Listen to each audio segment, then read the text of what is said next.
to be spokespersons. They want to stand for right, they want to stand for justice, and be a symbol to other people that look up to them. That means a lot. That means a lot to our young people. Today, now more than ever, we need young people like Trey and Bun who are leading in a way that you don't see necessarily taking place in other cities throughout the country. So we're fortunate. We're fortunate to have a great police chief, a great mayor. We see Sheila Jackson Lee everywhere we go in terms of things that she's doing, and Al Green. So we have people who are really committed to this city. And it makes a difference. It makes it easier for me as a leader and working in the organization that I do, the Houston Urban League, to do my work, because I count on a strong city to stand behind us, because we support the people that are most in need in this town. And that's what this rally is all about. It's identifying and addressing those needs that so many people have. And because so many people go without, we see this frustration in our country. And then when those people are also mistreated by those who are supposed to protect and serve us, it just further dampens the spirit. So this is a good day. In spite of the reason that we're here, the death of a person who should not have died in a way in which he passed this earth. It's sad, but look at what it has done.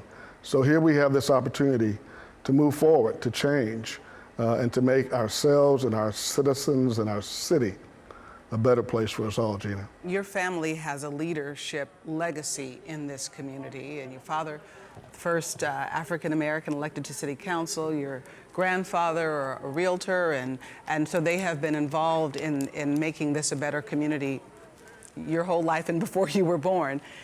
When you see Houston protesting and marching and demonstrating, whichever word you prefer to use, over the past several days, what are your thoughts about that? Because there are a lot of communities that are known for having protests turn into riots. Houston's not one of them.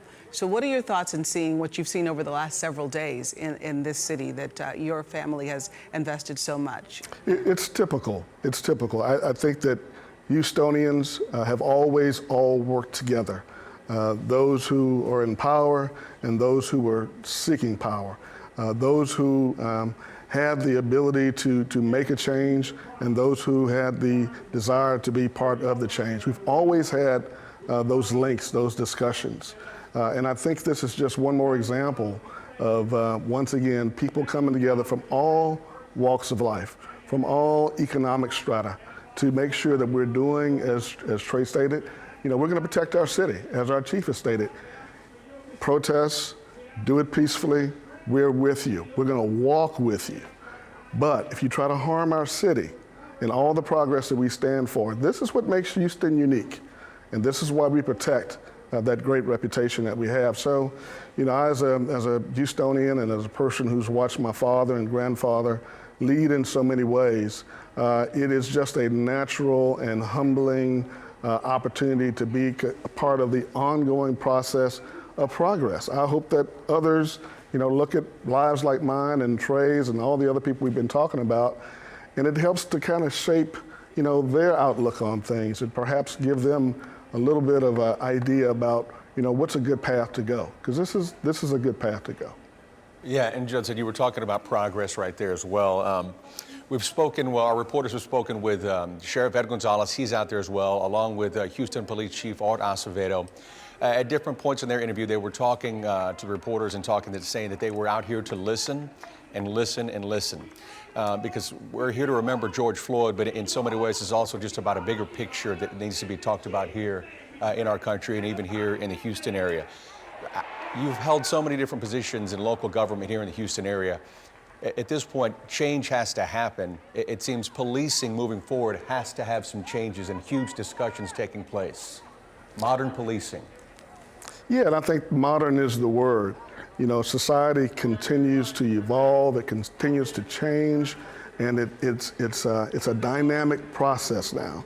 People are allowed to be who they want to be. They're allowed to love who they want to love. It's a different world. So, my discussions with the police chief and others is to make sure that we are staying on that cutting edge as as we change as individuals, as we change as people, making sure that our police departments are also changing to make sure that we are in alignment with where this society is headed.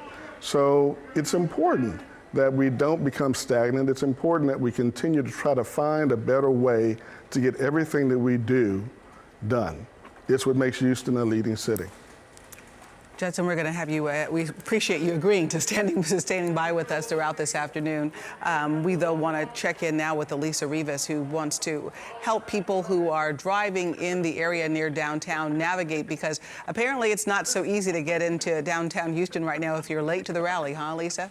Exactly. I know a lot of people might have been held up. Let's first go to I-45 southbound at Parker. Now, this isn't close to downtown, but this has been sitting here for more than a half hour at this point, backed up to Beltway 8. So if you are in this traffic, you'll want to use Airline, the Hardy Toll Road, or 59 as your alternate route if you are still hoping to make it southbound into downtown. Then I-10, the Katy Freeway at Studemont, headed into downtown from the Heights area. If you're coming in from the west side, we have on camera 305 if we can get it switched.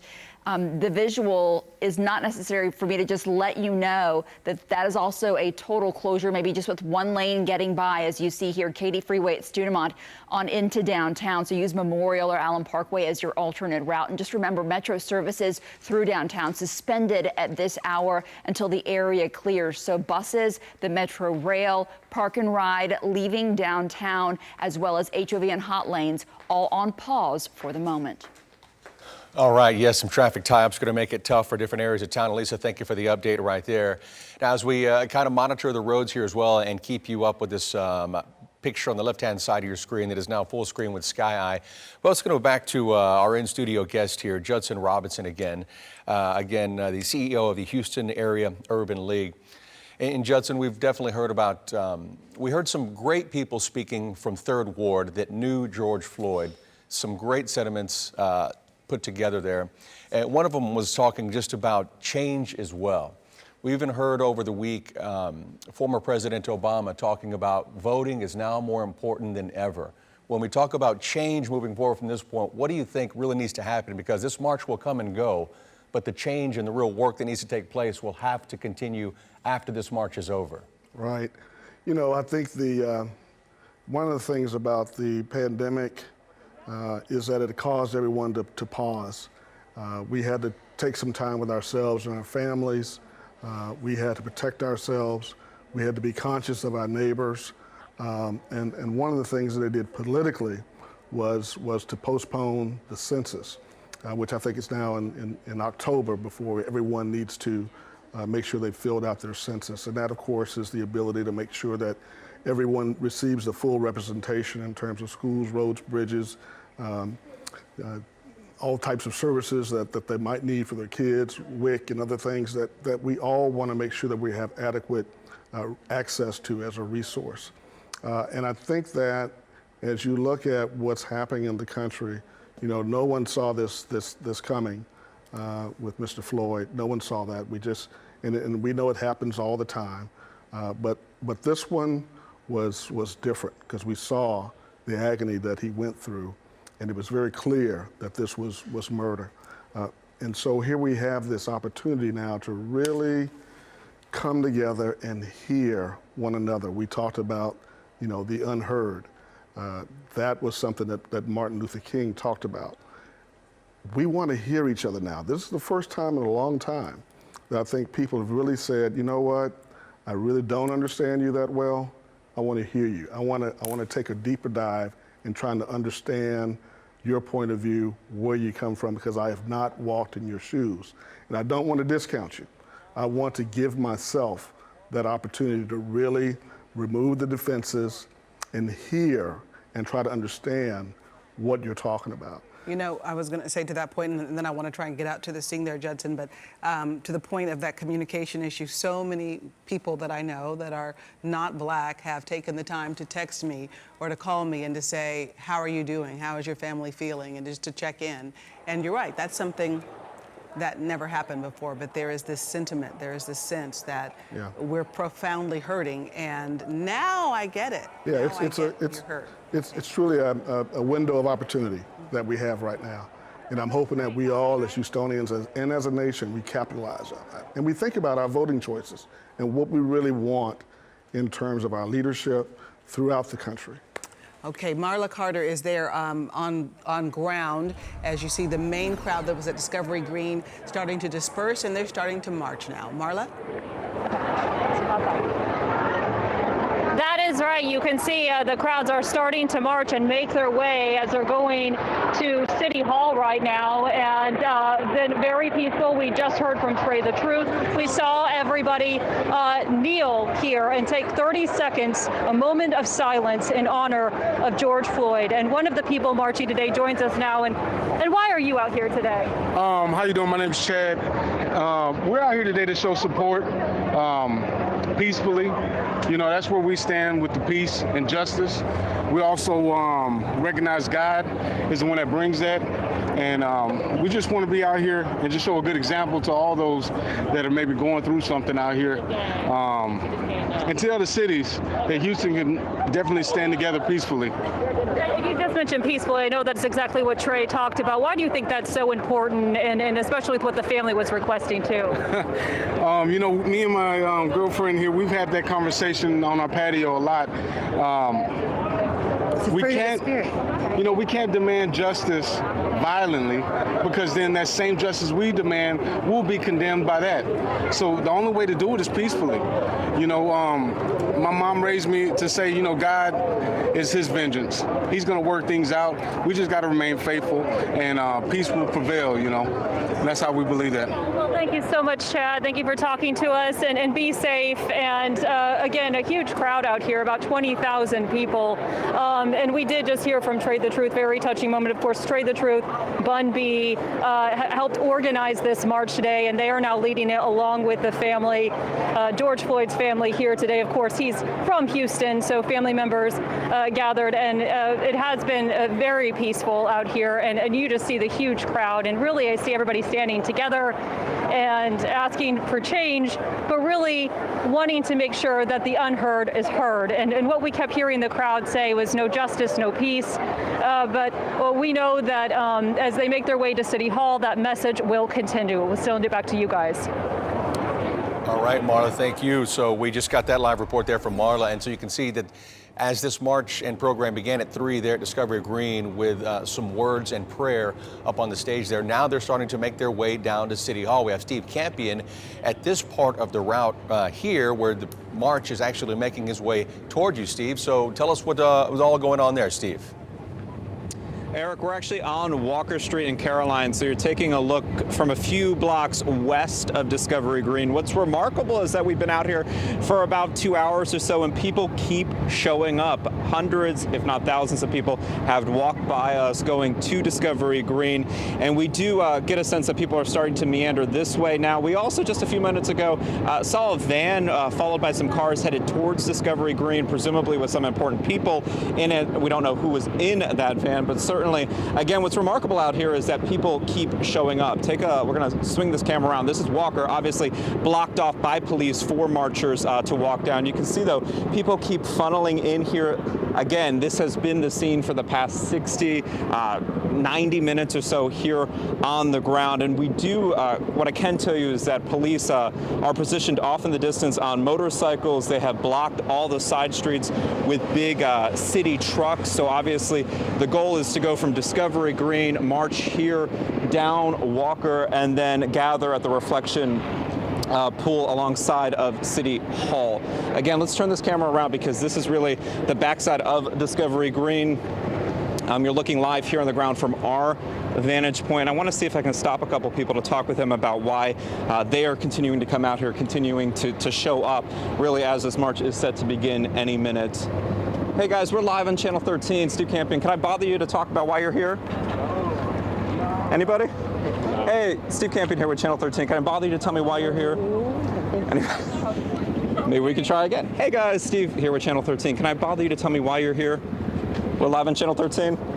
Well, obviously people are trying to get to the march right now, but we will continue to be out here and try to gather some sound from people here on the ground about why they continue to show up. But really, again, the remarkable sight is we've been out here about 2 hours or so, continuing to see people stream towards Discovery Green. So this crowd is certainly building right now. It is not dissipating at all. So we're going to turn the camera around again just to give you a live picture from the ground. I can't see if marchers are coming this way. I know Marla Carter was reporting from Discovery Green just a few minutes ago.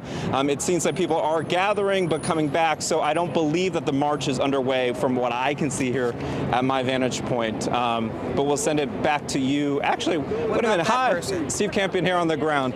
Steve Campion here on the ground. We're live on Channel 13. Tell me your name. Tell me why you're here, why you wanted to be heard here. My name is Parker. I'm the founder of Parents Against Predators. I've been doing this 14 years.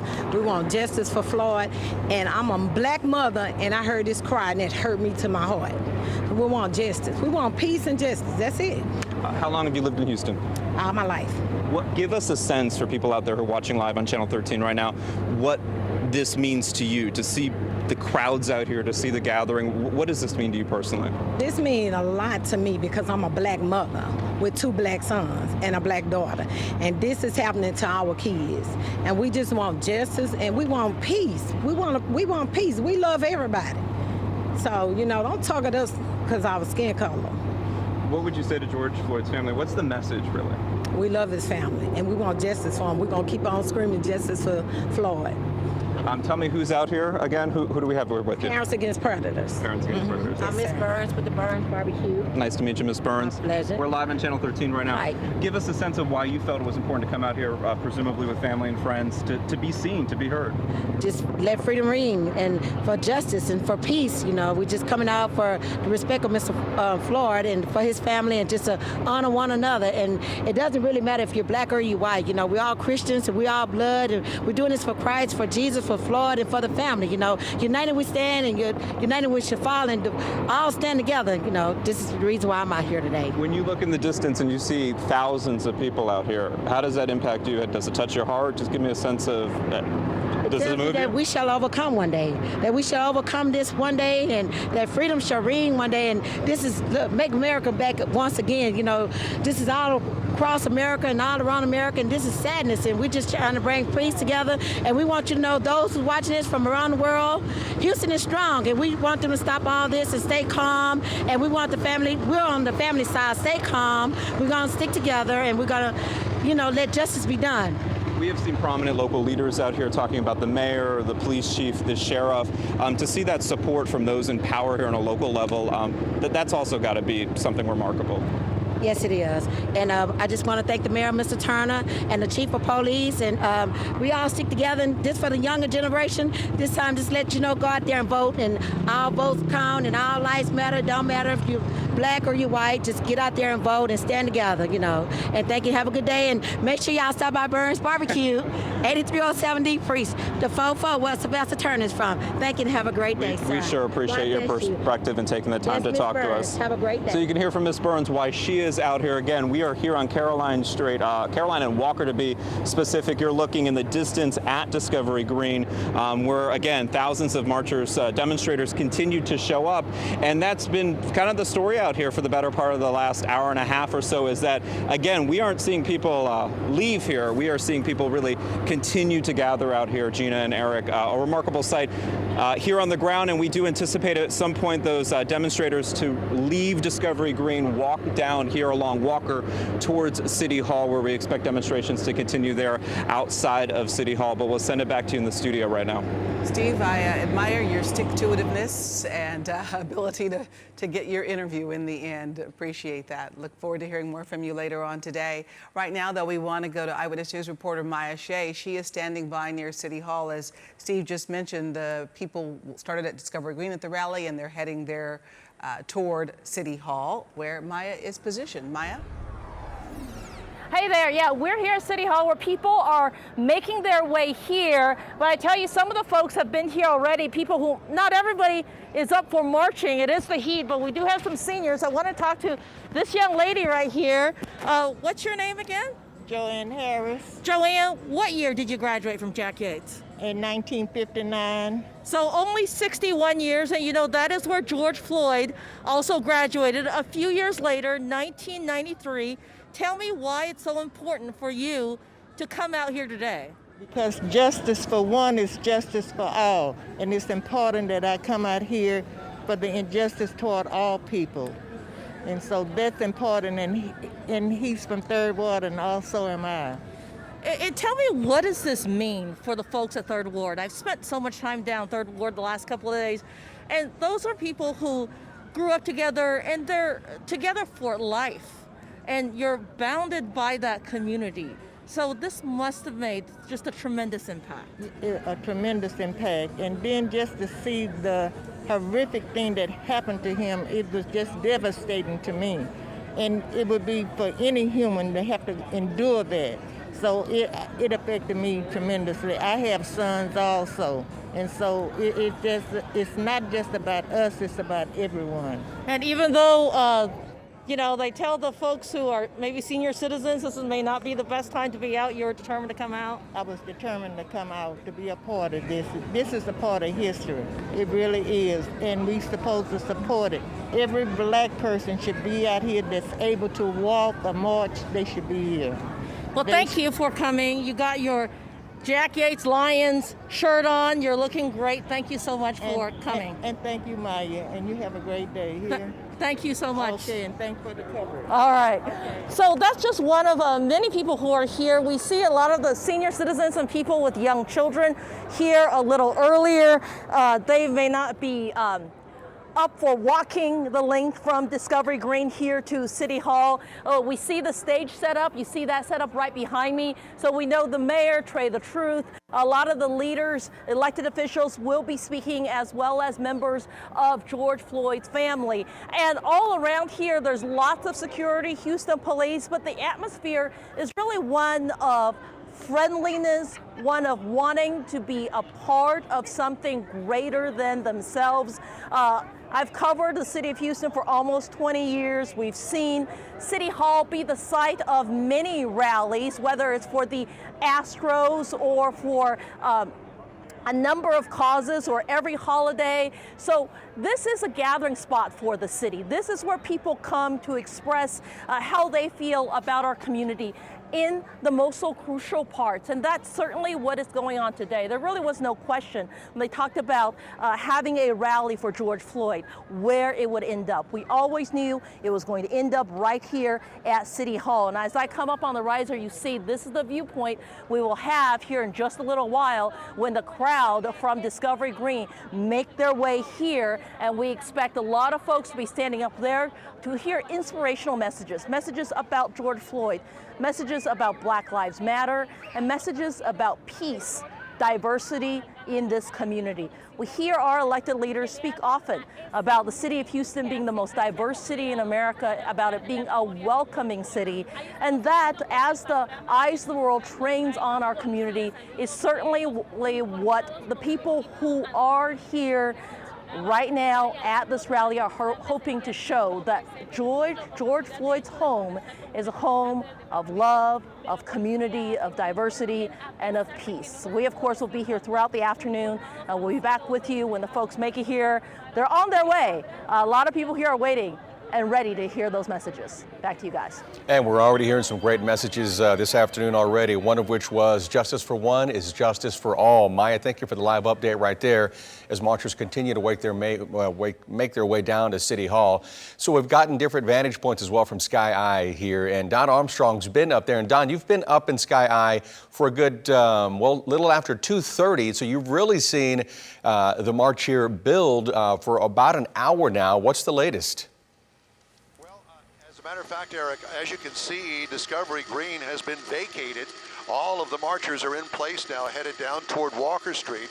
As we come around here, we'll be able to show you a head-on look to the folks down on Walker Street, getting ready to head down to City Hall. Last time we circled down here, we did notice that there seemed to be some sort of a hold-up with the march. I guess they were trying to get everybody out of Discovery Green so they could all march together. There's the head of the line there, and they are finally underway. There is a group riders, mounted riders that are not police. They're just independent riders on horseback down here, and they kind of are at the head of this march to City Hall from Discovery Green, but they have finally gotten things underway. We're a little bit out of kilter, so to speak, because we are up here with a lot of other helicopter traffic, needless to say. There is a large yellow vehicle here that is finally starting to move now. There are the riders that I was mentioning on horseback, and so it's going to be a kind of a slow process, because there were no doubt 20,000 people in Discovery Green earlier this afternoon, actually just moments ago. They're all now on Walker Street, and Walker Street seems to be barricaded, so to speak, so no one can drive across Walker Street as the marchers head down towards City Hall. A peaceful march this afternoon towards City Hall. Reporting live from Sky, Don Armstrong, ABC 13. Eyewitness News. Don, thank you, and thanks for pointing out that those were not officers. I saw them from afar and thought that those were police officers on those horses, and just regular folks or part of some organization. Thank you for that. We want to go now to Roxy Bustamante, who is also downtown, where some of the people are beginning to walk by. Roxy?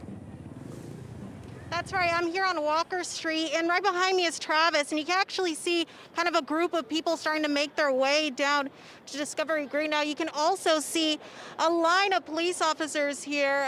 Most of them are on their motorcycle. We have seen a lot, too, on these four-wheelers. They've also been blocking off this area to traffic for the people who are going down to the protest. Now, again, it should be starting here shortly, but they will be making their way down here towards City Hall. So we're expecting to see quite a bit of people kind of stop by here, but right now we're kind of just in the walkway as people are starting to head that way for the protest. Now, also, there on Milam Street, there is a water station for protesters, just so that they know, and also they're handing out water to police officers here who are guarding here the area and blocking off the streets. Now, most people are wearing their mask. Again, the city is encouraging people to wear their mask and to practice social distancing, but of course it is a protest, so wearing those masks is crucial. So you can see quite a bit of people are starting to make their way down there to Discovery Green, and of course we'll continue to keep you updated as this starts kind of coming through this area. Again, we're expecting for them to walk down here on Walker Street and head towards City Hall. Now I'm going to turn it to my colleague Steve Campion. And Steve, what are you seeing where you are? We're on Walker Street where the march demonstration has begun.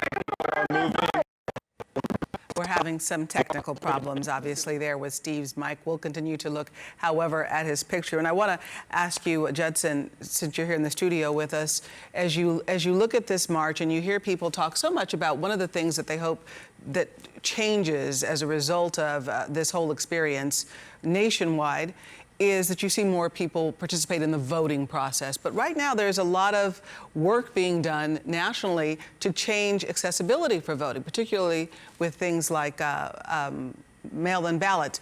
We have Jessica Willey on standby, but I want to get back to you later and ask you to talk a little bit about voting rights and voting accessibility.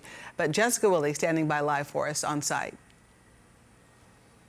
Hi, Gina. Yeah, we are on Walker. As you can see, the marchers are coming our way. Some folks are still heading towards Discovery Green, so now they've converged and turned around as they head to City Hall. We're at Walker and Fannin, and we're seeing a large crowd now heading down Walker, making their way to City Hall. As you can see, many with signs, many with messages on T-shirts, chanting "No justice, no peace" at this moment. A lot of folks with "I can't breathe" on their T-shirts, and mixed in the crowd there, Houston police walking alongside them. Everyone wants this to remain peaceful and calm and remember the cause.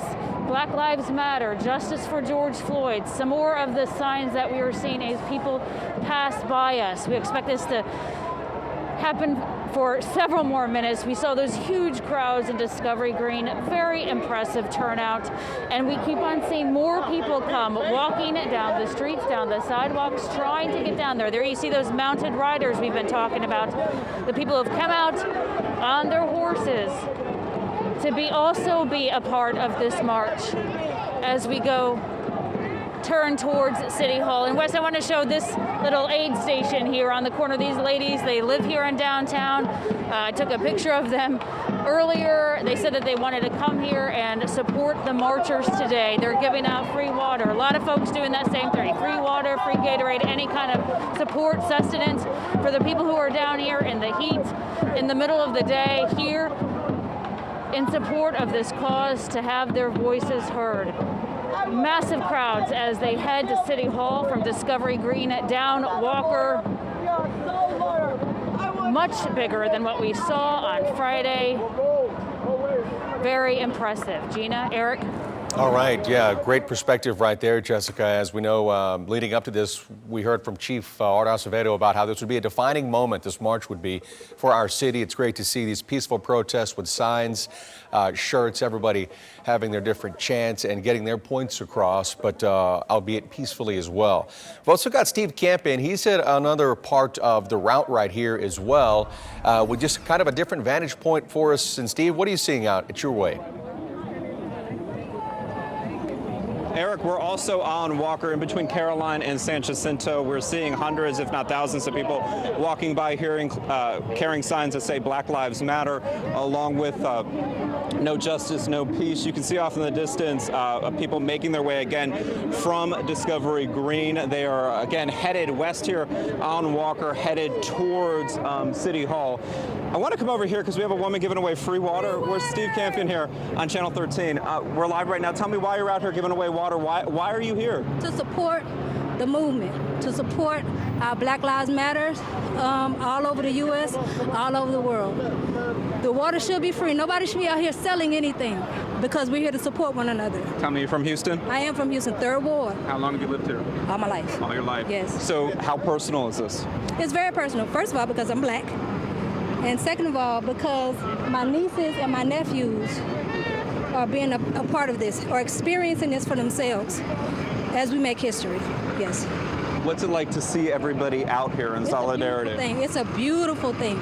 If only it could be like this all the time, all over the place. Yes, it's beautiful. What would you say to the family out here that just went by a little bit ago? I think you saw them marching with Congressman Al Green. What would you say to the family out here?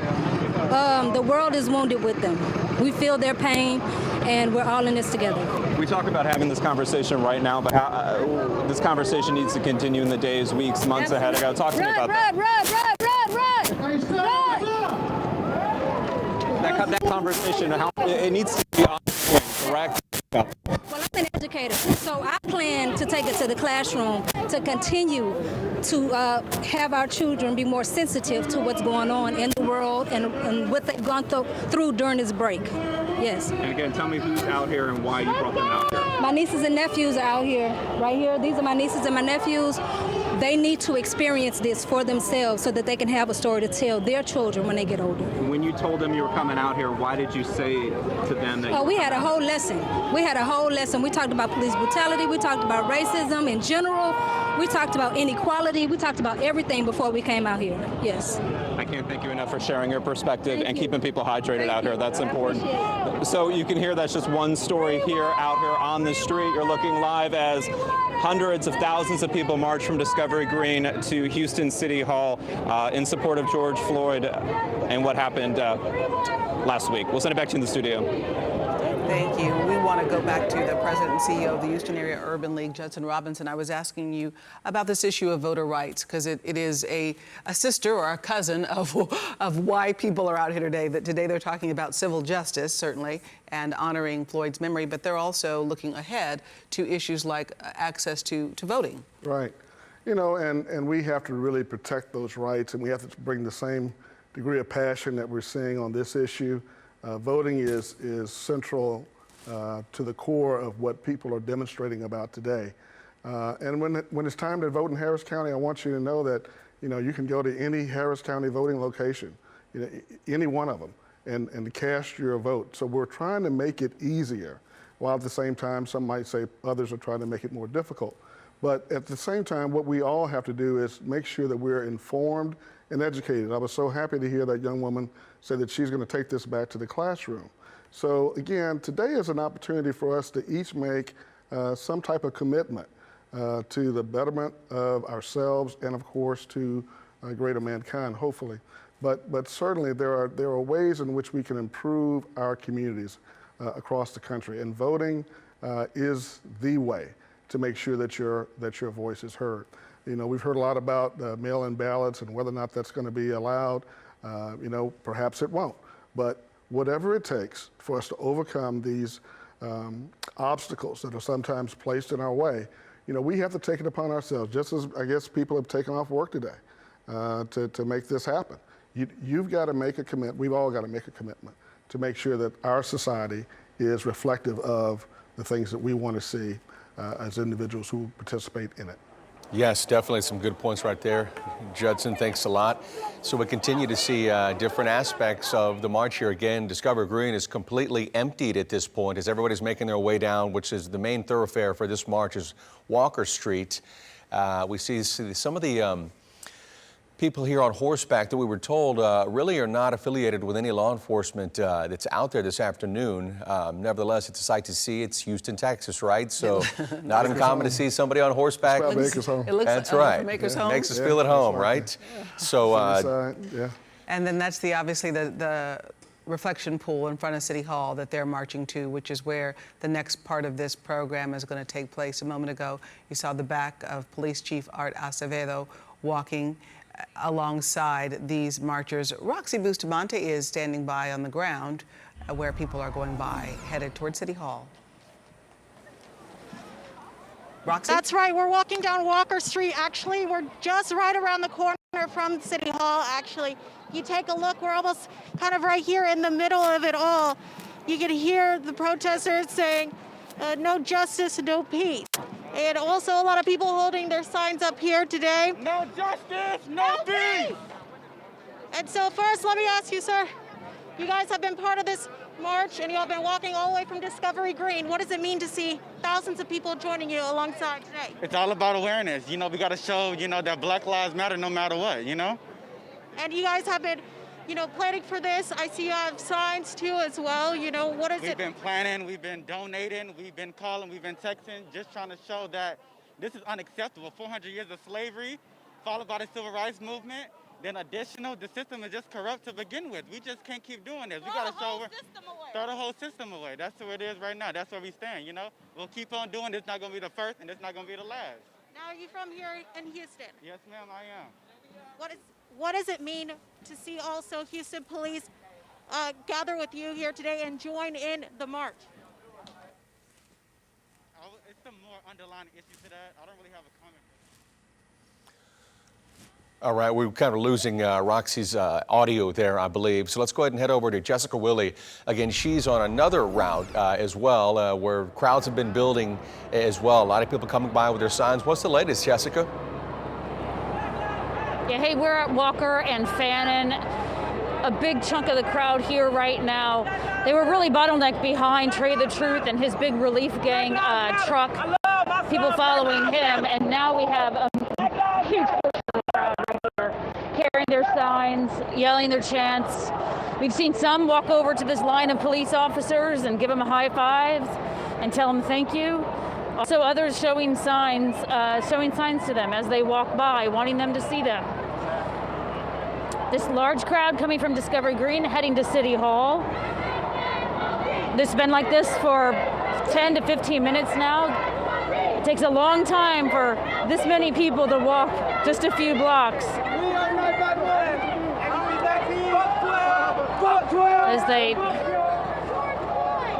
This is live TV. We apologize for that. A diverse crowd out here. We saw a lot of people coming, even though this started at 3 o'clock, people continue to come down here, and they are joining these large crowds. Hey, you guys can come back to us. Okay, I want to ask you a question, but if you're having a problem there, then we'll go away from you. I wanted to point out, though, that Jessica was out reporting for us Friday night. We were on very late Friday night, and it looks to me, and I was trying to get her insight, Ted was as well for us late Friday night, that the crowd is a very different looking crowd from the one we saw Friday. Certainly, I hear her talking to someone there on the scene, but certainly the crowd Friday evening was a younger crowd. This looks like a family crowd. It seemed as though there were a lot of people who might have come into the community, or more than certainly we're seeing today. Most everyone we're talking to, I think except for 2 people, were Houstonians. They weren't even from, Dallas or Austin or something. So this is much more a family-friendly community type of march that we're seeing today, and perhaps that's why we're seeing so much decorum. Yeah, we even heard great words from a gentleman earlier. I believe he was one of the gentlemen we heard from the 3rd Ward, and he had a really good just take on talking about what today was, and he used the phrase "staying in control of emotion" while getting points across. I thought that was very pertinent to what's happening today, and we're definitely seeing that. A lot of points being made, some spirited conversations we're having as well, and it's what needs to be had as well. People need their voices heard, as we know. We have Mai Shea. She was giving us some live reports there from the steps of City Hall, because as we know now, Discovery Green is completely emptied. The crowd's really building now at City Hall, as we've seen around the reflection pond there in City Hall. I'm not sure if Maya can hear it just yet, but she is on standby for some live reports. Great, Maya. We can see the crowd building there behind you, much different from the last time we heard from you. Yeah, they moved in, and just about 30 seconds ago. It was very, very fast. You can see the crowds coming in right here as some of the media folks kind of walked around, kind of followed through. You can see we got a couple of thousand people here, all congregating in front of City Hall. We also know there's thousands of people sort of surrounding City Hall by the reflection pond and things like that, and we're going to just go past this other media so you can just get a good look at what's going on behind us. Now, this is the reflection pond at City Hall. We have seen many festivals here. We have seen events. It's a gathering place for Houstonians. Very, very popular. We're doing the best we can technically. It's difficult when you're using basically what are phone lines to broadcast. We appreciate this technology, but it is challenging when a whole bunch of people are using the same technology in a small area downtown. I also want to point out our apologies. This is a live event. We can't control the crowd, so we apologize in advance. If you hear profanity or see profane gestures, they're certainly not under our control. We have Chauncey Glover standing by live. You're downtown as well. Chauncey, where are you?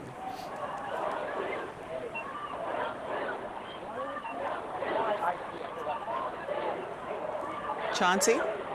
Here, I know you were stressing to the public that they needed to really keep the peace out here. Yeah, because we came to make sure we represent for the family, represent for him. So if they come here trying to tear it down, that defeats the purpose of what they're trying to do. The goal right now is to get all 4 of them officers and anybody who had anything to do with that wrongdoing held accountable. That is the main mission right now. Right, and we will stand. We're going to stand at all times. All right, Trey, you were talking about, to the audience earlier, you gave them some advice. You said if you see people looting, if you see people trying to riot, what do? We take care of our own community, so we ain't got to wait for somebody to come tell us. We're going to let them know. That's not what's going to happen. Yeah, we're marching here, right here by City Hall. You have family members of George Floyd actually walking right here with Trey. So we want to get one of the family members to say something too. Where's the family? They're right here. They're right here. So how do you feel to see this big crowd and how Houston has come out to support George Floyd, your family member? It's unbelievable. It's amazing. We're going to keep walking the love, man, and we're very grateful and appreciative, man. I'm speechless, man. Gotcha. All right, and let me show you. They're going into City Hall right now. The relief gang had this huge truck right here. They had people on and had people talking from the truck, sort of directing everything, where they were yelling and chanting George Floyd. They also yelling, "I can't breathe," here almost the entire time. But Trey the Truth said he really wanted to make sure that the family stayed close here because he wanted to hold them up. He wanted to let them know that Houston was here for them, to honor them, and they didn't want anything to overshadow as far as the looting or the riot. So he was actually going through the crowd telling people, if you see someone trying to cause a ruckus, or if you see someone being very disturbing, or if you see someone trying to start a riot, he says get police and then stop them immediately. That's the advice he gave people here in the crowd. But family members telling me they are very thankful for how Houston has come out. Things have been peaceful. They've made the walk from Discovery Green, as you see here. Now they are at City Hall, where they're going to start another program. But Trey Trade the Truth and the Relief Gang leading the way. That's the latest here from downtown Houston, from City Hall, where the march is actually ending. I'll send it back to you guys here in the studio. You know, the Floyd family, thank you, Chauncey, has done such a great job of getting out into the community and being very clear about what they expect from the crowd in honor and in memory of their brother. Oh, yeah, the speech that Floyd's brother gave in Minneapolis at the memorial site where Floyd lost his life was exactly what the nation needed to hear. There couldn't have been better words that he had, basically telling everybody that his family is a God-fearing family and a peaceful family. And Floyd would not want to see any destruction of any lives or livelihoods happen anywhere across the U.S. It was great. Maya Shea is standing by again for us live there at City Hall. Maya? Yes, hi. We're here at City Hall where people are chanting George Floyd's name. I'm going to duck away so you can set the scene. You can see there as folks holding up signs. They've been peaceful and rallying. A little bit away, you can see where the stage is, and in the stage, you can see in the background the VIPs who are getting ready to speak. They include, of course, Mayor Sylvester Turner, Congressman Al Green. I see Sheriff Ed Gonzalez, of course, the police chief, as well as members of the Floyd family who are there. I actually just got off the phone with one of his best childhood friends who is also making his way here. So you can see the crowd is gathering. We expect them to start making speeches shortly. Right in the forefront is Ashton Woods. He is the founder of Black Lives Matter, the movement here in the Houston chapter. He has the mask on walking up in the front. And then you can see thousands of people sort of have amassed here chanting George Floyd's name. All right, we're listening. And that is indeed what they're saying, and I want to show you some of the other folks we're seeing. Yes, I was just taking a moment to listen to the crowd because you can hear their passion and their dedication to wanting to make sure they make an impact and their voices are heard. And I will tell you that the leaders in this community, at least, have consistently said that they hear what the message from the African American community has been over the years. Our mayor is African American, of course. We have several members of Congress here from the African the police chief has really. All right, Maya Shea's got that again. We're having some problems with her signal as well. We've also got Micah Hatfield, who is part of our team coverage here on a different part of the route here that's letting people into City Hall right now. Micah, what's the latest from your vantage point? Hey, Eric, we are right outside of City Hall right now. The line of marchers is farther than the eye can see. They're holding signs. They're chanting George Floyd's name as they walk through here. We talked to the mayor just a few minutes ago. He says that this is just the start. It's going to be systemic changes that needs to happen to accomplish what these marchers are wanting to accomplish and bring about that change that they want. We also spoke to the sheriff and Sheila Jackson Lee. We also spoke to Joel Osteen. There's a lot of Houston city leadership out here at this march right now. And one thing that's very interesting, we spoke to a woman earlier. It was a white woman with an African American woman. They were here together. And the Caucasian woman told us that she's the one who actually asked the African American woman if she wanted to come today.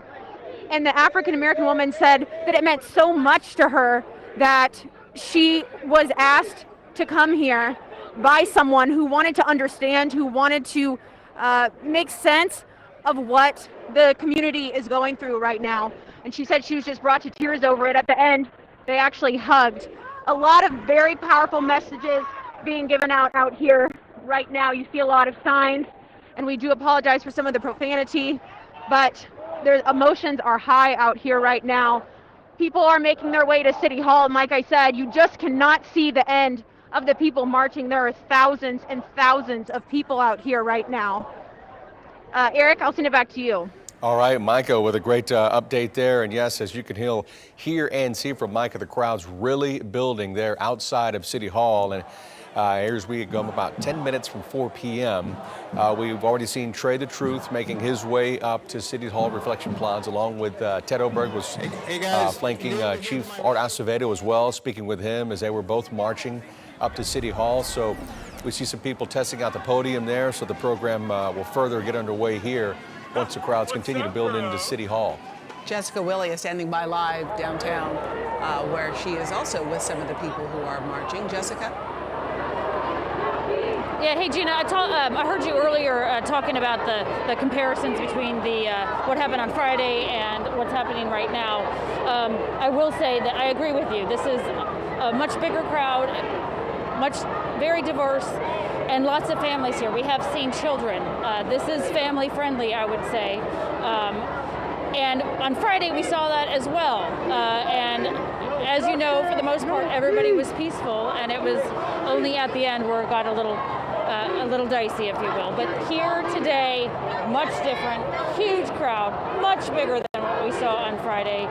And besides some high emotions, everyone just walking peacefully, chanting, if the moment takes them, carrying their signs, wearing their T-shirts with messages on them, walking by police, some of them, giving them a high five and telling them thank you. Others holding signs in front of them, wanting them to see what they have to say.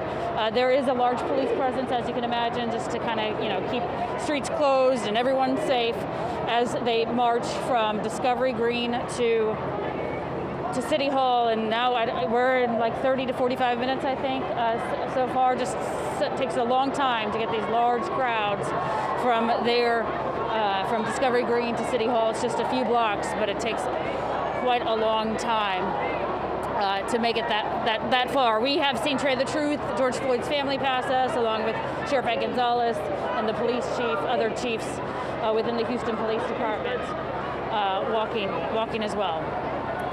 Jessica, thank you. Mr. Robinson, as you look at the podium, we saw a few minutes ago, Maya Shea was showing us the podium getting assembled, I should say, there in City Hall. What were your thoughts seeing that crowd? I guess it reminds me of other events whereby Houstonians came together to celebrate something that was good. Could have been a Thanksgiving celebration, or the lighting of the Christmas tree, or it could have been a rally. I recall a few times we had to have some serious discussions on that pavilion too. But this kind of crowd, I don't think I've ever seen before. We have people representing all types of different organizations. I've seen friends from the AJC and the Community of Conscience, the Omegas, the Deltas. It's just a combination of so many young people and old people and folks from all different neighborhoods. It's just a beautiful thing to see. I hope it stays safe. I hope it stays peaceful. I hope people keep their masks on. It's just a huge statement about Houston that's going to go across the country today. Yeah, the country's watching. To see how it's done. We have a lot to be proud of.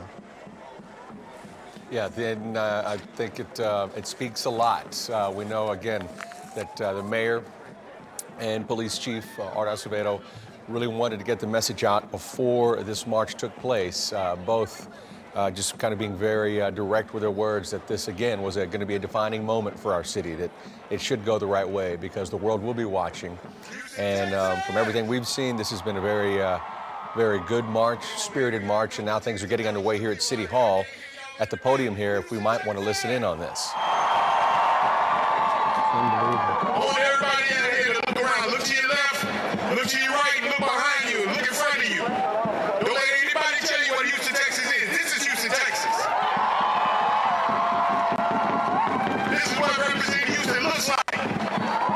This is what representing Houston feels like. And guess what? We all came here for a fellow Houstonian, George Floyd.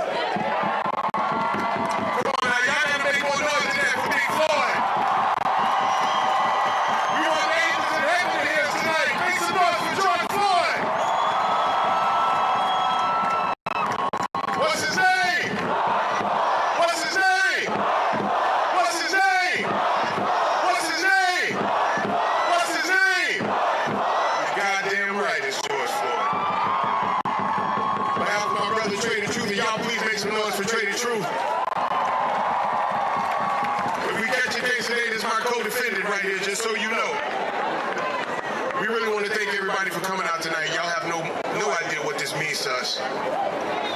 Houston is united. Houston is unified. Houston stands together in solidarity against race. You know.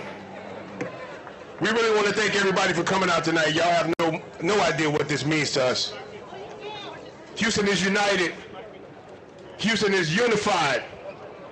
Houston stands together in solidarity against racism, against police brutality, against racial injustice. We stand for everything that means something under God's word. We're all children of God, and that's why we stand here today to do honor to a fellow brother of ours, George Floyd. Walking a couple blocks ain't nothing to me today. You might be wet, you might be sweaty, your legs might hurt, but you'll never have to deal with the pain that George Floyd had to deal with. I want to thank our religious leaders for praying for us today and praying with us today. I want to thank James Prince from Rap-A-Lot Records for standing with us today. I want to thank the council, Lee Merrick, for being here with us today. My brother, my son, my sister, Tamika Mallory. Make no mistakes about it. We are here for justice today. We're here for accountability today. We appreciate the Houston Police Department for standing with us today, but make no mistakes about it. All right, we've got Bun B here starting off the program as well. But we also want to go take another live report here from Roxy Bustamante as you're watching Eyewitness News at 4 p.m. with us this afternoon. Thanks for joining us once again if you're just tuning in. But let's go live now to Roxy with the latest. Roxy? Now I'm just behind the stand there. I know you can hear them talking at the podium. Just take a look at the size of this crowd. Now we're, of course, right across from the pool. We apologize. We're having a hard time with her microphone. I'm going to try and get back to Bun B's microphone. Okay, we're trying to effort that as well. But a huge crowd. People are still coming into downtown Houston, to City Hall, to the Reflection Pond. I'm sorry, Roxy, we weren't able to hear you very well. She's going to try and work on fixing that microphone. It's difficult because it's very loud out there. A lot of people are screaming, and we're trying to bring you the best coverage we can on what is a fluid situation. Roxy, I think I can hear you now better. Go ahead. They still can't hear you? I think I hear you now, Okay, you can Roxy. hear me better? Yep. Okay, yes. I know it's kind of tough with my mask on and the crowd, but I just want to give you a look at the size of this crowd out here, okay? And you can just see how many people are here. They're filling the lawn here right next to the pool. They're holding up signs, Black Lives Matter, no justice, no peace. You can also hear the speech happening there at the podium. Now, kind of like what you guys have been saying, to describe the crowd out here, it's been people of all ages out here, including families. Young children are also out here today. In fact, it feels very peaceful. I've never had any type of feeling that anything would escalate or anything like that. And honestly, I'm proud of Houston right now. I'm really proud of Houston right now. Thousands of people have shown up here, all for one mission, to represent George Floyd and his family. And they're doing that here today. Now on the podium here, you can hear them chanting again George Floyd's name. And also, I Can't Breathe. Now, just to give you all an idea of the size of the crowd, it's completely filled there on the other side of the pool as well, all the way up to the front steps there of City Hall. Roxy, thank you. As we continue to watch the crowd of people still coming into the Reflecting Pond area of City Hall, we want to go to Steve Campion, who's on the ground. Steve? Could they hear me? Yeah, they can hear you, but the problem is... Gina, it's remarkable to hear you talk about the crowds there at City Hall, to hear Roxy and Micah talk about the large crowds there at City Hall, because we are back where we were at Walker and Caroline, and the sea of people have not stopped. We're talking about thousands and thousands of people who continue to walk from Discovery Green to City Hall to join the massive crowd there at Houston City Hall, demonstrating on behalf of George Floyd in this movement. You can see the signs there. Silence equals violence. Black Lives Matter. Justice for George. The signs have been continuing to stream past us, and we have been speaking with people out here, one after another, who continue to say it was just important to be here in this moment, to be present, despite what is going on, despite that we're in the middle of a pandemic.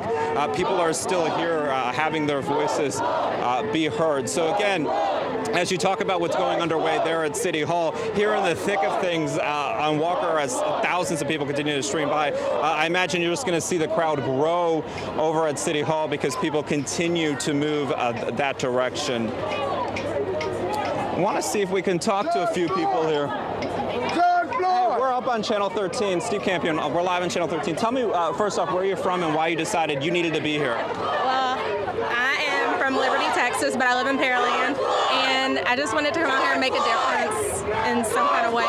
What's it like to see these people out here? I mean, we're talking thousands of people. Tell me, describe what this feels like. It's impactful. It means a lot. I'm an educator, so just coming out here, I wanted to do this for my students, make a difference. My students see that they matter to me. They mean a lot to me. You know, I'm just out here to make a difference. What are the lessons, the conversations that are ongoing in the classroom, even virtually, because I know the pandemic's happening? Is this something that you talk about? Yes. This is something I talk about in my classroom all the time, regardless. We're constantly representing each other. I teach in a very, very diverse district. I teach in Alvin ISD. So we're very diverse in our classroom. And so my students know that we're going to represent each other no matter what. No, we're all part of the same, what's the words I'm trying to get out? We're just human race. Yeah, we're all here for the human race. When you look around and you see the different races out here, the different people out here, talk to me a little bit about how that's impactful to you. You know, it means a lot because I always see all lives matter, but I do agree all lives matter. But first, I've seen a scenario online about if a house is burning. Are we all looking at all of the houses, or are we trying to help the one that's on fire? And right now, Black Lives Matter is the one that's on fire, and that's who we need to give our support to. And so I'm glad that there's so many people out here helping us, fighting for the cause of systematic injustice. We've seen marches in the past, we've seen movements in the past. Is this moment today different than previously? And can you touch a little bit about that? Like, tell me your perspective. Is it different right now in this moment? I feel like this one was just about unity, and I felt like I had to come out here and be a part of it because this is not going to change unless we're out here trying to make a difference. And if me coming out here marching is going to be what I can do to help and make a difference and make an impact, that's what I'm going to do. I can't help but ask you, there's a pandemic going on. You're around thousands of people right now. Were you worried at all, or did you weigh those risks? I am worried. I mean, I have my mask on, and, you know, I'm trying to keep my distance as much as I can, but at the end of the day, we're all here for the same mission, and that is social injustice, and we want equality. And so that's the risk all of us are taking. We're all out here for the same mission. Well, God bless you, and thank you for sharing your perspective and educating our kids in our community. And I'll let you go, but thank you for sharing your perspective. So, Gina, Eric, you're looking live here again on Walker as thousands of people continue marching towards Houston City Hall. And I imagine there on your screen, you can see the thousands of people gathered there at City Hall while more people are on their way. So I'll send it back to you in the studio. Yeah, some great words there from that educator in Alvin ISD. Steve, thanks a lot for that great report. We want to take you now back live to the steps of City Hall, where the podium here is occupied and the program's underway. Let's go ahead and listen in. People all over the world have taken up this fight. You see, George Floyd is a martyr. George Floyd, you didn't hear me, because I didn't hear any noise. George Floyd is a martyr. His death has changed the hearts of women, men, and children all over the world.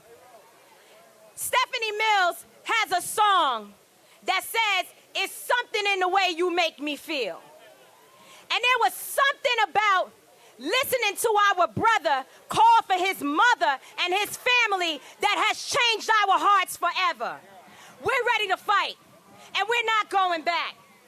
You see, George Floyd was the thing that, the straw that broke the camel's back. That's right. But the reality, brothers and sisters, is that the camel's back was already broken. It was already bloody, It was bruised and it was weak. It was weak because the education system has failed us. It was weak because capitalism is literally choking us. At the end of the day, the whole damn system is guilty as hell. And we know that. But the fact that Donald Trump was able to become president of the United States means the system is all fucked up. And guess what? We can't go back. We must fight for our lives. We're dying anyway. So we might as well take to these streets like they have never seen us take to the streets before and shut this shit down. We apologize for the cursing there coming from the podium. We're trying to bring as much of the live coverage from the stage there at City Hall as we can, but also respectful of the fact that this is a mixed audience watching this broadcast. There's a great shot right there from Sky that shows you people are still coming in to the reflecting pond area at the steps of City Hall. Judson, have you ever seen that many people headed into the City Hall area before? That's a lot of people. That's a lot of people. That's a lot of people. They're expecting 15 to 20. I don't know. It's big because they're still moving. Yeah, it's a lot of people, and you know they're there because they are impassioned. Like you said, the language isn't always where it needs to be, but certainly when you look at some of the statistics that are out there that talk about the number of people that have died at the hands of police officers, we can do better. You know, since 2015, I think some 4,500 people have been killed in involvement with police officers. And maybe some of that was justified, but perhaps, as we've seen with the George Floyd case, in many cases it's not. Now, I'm not saying all those are black people, but certainly when you look at the small percentage of the U.S. population that we make up, 13% or so, and that more than 1,200 of those folks were African American, it makes us look at the model again and what can we do to make it better. So again, let's hope that today's demonstration is one that forces us to ask that question. As Chief Acevedo has said, we want to look at new practices. We want to look at new procedures. We need to change some laws. That's what we're all saying. And as long as we can stay focused on that, I think today will be something that we can all be very, very proud of. All right, some good words right there, Judson. We do want to get back on the ground and give you just perspective there from ground level with some of our reporters. I believe now we're going to head over to Ted Oberg, who has been making his way throughout the parade or march route here. And at one point, Ted, we also saw that you were having a good conversation with Chief Art Acevedo, kind of marching his way to City Hall. Yeah, we met the chief, Eric, at Discovery Green. We were there with him for about 40 minutes and we marched the whole way. You can still see this steady stream of people. We're 2 blocks off from City Hall, and that is just a steady stream of people. You asked before, had your guests ever seen anything like this? I certainly have not. This is a massive crowd. It is an incredibly peaceful crowd. It is really an honor to be a part of this crowd. But we talked with the chief, who, by the way, could not move much more than 6 or 8 feet without taking a selfie, or in this era of giving a social distance, he was hugging everyone, high-fiving every other person, as if he knew everyone in this crowd personally, which says something at a march that started from some police misaction. So I know you guys had a tough time hearing what he had to say, but I think he had some important things to say as we march towards City Hall. Listen to what the chief said.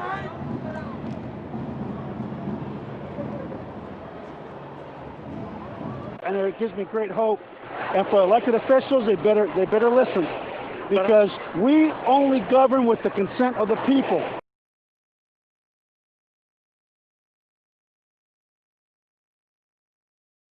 Longer conversation. One of the things we talked about is how you take a march like this, 20 to 25,000 people in downtown Houston, and change the way people perceive policing, not just in Houston, but across America. And certainly the fact that the chief was walking in the midst of this massive crowd with 1 or 2 officers, but no real concern about his safety, at least not visibly, says something. But he said he had been in contact with people about making congressional change, about changing some state law. The reality, though, is that people in Houston want to see change here in this city. Gina and Eric, it is important to remember that 8 times in the last 8.5 weeks, Houston police officers have been involved in officer-involved shootings. This is not a department that has an immaculate record. The chief is very clear about that. The people here want to see change, not just across the country, but here in Houston as well. The chief has said he has done a lot towards that. He holds his officers accountable for their misaction and will continue to do that. But I think once this march is over, it is important to continue to watch to see if that change happens, Gina and Eric. An incredibly peaceful afternoon. It really, as I said, an honor to be a part of something like this as this massive crowd still marches towards City Hall. I did talk to a couple people who were in that crowd. They say it is very hard to hear anyone from the stage. I think on television you get a sense that the crowd can hear what you can hear with your cameras. They can't. Certainly we're just 2 blocks away from that stage and we can't hear anything coming off that stage. And so it is still a crowd that just wants to be a part of this. I asked one grandmother why she brought her daughter and her grandchildren to this march. She said that she wants them to see this history, but she also wants to see police officers. She wants police officers to see this. She wants to see police officers to see families of Houstonians marching peacefully in the hope that police action and that the police future in the city of Houston changes. It was a powerful thing to hear from that grandmother as she left this march with her 2 grandchildren who probably were 3 years old in a wagon eating Cheetos after a very long and hot afternoon here in the city of Houston that continues to go on incredibly peacefully. But it's an amazing thing to be a part of. You know, Ted, it was so important because it needed to be said that our police department it does not have an unblemished record. And there are some people on social media who have said, you know, we appreciate how they have handled these marchers over the past 7 days. I guess we're going on our 8th now. We're on our 8th now. But that it's not a perfect record, and that the Houston Police Department, like so many other across the country, still have work to do as well. And there's acknowledgement of that. Gina, I think you're exactly right. For a block and a half, a man marched with Chief Acevedo with a sign recalling Joe Campos Torres from 1977 and bringing that, fast forwarding that to today, and as you say, the unblemished record of policing here in America. And so, and in Houston, I think the chief has acknowledged that. I think people here, as you point out, want to see more than just an acknowledgement. All right. Well, Ted, we appreciate the perspective there, especially you've been able to get some words from Chief Acevedo on today's big event for the city of Houston.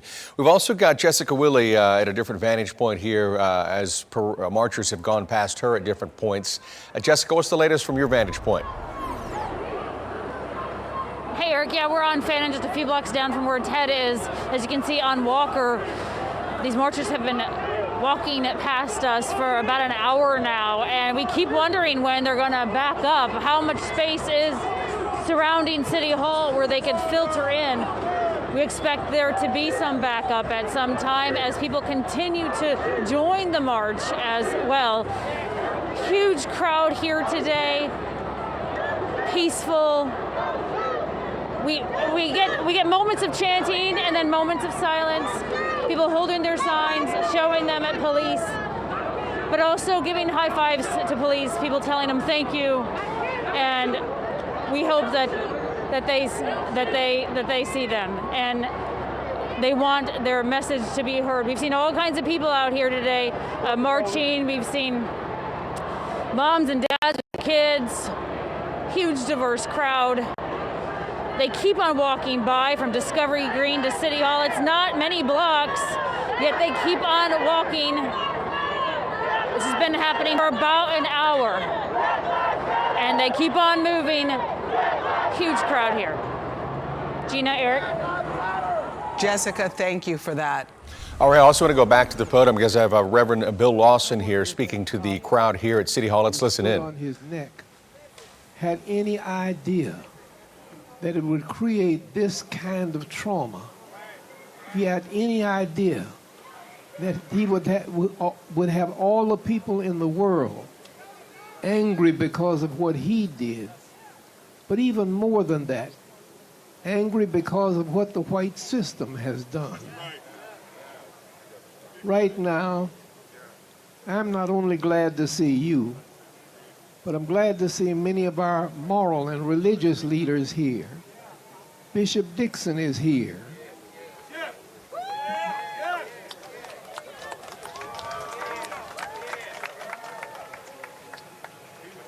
Joel Osteen is here.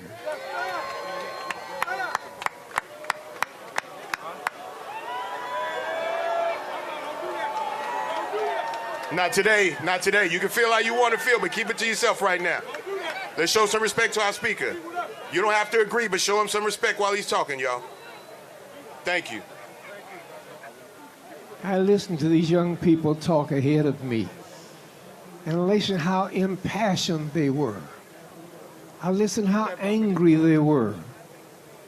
And I listened to how loud they talked, saying, we will not come this way again.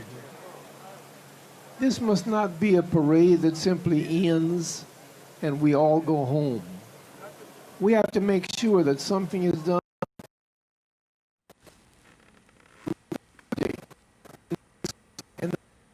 We're having some technical problems there with Reverend Lawson's microphone. I was trying to see if it would work itself out, but it appears as though it's frozen, so we will try and get that fixed best we can and then get back to him. But there's another view from Sky Eye as the number of people going from Discovery Green to downtown continues to rise. Don, you've been watching this from overhead. What a view you have of an incredible event. Gina, the crowd has doubled in size at least since I last talked to you when we were over Discovery Green about 45 minutes ago. This is Walker Street, and our pilot this afternoon, Alan Hopkins, is going to slide us over here so I can show you down Walker Street. This crowd goes all the way back to Discovery Green, still trying to get down here to City Hall and the reflecting pond. There you can get a quick shot of it as we pass by, all the way back down toward the hotel down there and Discovery Green. You can see it for yourself. Massive crowd, more than 20,000 people easily trying to get into the reflecting pool area of City Hall this afternoon. I've never seen anything like it in all my years here, and it is really impressive, to say the least, Gina. It is impressive, and it's impressive too because not a single report of anything untoward, unless you call a curse word untoward. That's as untoward as it's gotten. Right. Otherwise, people have just been simply fellowshipping together and chanting and playing homage to Mr. Floyd and to the issue of civil justice. Incredible to see, though. And we've actually heard from so many different people from all walks of life, from our reporters, with so many great words of wisdom from people there just marching that wanted to be a part of this, wanted to have a bigger discussion, wanted to honor Floyd, George Floyd, and his family as well in their time of grieving, because they are a grieving family still at this point, as they still prepare to have his funeral later on this week at different times and through the early part of next week, because it'll be held in a few different cities, as we know. North Carolina and Minneapolis. Yes, and then of course here in Houston as well. So there's so many great words of wisdom here as the crowds continue to build, and they've got an array of speakers that we've heard from already at this point, that last one being Reverend Lawson there, addressing the crowds there from the podium. So it's good to see that as the entire nation is watching this protest unfold, not protest, march I should say, and even worldwide, that Houston's having a great showing, Bayou City today, as the crowds really continue to mount here at City Hall's grounds. President and CEO of the Houston Area Urban League, Judson Robinson. How many generations back does your family go, Mr. Robinson, here? Or Judson, I apologize, I called you Mr. Robinson on television. But how many generations back do you go here in Houston? You know, my granddad was the first Judson that was here from Crockett, Texas. And, you know, came, and of course my dad and myself, but came and you know, tried to really make a difference. I got involved in the real estate business, and I think one of the reasons that when you look at these crowds, a lot of people can really relate to Mr. Floyd. You know, a lot of these families came from public housing. The Acres Home area, the CUNY homes, the... Judson, I'm sorry. I'm going to interrupt you for a second Sure. because I think we have Reverend Lawson's mic back. So I want to try and listen into him from City Hall, and then we'll get back to you. Because we lost one whom we loved. But I hope that George Floyd has also energized us and has made us feel that we have to change this bad system. So I'm up here just as many others are, and just as the Floyd family will be up here. I'm up here simply to say to you, keep mobilized. Don't let this be a one-day parade.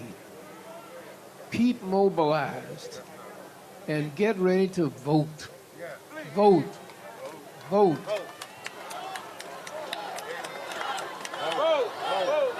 Vote, vote, vote, vote, vote, vote. Everybody please give it up for Reverend Lawson. God bless our elders. Okay, It's a so shame I'm that- sorry. Judson, if you want to continue on with your thought, I'm sorry for interrupting you, but I wanted to get as much of the podium in as we could. No, I appreciate that. Reverend Lawson is an icon in this city. But I was just stating that many of these people could relate to this family. We come from public housing, be it CUNY Homes or the Kelly Courts. You know, these were places that our people started. And from there, they were able to, you know, build a career and they eventually move into housing. But generations of people have lived in these places, Kelly Courts and of course, CUNY Homes, where George came from. This property dates all the way back to the 1940s. It was actually, and speaking of my grandfather, he was the first black manager of that property, that in Kelly Courts. So, you know, these are folks that know these communities, they come from them, so they identify. We want to go back to the podium. Lee Merrick, I believe he's an attorney, is speaking right now. A little under a week ago, telling me about a man that he knew. There was a native son to Houston, and he tried to help me explain this to him. He says, how does a cop kneel on his neck for 8 minutes and 30 seconds straight while he screams for his life, while onlookers scream for his life, and most importantly, while they filmed him? The camera was not a surprise to him. He was indifferent to the camera. He didn't care about the camera. He said, how is it possible that that man, and when we spoke, he was unarrested, and the man who helped him, who aided and abetted this murder, was unarrested? He said, how is that possible? Understand this. I come here as one of the counsels for the family, but I am not an attorney hoping to reform a broken criminal justice system. I don't believe we need any more thoughtful attorneys hoping to reform a broken criminal justice system. It is not broken. It is operating exactly how it was designed to operate. When Derek Chauvin looked into that camera the way I'm looking into these cameras, he knew that despite him being recorded, he would likely get away with it. Because the system doesn't need any more attorneys hoping to fix a broken system. They need radical lawyers, radical artists, radical people hoping to burn it down and build a new one. What does that look like? It looks like people power, economic power, political power. It's time that we begin to yield our power. Because even in the city of Houston, you do not go without your own stain. Because right here, the district attorney, Kimberly Ogg, has failed to indict the officer who murdered Pamela Turner on video. So we come here to cash a check not only for our brother Floyd, but for our sister Pamela Turner. Say her name. Say her name. What does that look like? It has to be more than just words, Lee. We've heard you talking, Lee. There's brothers more articulate than you, Lee. So what does that look like? That looks like when the people come together, and use their power to vote, that's a start, but it's not the whole thing. Let me hear you say vote. Let me hear you say vote. When the people come together and use their economic power and defund a corrupt and broken police system, that's what it looks like. We use our economic power, we take our businesses to defund a crooked and broken police system until they begin to reform themselves. The law enforcement officers you see standing with us, they should be here in protest because they are a part of a broken system. Talib Kweli said it like this. Talib Kweli said it's in their job description to terminate the threat, so one shot to the body is what you can expect. The president has said, no matter if we follow the law, how do I give my son pride and then make him swallow it all? My sister Sheila Jackson Lee, she said, don't get up there and talk about the arrest of one officer. Don't get up there and talk about the arrest of 3 officers. Get up there and tell them that we need to take this fight to Washington, D.C. We need to demand a comprehensive reform package for policing in America. It can never be the same again. That means we need to end qualified immunity. We need to do that on both sides of the aisle. That means we need to end qualified immunity. That means we need to end, or we need to change, we need to take a hold of the use of force protocol. And listen, I'm going to talk to you all about the legal part of it because, look, we said part of it was political power. That means we got to pay attention and understand it. When he looked at that camera, he thought, I'm probably protected by qualified immunity, and I likely am following the use of force protocol. We need to go to D.C. and tell them we need a new set of laws that respect black lives. We need a new set of laws that respect black lives. Until we do that. Listen, well, unfortunately, the audio is cutting out from this spirited speech here from, again, local attorney Lee Merrick, talking about different aspects of the change he would like to see moving forward here. As we see if we can maybe get the audio back. We do have it back. Let's listen in. Protesting, we will not stop fighting until it happens. Say his name. Give it up for Family Counsel Lee Merrick. I like the way that sounds, George Floyd Police Reform Bill. I love the way that sounds. Next up, we're going to bring out here the esteemed mayor of Houston, Texas, who was so kind to allow us to stand here on City Hall and protest injustice and let his police force come out here and protect this route and keep the instigators out. Everybody, please welcome Mayor Sylvester Turner.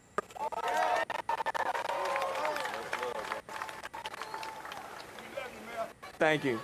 Look, let me start off. Let me thank Bun B and Trade the Truth for providing leadership to this effort. Give it up to Bun B and Trade the Truth. I want to thank all of these elected officials from Congress, the state level, city council members, county commissioners who are here, school board members, counselors all on all levels. I want to thank our community activists, our community leaders, our faith-based leaders for being out here. I want to thank all of you for coming out. You have marched, demonstrated, stood up, made your voices heard. And let me tell you, people that are in elected office and position of power, we are listening. And it's not important just to listen. It is important for us to do. And so I want you to know that your marching, your demonstrating, your protesting has not gone on in vain, certainly not here in the city of Houston. And even as the mayor of the city of Houston, let me tell you, in this city, we can always do things better. We should always, on a constant daily basis, review our own practices, procedures, and actions. We need to make sure that we engage in best practices. We always need to advance our training to make sure that we are sensitive to everything that's happening out here on our streets. There are a lot of things that we need to do. We are not perfect. We recognize that. We also recognize that in our city, in the midst of so much prosperity, that there are communities that have been underserved and under-resourced for decades. We recognize that. We recognize that there's a lot of work that needs to be done in 3rd Ward, the Trey, in 5th Ward, the Nickel, in Acres Home, the Fofo, in Denver Harbor, in Magnolia Place, in Sunnyside, in South Park, in Fort Bend, all over the city. There are a lot of things that we need to do. And we need to understand that in our city, In our city, we respect every single person. Every person is important. Every neighborhood is valued. And we have to commit ourselves to making sure that we do better every single day. So I'm not here to tell you that we're perfect. I'm not here to tell you that we don't make mistakes.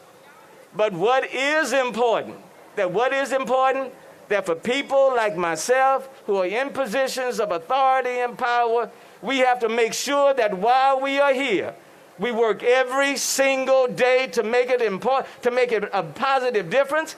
And it's important for the mayor of the city of Houston to walk, march, stand up, and protest with you and not against you. That's important. Now, lastly, let me say this. This day is not about City Hall. And I'll correct Bun B. I didn't allow you to come to City Hall. Quite frankly, this is your city. This is your hall. It doesn't belong to me. It belongs to you. So I didn't let you come to some place that's not already yours. I understand that. But today, it's about lifting up the family of George Floyd. Say his name. Say his name. It's about lifting up the name of George Floyd. It's about supporting 16 members of his family who have taken the time, okay? They have taken the time, walked through the streets just like you did, to be here with you today. These are his kinfolk. It's not about me, okay? It's about them. And I want the focus to be on them. Because let me tell you, at the end of the day, when we go home, they still have to deal with a relative that is no longer here. Not today, not next month, but for the rest of their lives. And so today, we want to love on them. We want them to know that George did not die in vain. That's important. We want them to know. And I know it made a difference to them when the police chief in Minneapolis recognized that that police officer putting his knee on the neck of George was wrong, that the other 3 police officers standing there not doing anything, their silence was complicit, was wrong. That's important. And it's important for us in Georgetown, in this city, to stand up and recognize and say his name, George Floyd. And so let me just say, Come on now. Trying to get that sound back for you. Usually comes back in just a moment, but look at that picture to your right side of your screen of how big the crowd is that is amassed there around City Hall. An incredible shot. It looks as though there's not as much movement as before. 8 People million heading downtown. Houstonians. Back to the podium. Not just black, Asian, Hispanic, African Americans, rich, poor, you name it, that we are standing with you today, next month, and years to come. We want you to know we are with you. All that they ask is that as we march, protest, and demonstrate, that we do it in such a way that we do not deface his name. They want us to be peaceful. They want us to be peaceful. And I'm asking that we do that in the city of Houston, because that's just who we are. So thank you for being out here. Incredible speech there by Mayor Sylvester Turner. I know that Alona Carson has been monitoring some of the events from today and has more for us. Alona?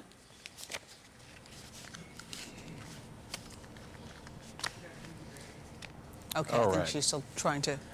Yeah, I think we'll stand by for a recap here, but I mean, again, taking a look as Mayor Sylvester Turner wrapped up his speech there in front of this crowd. It's an amazing sight here in front of City Hall, the reflection ponds. It's a huge crowd, a huge showing for George Floyd, everything this means for the change that people would like to see happen, as well as to uplift the family, as we heard the words spoken from Mayor Sylvester Turner, because at the end of the day, they are still a grieving family here as people come out to show support as well. We've got team coverage for you as well, and we've continued to monitor the speeches there taking place, and we'll certainly bring you more speakers as they come out right now. But Sky Eye just giving another vantage point here of downtown Houston, as what we've seen so far from by all accounts there on the ground from our reporters. This has been a peaceful protest. People coming out in large numbers to have their voices heard and essentially assemble there at City Hall. Yeah, this day has lived up to its billing. Really a monumental day in the city of Houston.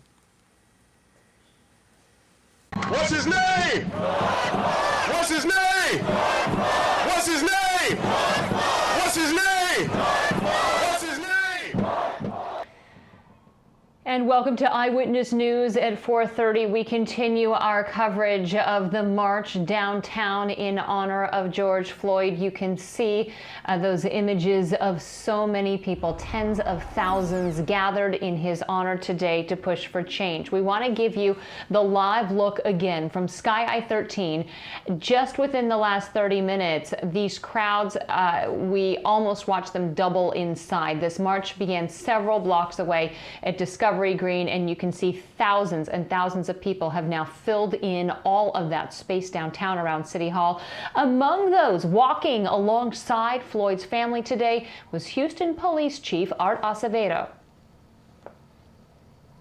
This is the United States of America. The First Amendment is the essence of what we're all about. We have protests in our DNA from day one at the Boston Tea Party, but there's a big difference between protesting and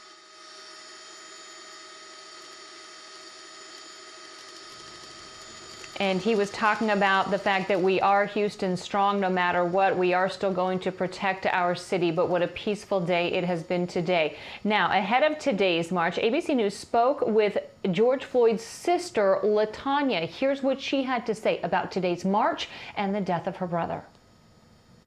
We're a team, and we believe, and I know that justice will be prevailed.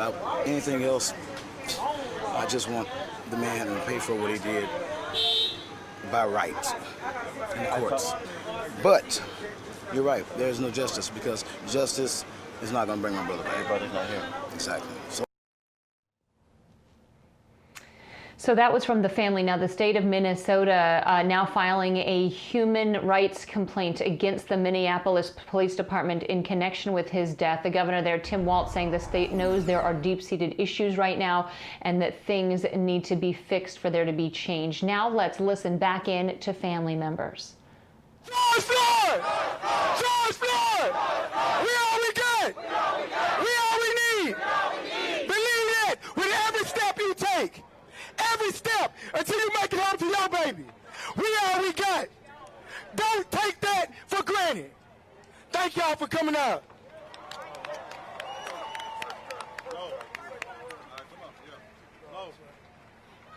Say, how y'all doing, man? Everybody good out there? We here peacefully.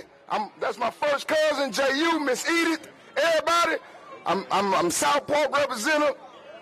Belford Crestmont, all day, right next to Alcott, Ridgeway, Third Ward, Jerusalem Missionary Baptist Church.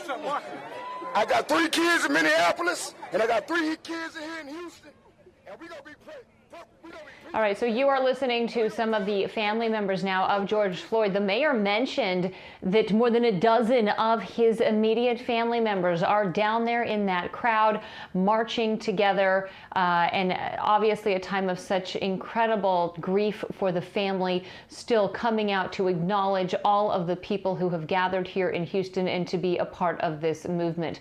We want to mention to you as we take a look at that live picture, services for George Floyd begin on Thursday in Minneapolis. A second service will be held in his birthplace of North Carolina before his body is brought back to Houston next week. A public memorial service set for Monday at Fountain of Praise on Hillcroft that will begin at noon. But you can just see, again, those tens of thousands of people gathering around City Hall downtown for this peaceful and emotional demonstration to call for social justice and change. Let's listen back in. We gotta do it the right way, man. We got to. You know what I'm saying? The violence ain't gonna, it's not gonna help him. Please, man, help my brother rest in peace, man. Please, y'all, do it the right way, man. You know what I'm saying? And everybody, man, we appreciate y'all. Hey, my name is Cal Wayne, man. Standing here as a brother of Big Floyd, man. He's my role model, my hero. I just want to make sure, man, y'all don't lose sight of why we here, man. Like I say, at the end of the day, you know, I'm listening to everybody, but I don't think everybody really understand the big picture of why we here, man. We here trying to demand some things. We here trying to understand some things, get some compromise, or find out how things can be different. I think that on behalf of the family, we trying to be nonviolent because of some fact we know Floyd wasn't really like that. But I understand y'all. But I want to make sure, man, that the message don't get misconstrued, man. We here because we want change, man. We here because we want to be heard. You know what I'm saying? We here because we want to stop dying for nothing. At the hands of the officers, they just sweeping it under the rug. You know what I'm saying? So I appreciate y'all. I just want y'all to keep that in mind when we protest and everything. If I march these streets, keep in mind, man, in the back of your head, man, we here to make sure that things change, man. Not to just sit up here and walk around and chant and go home and Instagram it and it's cool. You know what I'm saying? We want to make sure, hey, man, tell us what's going to happen after this here, man. You know what I'm saying? Cause I be scared all the time. I don't like get killed by the law. I want to know for sure after this here, man, that we've been heard to the point to where Cal Wayne ain't going to die at the hands of the law after this here. You know what I'm saying? This lady ain't going to die at the hands of the law after this here. Let's keep in mind what we here for, man. We here because we want some answers, man. We want some change, man. All the way from Minneapolis down here, man. We want to be heard. Man, ghetto.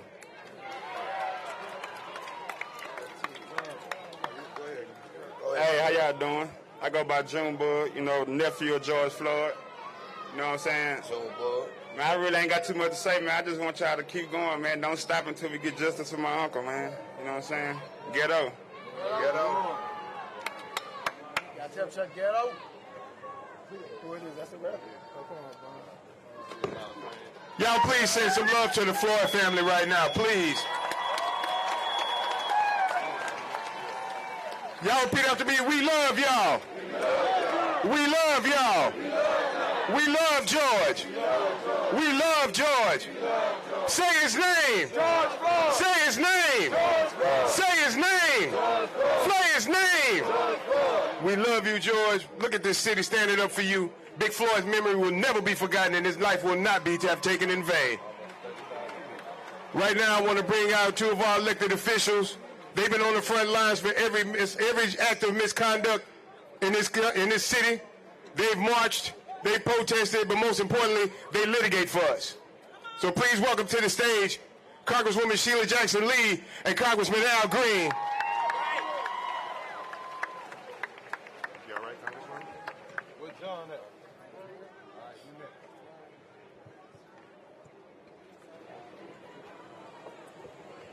I need your attention just for a moment. I need you looking just for a moment. I want the family to stay.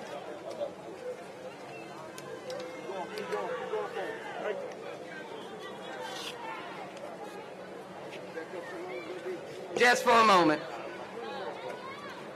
I want this to be a solemn moment. I want us to get a moment of reflection. I want us to know what has happened here.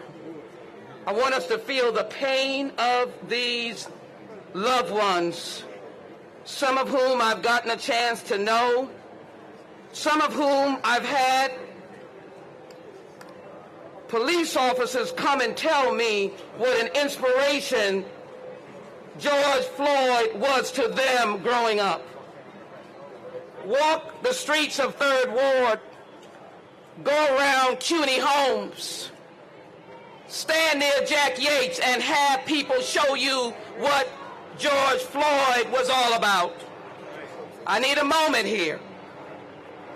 because everybody has been talking, and I want you to know, Congressman Green and I have the privilege and sometimes the challenge of representing the most powerful nation in the world, the nation you own. This country is not of itself. You are this nation. And I come here today for you to take your nation. Take your nation. It's your country. What I want to say to this family, first, my sympathy. Thanks Brandon, who came and expressed what deep embedded love there was for him as a child for George Floyd. And then all of his brothers, sister-in-laws, cousins. This is like our family. So listen to me for a moment now. Thank you, Bun B. Thank you, Trey the Truth. We walk together. And I will take your challenge, Lee Merritt. I don't want to walk this journey again. It is time for a revolution of change for the dignity of all of us, no matter what our color. And so I want you to know, about 8 months ago, I was standing at the door of no return. For those who don't understand that, that was in Ghana, West Africa, looking into the watery graves that our ancestors jumped in order not to become a slave. It embedded in my soul that there's nothing we cannot do. I want to thank the brothers and sisters that don't look like me. So here is what I say to you. I don't want to speak to anybody here because I can already feel your spirit and I know where you are. I want to speak to those that are watching somewhere on their phone, on television, sitting somewhere and grumbling about those people. I want to capture for them the spirit and the pain of this family. I cannot walk in their shoes. I want you to be able to join us. You've got to ask for a reformation of this system. And so on Thursday, I will introduce revolutionary legislation that talks about a new culture for police and for policing, for recruitment, for de-escalation, for accreditation, for knowing that police are here as they want to be to protect and serve. So I want an understanding. I want to be able to talk to those in these high skyscrapers. I want them to hear our cry. You're wearing black, but I'm wearing red for the blood of our ancestors. I want you to hear us. I want you to know that we've got to walk together. I am not angry, I'm anguished, but if we walk together, we'll reform this system, that it becomes a system of protect and serve. And so the Congress of the United States, the Congressional Black Caucus, and let me acknowledge Lizzie Fletcher, who doesn't look like me. I'm delighted she is here. Seema is here. I'm delighted that Sylvia Garcia is here. They do not look like me. I'm delighted that Deshaun Watson, who looks like me, is here. You all need to know that. But what I want to have you understand, I'm talking over you because I love you, because you're already here. I got to get these folk to walk with us, because the dignity of this nation and the backs that built this nation are standing in front of me. And so I want those to be grateful and work with me on reform. My last point. All right, my last point. That we have come to a moment in history. I'm not even going to characterize the legislation other than to say that in some form, now we need to understand there's no shame in reparations. We have got to understand that economics, that health care, that education, that housing. And so if you want an agenda, that's one. Police reform through the Law Enforcement Trust and Integrity Act that the Judiciary Committee will be doing. That's two. And then, as Lee has indicated, there are a lot of other issues that we're going to address. But I want to close on this. I want us to be under the umbrella of amazing grace. I want us to be able to take just a moment, if the family will allow me, because I've been wrestling with this. And I am not them, but I am trying to understand.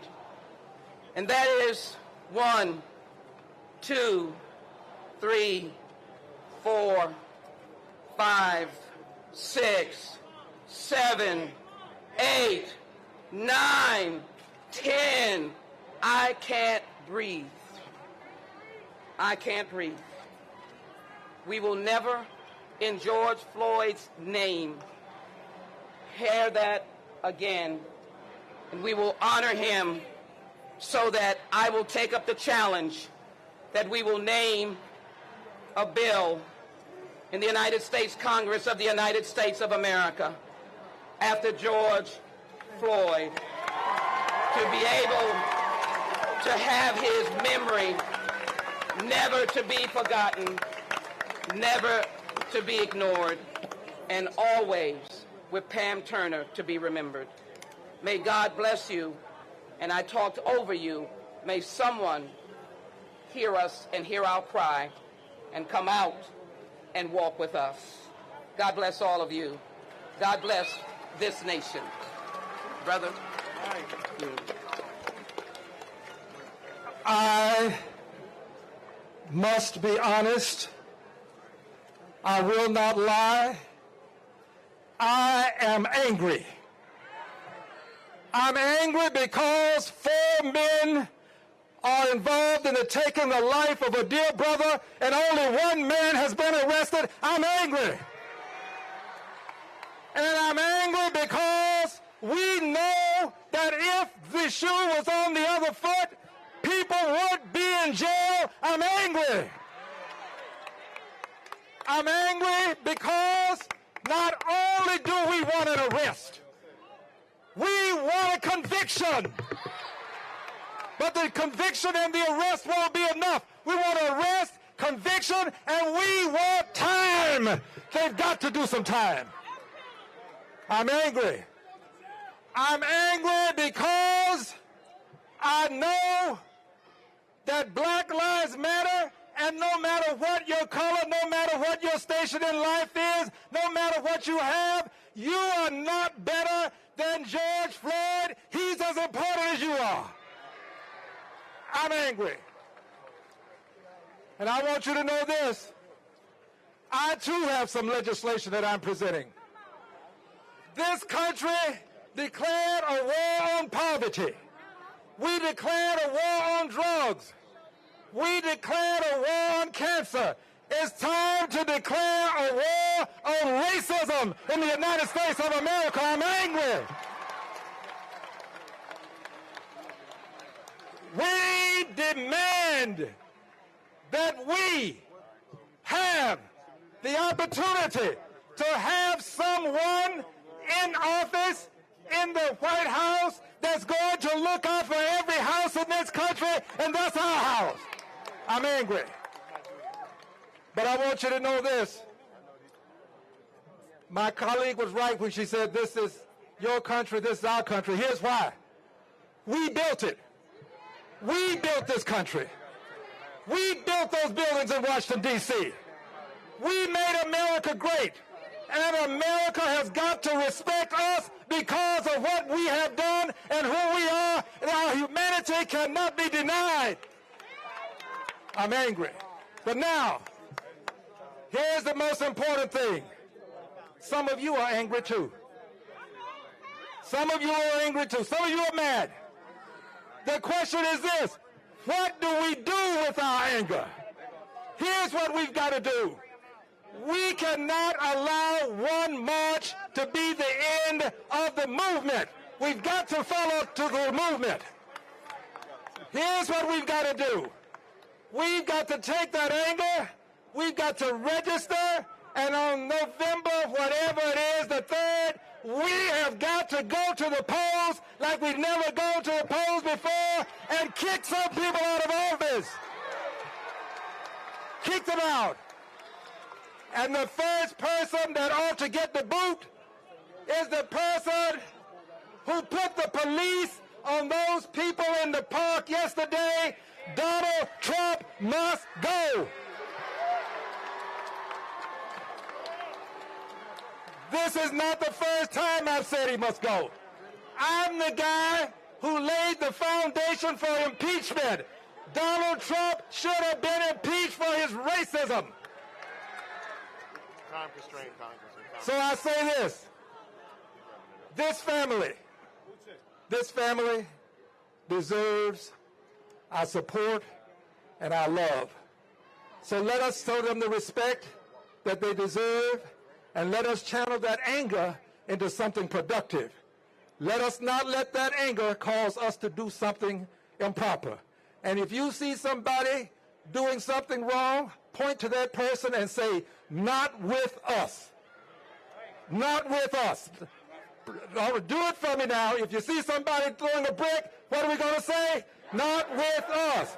Not with us. Not with us. Not with us. Not with us. God bless you.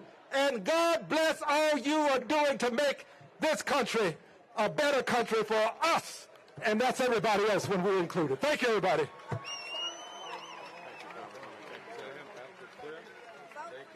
Thank you, and don't forget, the cry is for justice. Let me hear you say that. Justice!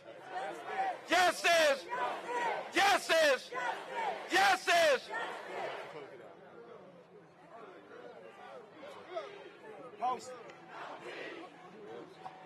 No problem. No justice! No justice! No justice! No justice! Say his name! Say his name! Say his name! Say his name! Houston, Texas, thank you so much for coming out and joining us today. We just got the word from the mayor that we are 60,000 strong in the streets of Houston for George Floyd. We are 60,000 strong against racism, 60,000 strong against injustice, 60,000 strong against police brutality. And in the same way that we started this march, because we're going to get ready to walk back to Discovery Green, the same way we started it with prayer, we're going to end this rally and this protest with prayer. I would like to bring my brother in arms, my soldier. I love this man. I love his heart. He has a great spirit for the Lord. He's going to lead us with prayer, and then we're going to take ourselves back to peacefully to Discovery Green. Ladies and gentlemen, Pastor John Gray.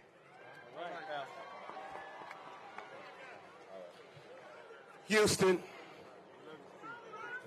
one more time, say his name. Say his name. Say his name. The anger that we feel is not simply because of his unjust death, or Breonna Taylor, or Sandra Bland, or Tamir Rice, or Philando Castile, or all of the other names. This is 400 years of pain.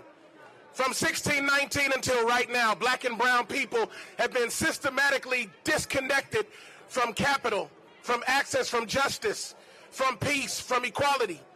This is our Emmett Till moment. We cannot go back. We must not go back. Let this anger turn into activism, become something greater. Let his death be the seed that produces fruit that changes this nation. Let this moment change the world by changing you. Let us pray. Lord Jesus, we're asking for wisdom, strength, courage, discernment to make the right decisions, to do the right thing. And though we are filled with anger and many of us have questions, give us the wisdom and the strength to do the right thing, not to dishonor George Floyd's death by doing things that cause us to be accused of doing things that taint and tarnish his legacy. Let us walk with honor. Let us walk with power. Let us walk with conviction. Let us walk with fury. But let us walk with a plan that justice shall be served, not just through our cries and our tears, but through the legislation that's passed, through the partnerships that are birthed, and through the healing that comes. God, I pray for protection for every American city. We pray for the safety of the people. You are watching Live at 5 right here on ABC 13. Back to the closing of this rally. We are watching people beginning to stream out of City Hall. And we heard from at least one of the speakers that there may have been as many as 60,000 people. In other words, 3 times the estimates initially. But we have seen just astounding crowds in downtown Houston. Really, unlike anything I've seen. Certainly, perhaps maybe it was when we held our big rally for the World Series champions. Yes. But the only thing I can think of even close to that. And this crowd, despite the heat, despite really sort of difficult circumstances there, stayed through the entire time. We want to go right now to Steve Campion, who I believe is somewhere in that crowd downtown. Steve? And I'm not sure if he's able to hear us or not. There he is. Steve, are you able to hear us?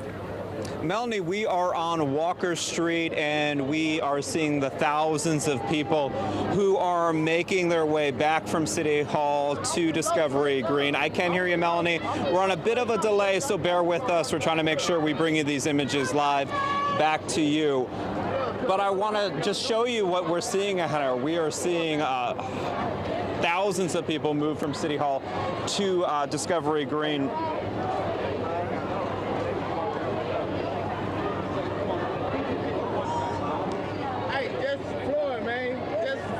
Obviously, very crowded out there, very loud. We're going to try to go back to Steve in just a few moments. But as you can see there, Art, he is there in the midst of that just astonishing crowd. Yeah, the crowd is pretty big there. I mean, initially it started out, I think, a lot stronger. Perhaps some have left. Let's talk to Steve. I understand that he is back now. We can hear his audio. Steve, does it look like some of those crowds have left? That say Black Lives Matter, chanting no justice, no peace, and we have heard time and time again George Floyd's voice being chanted out here. I can't breathe, among the things that we have heard out here. And again, we're bringing these images live from the ground on Caroline near Walker Street. And I will send it back in the studio right now. Very good. Thank you, Steve. Appreciate that report as we continue to watch not only through Sky Eye, but as well a couple of the ground pictures. And it is very hot out there. I believe it's around 90 degrees. Is that right, David? About 90, 91 degrees. You have some people there in the reflection pond trying to cool off. We had reports as well of people fainting. We heard that from Maida Moreno and Jessica Willie as well, standing by. Jessica, how's the crowd doing? Yeah, hey there. Yeah, we're at a few blocks down from where Steve was on Walker and Fannin, and everyone funneling now back to Discovery Green. We saw Trey the Truth roll by with his big relief gang truck. As I was listening to the podium at City Hall saying, okay, we're going to walk back to Discovery Green, we started seeing the crowd come this way. So this started at Discovery Green around 2:45, 3 o'clock, and now everyone is walking back that way.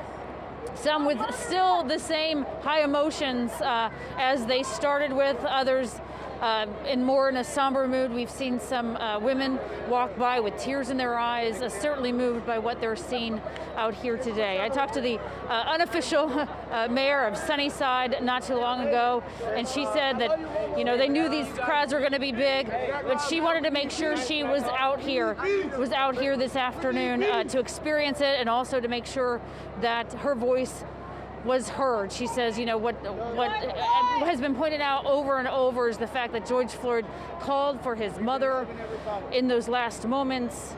That resonated with moms everywhere, with people everywhere.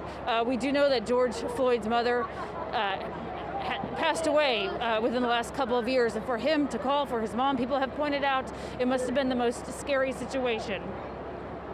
So she brought that up, and the fact that she said, we're all mothers, we're out here to support and to hopefully really affect change.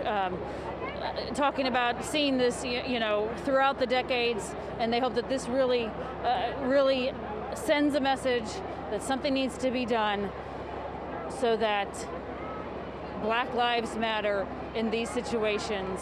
They're out here for social justice, for civil rights, for equality. Melanie, Art? Well, and And Jessica, obviously one of the big concerns was that this was a peaceful gathering. The organizers, Bun B and Trey the Truth, said that they promised it was going to be like that. But one of the things that I was struck by as well, Jessica, and perhaps you can talk to this, is the diversity of the people that came. This was not just a crowd that was largely African American, but really across the board.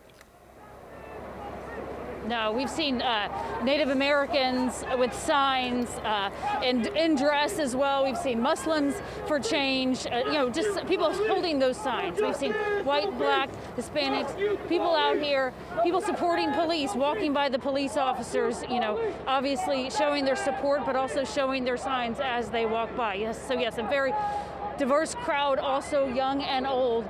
Parents wanted to bring their kids out here to see this. This is a moment. The world is watching Houston, and they recognize that.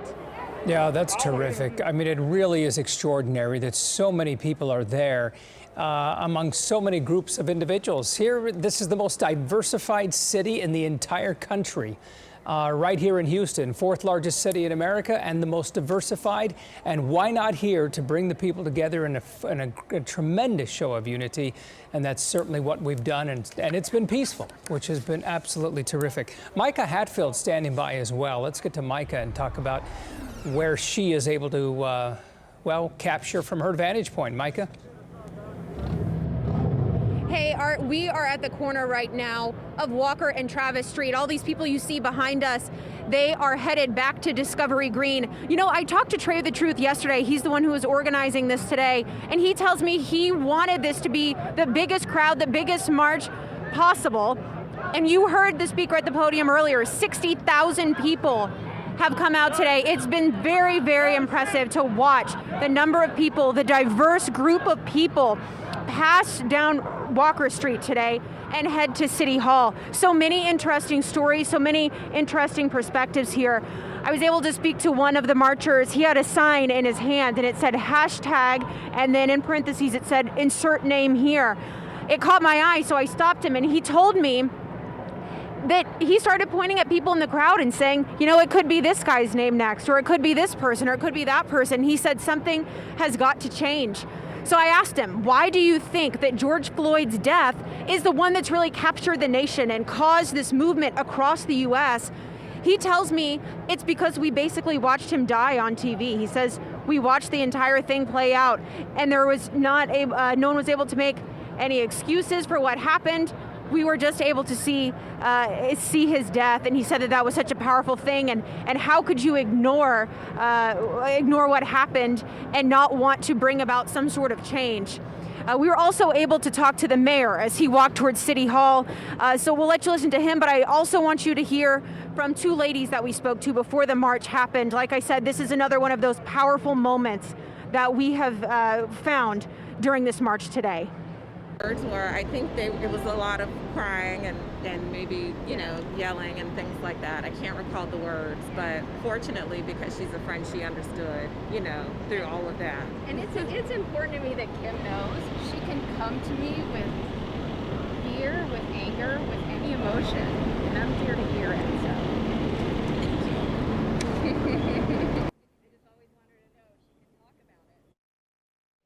And hopefully we're also able to let you hear the mayor. I want to give you a little context to those two women you just heard from, though. We spoke to them. They're friends. They've been friends for decades, and they said that they came down here together. The white woman that you heard from, she says she asked her African-American friend if she wanted to come down here with her. And the African-American woman told us that meant so much to her, someone trying to understand her perspective about what happened. She says she was just brought to tears trying to explain what she's feeling right now. What you're seeing out here right now, again, is all of these tens of thousands of people walking back to Discovery Green. Their energy is very high. I do want to point out that this has been a very, very peaceful protest. I've not seen anything go on that even remotely resembles something that's not peaceful. Just a very powerful day. Art, back to you. Krista,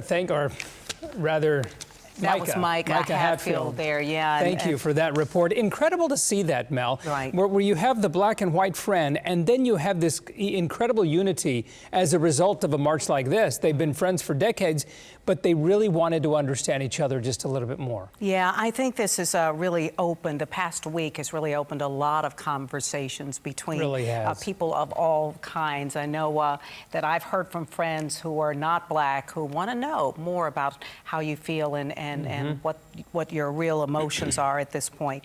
And hopefully that will continue. Again, we watch all these folks coming out. You can see it has been a very peaceful march. David Tillman telling us just a moment ago it was 90 degrees out there, felt like 95, really our first good hot summer day. But interestingly enough, most people stayed throughout all of the speeches and the like before they took off there. We want to head on down to City Hall once again, and Maya Shea, who was standing there on the steps of City Hall. Hopefully we have her shot there, but we continue to sort of look from Sky Eye here at really just the mobs of people who are leaving now. But once again, Art, there was that peaceful tone to all of this. Right. And all the speeches were that way, which is absolutely terrific. They all talked about the anger, the frustration, the heartache, the pain that they're going through, but also the importance of sending a powerful message, and no more powerful message can be sent than with a massive, peaceful protest like this. Yeah, absolutely. And we did get a chance as well to hear from the family members there. Several family members, those who live here and who live other parts of the country. And in addition to saying thank you to Houston for standing up for George, they also said, you know, we want justice and we hope you will stand behind us as we seek that. Well, joining us here live, and we haven't had a chance really to talk to him in the last few moments, but former city council member, now head of the Urban League, and he is in a unique position because Judson Robinson was not only the second generation in his family to sit on city council, both his father and his mother were there. I think at this point that still is a distinction. I don't think anybody else has matched that. But Judson, you've certainly seen City Hall from inside, from outside. You've grown up in this city. What are your feelings about today as you watched these proceedings for the last 3 hours? Well, Melanie, you know, when you think about the fact that we're here because of justice, we're here due to the fact that there was a tragedy that made America say it's time, once again, to have this discussion about justice, about privilege, about race, about prejudice. And it's obvious from the crowd that was assembled today in the heat that it matters. It matters that people have the opportunity to provide for themselves, to live a life that can be one of opportunities. And this man was denied that. But out of great conflict sometimes comes great opportunity. So you saw the number of people here and the demonstrations across the country. So my hope is that out of this conflict, people will take it upon themselves to try to do something. As a matter of fact, we had a similar incident in 1968 when riots were taking place across the country. And city leaders in Houston decided that it was important to determine what was missing. What did we need to provide for underserved populations, primarily African Americans, that we did not offer? And believe it or not, that's how the Urban League in Houston, Texas was started, because we didn't have one. And it was blacks and whites and others who decided this was important work to do. Judson, we don't have much time, but just quickly, this is sending a good message, a powerful message to the rest of the nation. Here, his family's here. George Floyd's family is here. What about the message that's being sent? Well, and the fact that you see police officers standing side by side with protesters. Judson has certainly lived in this city when we had great clashes between the citizenry and the police. But yeah, Go ahead, as Judson. you look at that. Go ahead with the answer there. No, I think the message is one of unity. Yeah. It is that we have to dialogue with one another. We have to get to know one another. We have to walk in each other's shoes as best we possibly can so that we can appreciate and respect a point of view that may be different from our own. But when we all work together, it makes for a stronger city. And I think Houston, all things considered, has done a pretty good job of that Right. when you look across the nation. Well, and you did a great job of that back in the 60s as well. So Yeah, absolutely. we thank you, Judson, for your tremendous influence in this city as we move towards greater civil rights. Well, we want to head down once again and try to connect with Maya Shea there. She's been on the steps of City Hall throughout all of this, saw a number of dignitaries come and go. And Maya, interesting that we heard from the mayor, a very impassioned speech from the mayor and from the police chief talking about how they stand with the protesters in seeking justice.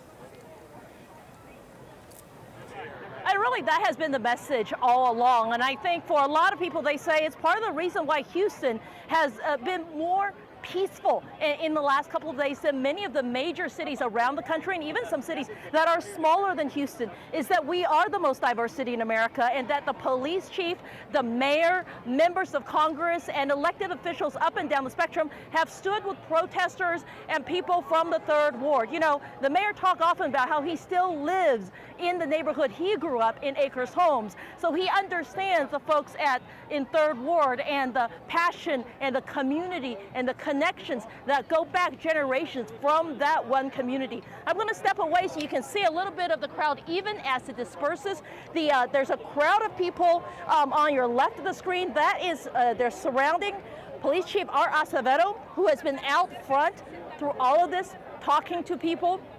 We know some family members have been here as well. You heard words from them. You know, for the kids who grew up in Third Ward, they say they don't have to be related by blood to consider each other brother and sister. And that's exactly what happened today, because not only did you hear from the brother, not only did you hear from the sister of George Floyd, but you heard from his friends, people who went to elementary school together with him, who would spend nights at each other's homes, who went to the same sporting games, played basketball, football, went to prom together.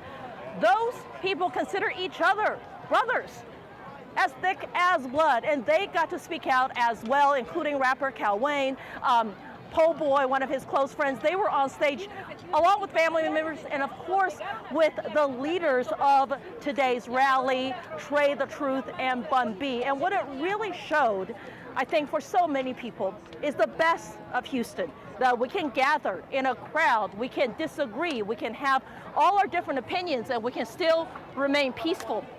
Even at this point, I think what's striking is as people leave, there were volunteers with trash bags asking to collect the trash, picking up water bottles because it is hot out here, making sure they leave City Hall clean, making sure they set a good example for their children and their grandchildren. And what's been really striking is we've talked to people. I mean, this is a safe enough environment where people brought their 3-year-old, 2-year-old children, and great-grandmothers came. I interviewed a lady who graduated from Yates High School in 1959, 61 years ago. She says, once a lion, always a lion. She had to be here for George Floyd. That's exactly what we saw. So the hope is, as these marchers and protesters go back to Discovery Green and disperse into the community, that they will carry the message of unity, of peace with them to the communities wherever they are, no matter what ethnicity, what background, what socioeconomic community you may come from. The people here talking about they want to move forward, they want to have change. And Melanie, I know we heard from your father, Reverend Bill Lawson, so very moving here, giving the young people a highlight, even though he's in his 90s, truly sending a message that all of us here could remember. Back to you guys. All right, Maya. Yeah, in fact, just beautiful. As I told Art, we kept saying to him, you don't need to go down there. It's going to be crowded. It's going to be hot. But at his age and with his history of civil rights, when he was ready to go, he's ready to go. And the words he did say,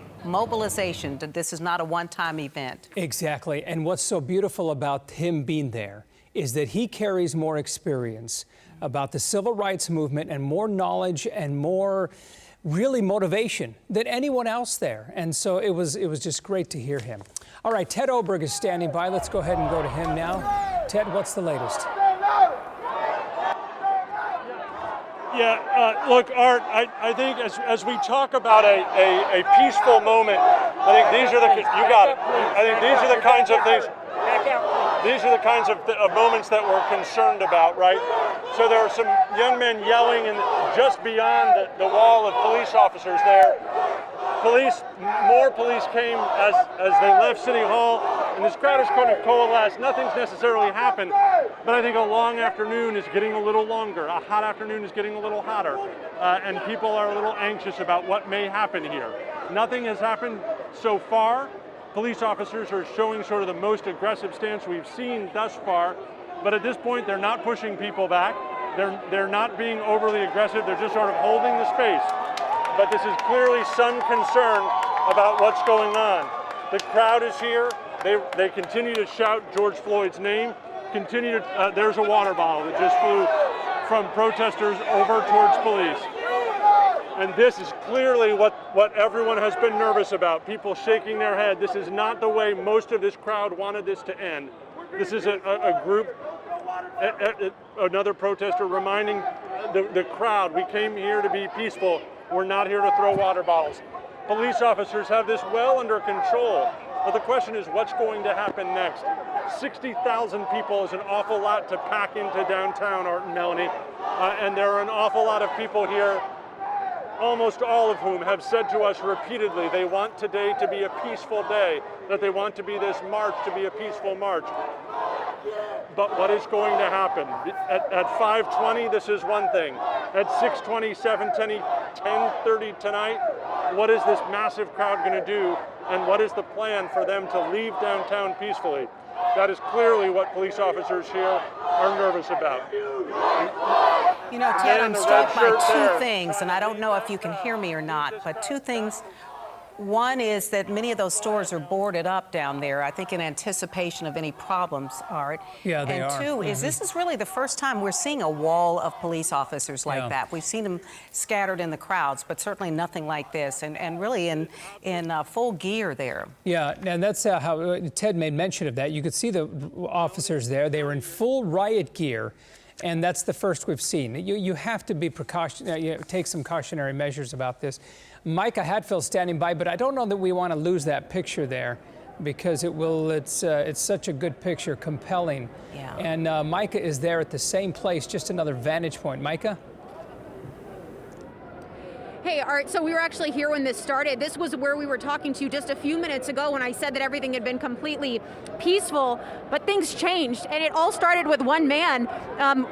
If we could turn our camera a little bit this way to the left, Noe, we have a bunch of marchers who are now down on a knee in front of the police officers. I want to tell you, though, how this started. We watched it. One man approached the police and got in their faces. Actually, he got in the face of an African-American officer and told him that he was a sellout and he was the problem. That was his words, and that's what started all of this. We saw police just pour out from everywhere. They are standing in a straight line in front of the crowd. Hundreds of people now out here just in a moment. These people were all leaving and this happened. We haven't seen any sort of violent activity. We've just sort of seen people raise their voices and police start mobilizing. But incredible restraint by the police who just stood there and listened to what these marchers had to say. Art, I'll send it back to you. All right, very good. Thank you, Micah. Appreciate that. And you can tell there's some tension there. That's clear about that, and Ted made it very real as well. And Micah's report that, it is getting hot. It is on the ground about 95 degrees. And when you're talking about a crowd of 60,000 people marching from one end of downtown to the other end, that's essentially opposite ends of downtown from Discovery Green to City Hall and then back. And then you have a bit of tension there. That's kind of expected, but we hope it doesn't explode, of course. Yeah, we saw just a moment ago several young men really in the face of police officers, as Ted described it, shouting, but the police were pretty much motionless. Not a lot of response there. Let's go back to Ted. Ted's also in that same general area. Ted, were you able to decipher a little bit more about what was going on and what they were shouting? Melanie, the shouting wasn't anything impressive or necessarily. There was no moment here other than I think just some anger boiling over. the most striking thing I saw in the last 90 seconds was that front row of young men and women taking a knee, hands up, taking a knee in front of the police. Not a necessarily aggressive stand, and they weren't saying nice things, but they weren't saying necessarily mean things either. This is a group that they've stood their ground, as have police, but more and more police officers continue to come. I want to set the scene. As these 60,000 people have been down here all afternoon, Mel, police officers have always been close by, but have never been on top of this crowd. They've been a visible presence, but not an aggressive one. And clearly, word got out quickly that something was happening at the corner of Travis and Walker, and the police force has massed here. So there's probably, I would say, 40 or 50 of them at this point. And so it seems to be calming down. I don't sense that much more is going to happen here except the yelling that we're hearing. But they are trying to push people back. They are trying to calm the situation down. Pardon me, were you here the whole time? Can I talk to you for just a sec? No, she doesn't want to talk. Were you guys here? So have you been here for 5-10 minutes? And so you tell me with your eyes, what have you seen here? I saw people walking home. And so how did it escalate? They just showed up. I mean, I don't understand. They didn't have any type of presence on any other street. Yeah. All they had was the dump trucks on the other street. Yeah. So it was unnecessary. I think it's just unnecessary provocation. So tell me what you take away from today, because I don't want this to be the image of what every Houstonian sees. Today was an incredible day. Today was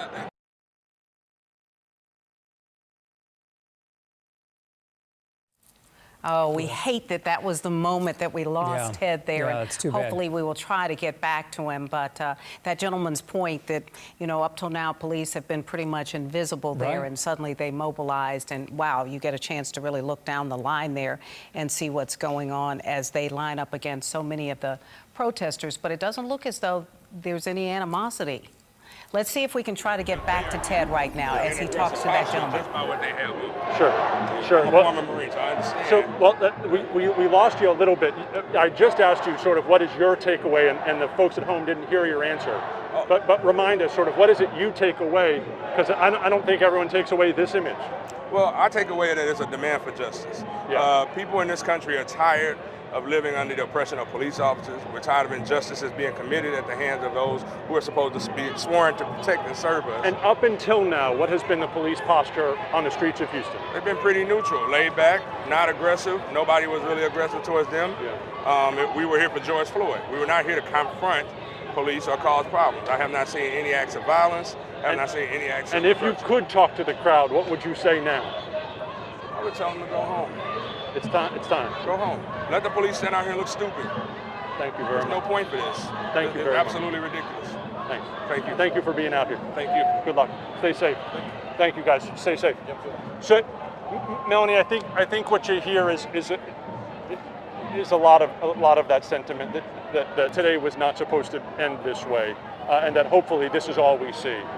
Obviously, there's a lot of us out here to sort of see what happens, and to see if the aggressive posture on both sides of the crowd and the police sort of can calm down, and everyone, as the man we were just talking to, said it's time to head home.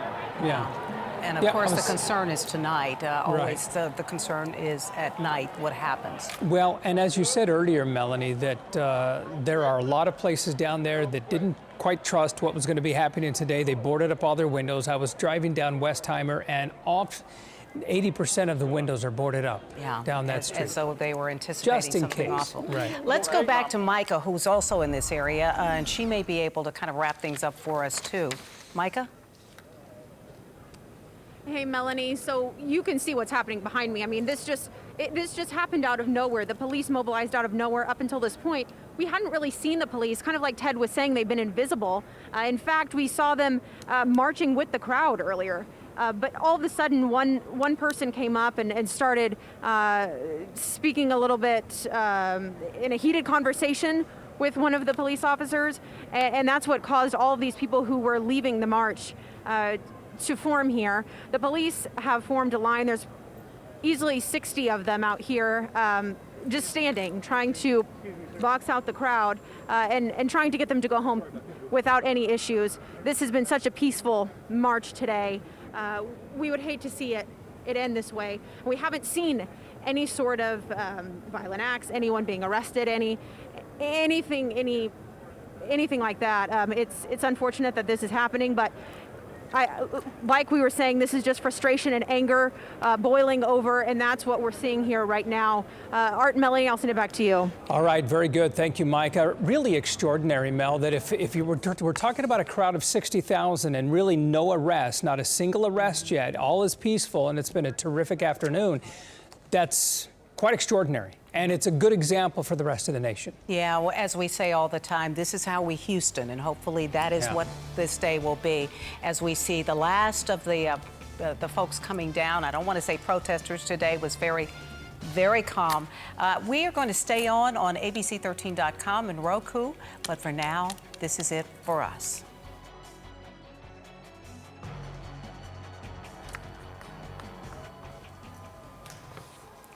And we are joining you now on digital as we continue to look at the crowds pouring out of downtown Houston. So many of these folks leaving City Hall after a very rigorous beginning there at Discovery Green, and then a march over to City Hall where we saw 60,000 people assembled between those two locations throughout the afternoon. Very busy afternoon. This all started about 2 o'clock when they began to gather. They finally were able to gather, or at least started their march right around 3:15, 3:30, and moving quite along at a good pace all the way to City Hall. And let's go ahead and listen in. Who do we have here? Are these, do we have the audio up on some of this or no? Do we have a reporter over there? Okay. I guess not. And we may not want to, Art. It may be a bit colorful here. So we have to be careful of that. But for the most part, it's been very peaceful. A lot of anger, clearly. And that's what marches are about. Be the change. And I don't know if you saw the other sign. It says, "I'm not a threat." Okay. I'm not a threat. A real issue that has obviously started all of this, that many men of color especially feel as though they are viewed by the police as a threat, or other people who will call on them because they're bird watching in Central Park, for instance. So I'm not a threat, a very, very important message to get out there. We continue to look at really this battalion of officers, all in riot gear at this point, lined up on both sides of the street. Steve Campion is there, I am assuming fairly close by. Steve, are you able to hear us? Actually, Melanie and Ken, we're at the corner of Walker and Caroline. I do not see police officers from our vantage point from where we are. I can tell you that this has been remarkably peaceful from where we have been positioned throughout the march and the demonstration here today. Again, you are seeing thousands of people leave Houston City Hall. They're headed back to Discovery Green, carrying signs and chanting out here. And that's the message that we have heard time and time again. So to your point about police officers out here, we haven't really seen any. I think Ted and Micah talked about this a little bit, that it seems like they have taken a less aggressive approach, kind of on the back burner of things. Let's see if we could talk to some people, because I know we're up on ABC13.com right now. And so if you, just to give you a position, we are a couple blocks away from Discovery Green, and we're going to see if we can stop this young lady. Hello. Hey, Steve Campion. We are up on ABC13.com. Hi. Hey, how you doing? Good. Hey, I just wanted to stop you for a minute. Tell me your name, tell me where you're from, and tell me why you're out here wearing a shirt and being part of this march. Hi, well, my name is Iris Garcia. I'm originally from El Paso, but I've been in Houston since 2005. I'm here because we need people to have a voice and come in. Black Lives Matter. Everybody that says all lives matter, all lives don't matter until Black Lives Matter. My son is black. I have friends that are black. You know, we need to do something. This is just too much. And until we take a stand and speak up for our brothers and sisters of color, nothing's going to change. Did you drive from El Paso for this? You live in Houston now? I'm from here. I live here now. Got it. So tell me a little bit. We watched the march and the speeches unfold live on Channel 13 earlier. Did you hear some of that? What was your takeaway? What has this experience brought to you, and has it changed you in a way? Honestly, they were talking a lot about peaceful, and we've been peaceful for so many years. I think something else needs to be done. I'm glad that it was peaceful here tonight, but I think something else needs to be done. We've done the same thing for the past 300 years. Go out and vote, go out and march, but something has to be done. This isn't working, clearly. We've heard people say they're fed up. We are fed up. We are fed up. We're fed up. Is it emotional? Give me a sense of just, to see, though, the crowds are estimated, I think, at 60,000 people. A remarkable turnout here. Does that give you hope? Does that give you optimism for a better... It gives me hope to see a lot of people that aren't black out here. So it does give me hope. But like we said, we've been waiting for 300-400 years, so we'll see. And if I heard you correctly, you said you brought your son here. Is that correct? No, I didn't. I didn't bring him in. What are the conversations you have with him as a mother? My son? Yeah. Well, him being biracial, I have to explain to him how he has to approach police officers, how he has to approach people growing up. So I do have to have these courageous conversations that I didn't think I would have to have with my son who is black. So that affects me and my son. What are you going to leave here with today? Is there any sense of a difference? I mean... I guess I can't. I don't know. I guess time will tell. Time will tell, because we've all been through this time and time again. So time will tell. We really do appreciate you sharing your perspective with us. Have a good Stay safe. So you can hear from people there, obviously heightened emotions out here, fed up with the status quo. And just a remarkable sight. Again, the crowd estimated at 60,000 people. You can see them still coming down Walker Street, heading east back to Discovery Green. At that point, we're not sure if people are going to disperse at Discovery Green or what exactly is going to happen there at Discovery Green. Can I stop you, sir? Yeah. Hey, Steve Campion here. We are live on ABC13.com right now. Tell me your name, where you're from, and why you are part of the 60,000 people out here right now. Well, I'm Curtis Taylor. I live stay black. I live in Houston, Texas, from Kansas. And what was the other question? Tell me why you're out here. You are here to be seen. You're here to be heard. And I'm out here because I'm black and I'm gay, and we have discrimination coming from both ends, being gay and a minority, and then being black men. And so I'm out here trying to fight for that and let people know that this is what we should be doing and supporting each other and helping and trying to get rid of racism, homophobia, everything. Were you able to make it down to City Hall? Were you able to hear some of the speeches from the mayor, from the congresswoman? That's where we're just coming from, Sheila Jackson Lee. We let everybody walk down here first so we can get down here without being all smushed up together. So tell me, was there anything that you heard there at City Hall that spoke to you, that is something that really touched you? Was there anything that kind of stood out above the rest?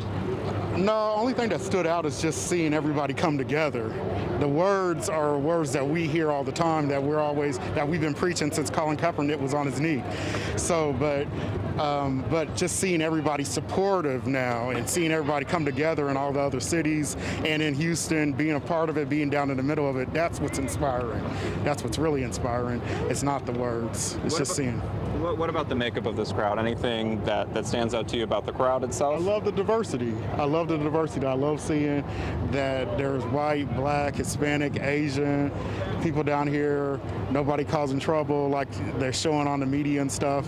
Everybody's just down here trying to support each other, trying to make it through, cleaning up after each other, giving you water, giving you masks, free masks and everything. It's, they try to say that we're not trying to come together and we're trying to be disruptive, and we're not. So where do you go from here? I mean, we know people are going back to Discovery Green. Is there, what's next? I'm heading over there to Discovery Green because I really didn't see an agenda. I just knew the thing was happening, the march was happening, and so I just wanted to be a part of it and just see where it takes us today, Well, we sure do appreciate your time and your perspective, and stay safe out there. Thanks. Appreciate it.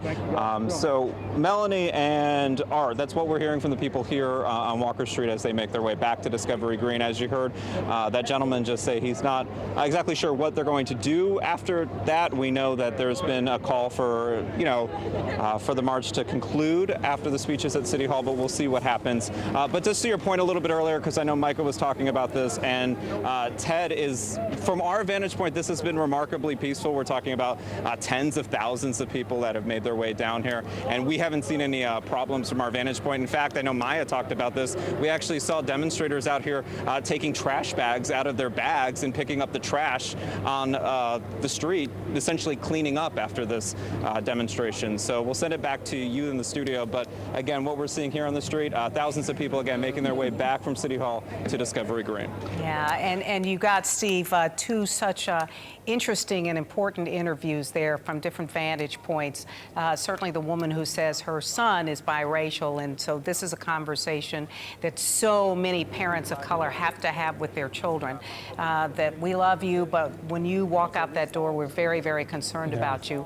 And then the other gentleman who says he gets it from two different sides, really, because he's black and gay as well. So really important and interesting interviews, giving us a lot of insight. Thank you very much, Steve. Appreciate that. Let's go to Ted Oberg. He's been, of course, at the probably the most heated area of this entire march. But I don't know, Ted. What's your perspective now? Is it still quite tense or no? I think it is tense, Art, mostly because there's a standoff between a couple hundred protesters and what has become probably about 100 police officers. There's now music and dancing just on the other side of police officers, so maybe that's a little less tense. But look, this is the question of how these things end. And you can get, 59,500 of the people that came out today to head home quickly. And then there's something that happens with a couple hundred people who stick around, and who's going to blink first. And there are a lot of smiles on the people who are facing off in that front row with police officers. Not a lot of smiles on the faces of police officers, and but also no aggressive action to make any arrests. I don't think anyone's been told to get off the street, which is the reason that we had the bulk of the arrests. It's hard to tell. I will tell you, we are underneath an elevated parking garage, and I've seen more than one officer sort of take a look up there. It has been a problematic spot, in the past. Now, Trey the Truth is shown up here, I believe, in that hat that's waving the gloves and ABN on his hat, telling people it is time to go home, time to go home.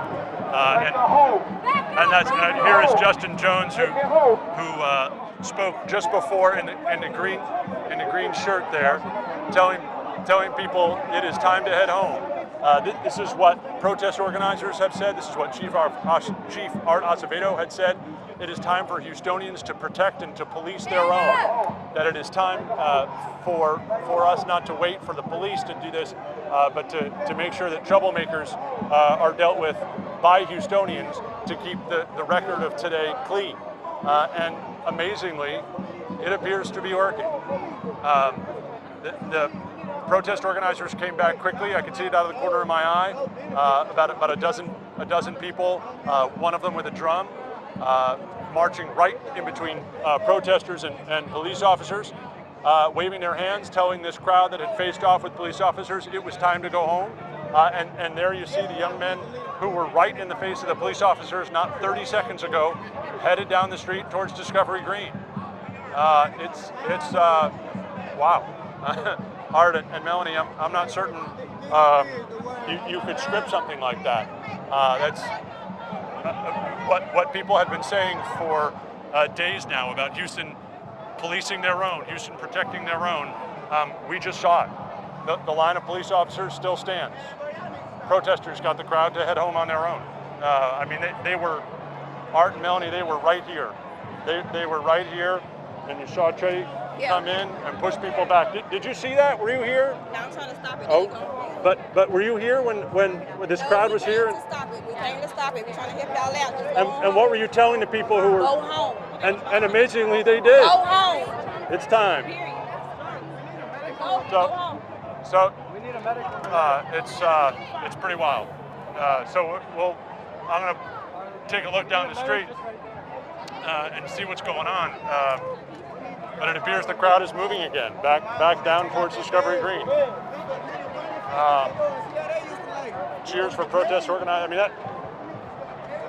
sorry, I can't come up with the right words for what I saw. But we were asking, just 3 minutes ago, how is this going to end? You just saw how it ended. So I put that in the positive column for the city of Houston. Absolutely, Ted. It cleared out in just record time there. And at this point, it looks as though even the police officers are gone. This kind of reminds me of house parties or clubs when somebody comes through and says, you don't have to go home, but you got to get out of here. And that's pretty much the message we saw today. You've got to go home. Well, this is done. And you don't see that standoff anymore. That was pretty remarkable. The idea, and Chief Art Acevedo and Ted spoke about this quite a bit, said numerous times, we want this city to police itself. Yeah. If you see anything that's just not going right, then bring a stop to it. Right. And there's some people, it looks like they're beginning to gather a little bit more, but Trey the Truth walks in there and just says, hey, it's time to wrap up, it's time to go home, turn around, and they started to walk away. Here it appears as though there might be gathering just a bit more, but the police are there, and I don't know, they seem to be seemingly peaceful. Yeah, they're easing the tension somewhat. Right. Ted, I don't know if you can still hear us, but can you tell me what is that street where the officers have sort of lined up on both sides to stop people? Is that leading into City Hall, or where are you? Yeah, it's Millie. We're on Travis at Walker, and that's probably right between City Hall and Discovery Green. We're a block off Main Street. You said a second ago, it looked to you like the police officers had left. They're headed away now, but they had not left entirely. Hey, Justin. Justin, come here. Come here. We're live on 13. So tell me how you got word of what was going on at this street and why you came rushing back here. We have a network. We got cell phones. We got media. Yeah. That's how we're supposed to network and get together. I'm using that same platform for us to get together and get educated. But tell me what happened at the end. I mean, they've been here for probably 15 minutes. We have a peaceful force. We were just resolving one. Trey came up and stopped one. I was already at one. I linked up with him. We stopped one more, and then we stopped right here. So we're putting out small fires wherever they are. And I want the people to understand, the people of peace, we're coming to put out small fires wherever in the city they are. And so what do you want both the people of Houston to learn from what just happened here, but what do you want the police to learn from what just happened here? I want the police to understand that the people are tired. They are afraid. But we're giving them one last chance. We're hoping on the justice system. Yeah. Because I can't stop him from his rage, his passion, from what he's seen and what he's felt and what he's been through. I'd be a fool to do so. Yeah. But I can instill in him to education and how to write a brief and go to constitutional law so we can change it. What will you take home today? I'll take home that people can understand, long as they're led in the right direction, long as you make logic and bring a reason. People just need to be calmed down. They need to vent a little and be calmed down. Okay. Thanks for what you're doing. Stay safe, okay? Thank you, Ted. We've talked all day about how it's an honor to be a part of this, to be an honor to be a part of a day like this in the city of Houston, and it is. It's pretty impressive. Houston's a pretty amazing city. So Justin was saying that they have formed a force, a peace force, I think he called it, to basically put out, as he says, these fires all around town. Is that right, Ted? Yeah, Justin, he's an amazing story. The first time I met him, it was a cold day several winters ago. He's living in a tent just a block away from Minute Maid Park. He has emerged as one of the leaders of this protest movement in the last 8 days. I saw him out on the streets Friday. He said we need to do this peacefully. He spoke to the crowd before this began, talking about the peaceful movement today. And there he is, standing in the breach between protesters and police officers, reminding this crowd that it is time to go home, that today is not supposed to be a day remembered by scenes like this, but by scenes like we saw at Discovery Green and on the march all the way to City Hall. Yeah. So, yeah, I think he said, they have put out several small fires like this. This is the only one we've seen, but this is as far away from City Hall as I've made it. And you look at that man, and there's leadership within him. He has a lot of energy. He's determined. He has a lot of passion about what he's doing. He wants to clear the crowds. He wants to make sure that the memory of this march, as you say, Ted, is one of power, but that comes from peace. And certainly we've been able to witness that so far. Thank you for your reporting out of there, Ted. We're going to be kind of wrapping up here in just the next couple of minutes, I guess. But I just want to know, and Ted, yeah. we've only got a few seconds, but is it possible to talk to any of the police officers about this afternoon for them? And I don't know if Ted can even hear us. I'm not sure that he can hear. Oh, there he is. No, I can hear you. You've given me the toughest assignment. Oh, I'm sorry. Every one of these police officers would like to talk to us now to explain what they've seen today. But I don't think we should read much more into their silence than the fact that they're doing a very difficult job on a difficult day. And they're pretty stoic. There'll be a time to talk to police officers. I'm not certain now is it. No, you're absolutely right, Ted. All right. Yeah. Thank you, Ted. Appreciate that. But they could hear my answer, and I'm sure. They have to be focused at this time. You know, any wrong move by anyone else, and they have to react quickly, and we certainly understand that. But they're in, pretty riot gear there that's pretty visible.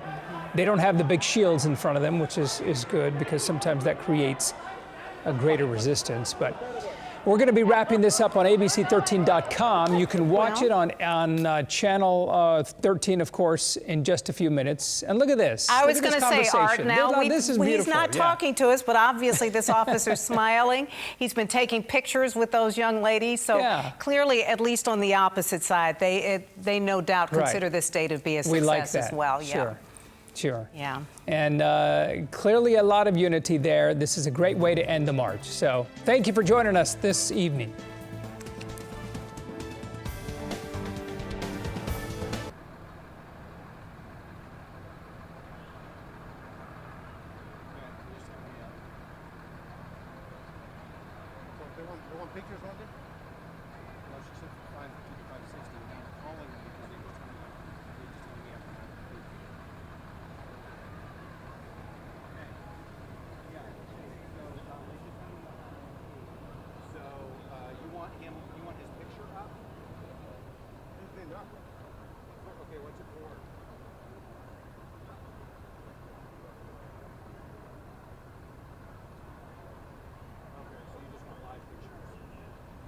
Just keep the shot up. Are you going to take it?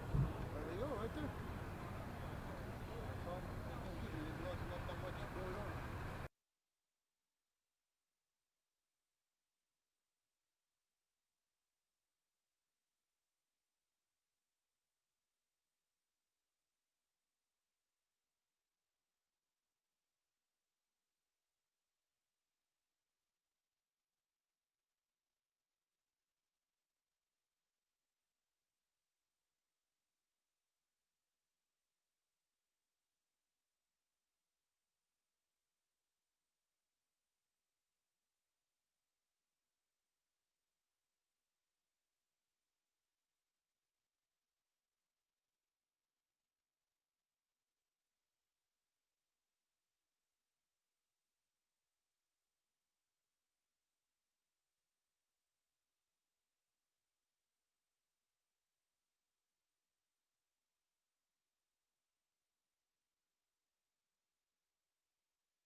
Is the one who has a control of all of us.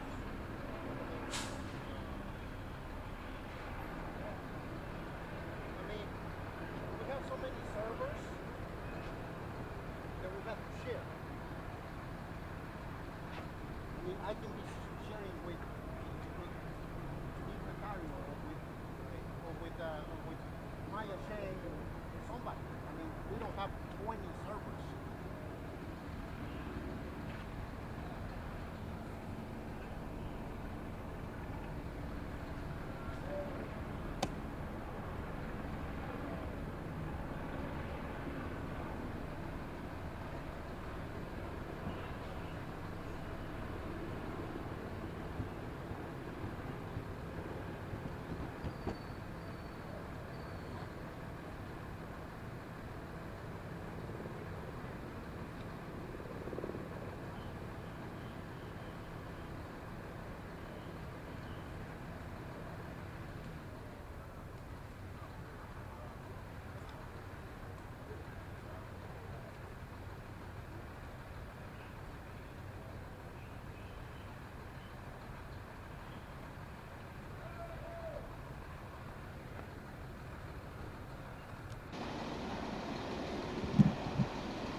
Stein and I have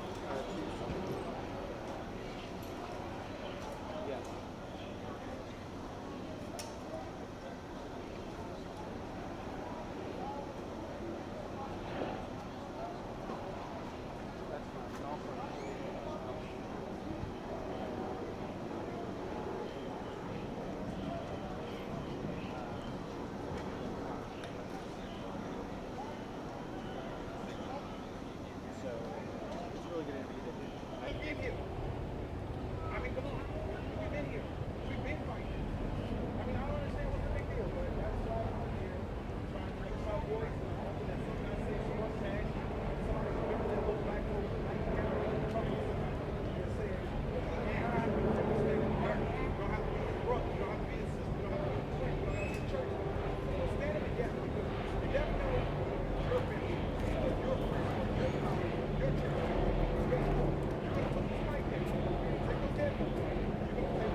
Should we go over there? Turn it out.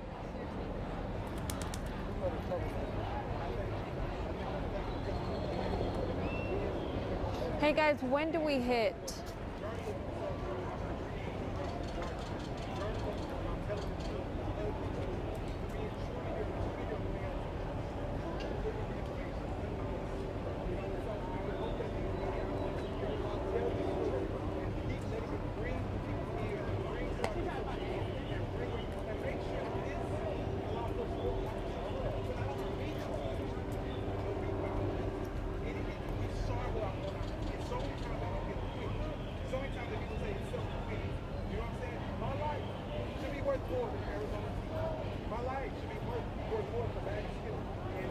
We don't hit until like maybe 6:10.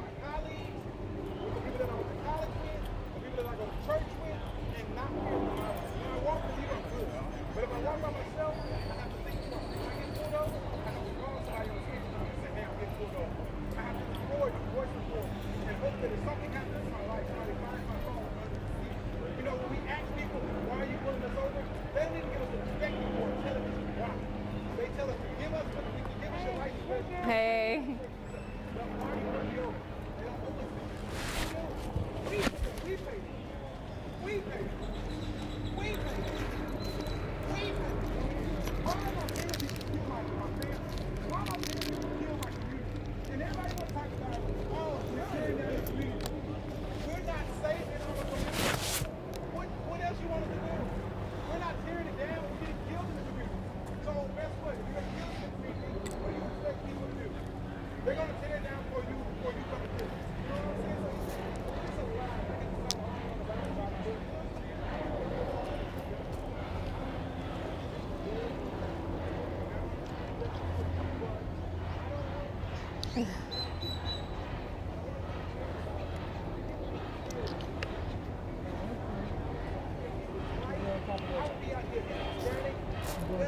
Shoot down at him. I just want to get.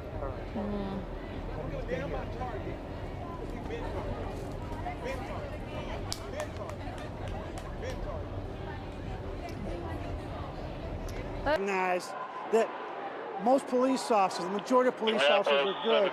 It means that people want to work with the police. And in Houston, we want to work constructively, not destructively. And most importantly, this department has a relationship with this community. We may have our ups and downs like any other relationship, but this community knows we care. We've proven it time and again, and we're proving it here today. And at the end of that conversation, the chief did say that he is committed to making change, not just in this city, but as a major city police chief he intends to make change across this country as it relates to this issue. Melanie Lawson's father, Reverend Bill Lawson, said, don't make this a one-day parade, make this a movement. And you can see as this crowd starts to wind down, as the people start to head home, most of them are leaving with images of a very peaceful march, while at the same time, this somewhat tense standoff here at the corner of Travis and Walker continues. We have to hope this is just an aberration and not a sign of things to come tonight. Live downtown, Ted Oberg, ABC 13 Eyewitness News. Certainly, the march today has been very peaceful, but as it gets darker, that's when we start to get a little more anxious. We want to go now to Eyewitness News reporter Marla Carter. She's also downtown, and I understand there's some tense moments there going on where you are, huh, Marla? Yeah, guys, in the booth, it's camping. Can you hear me?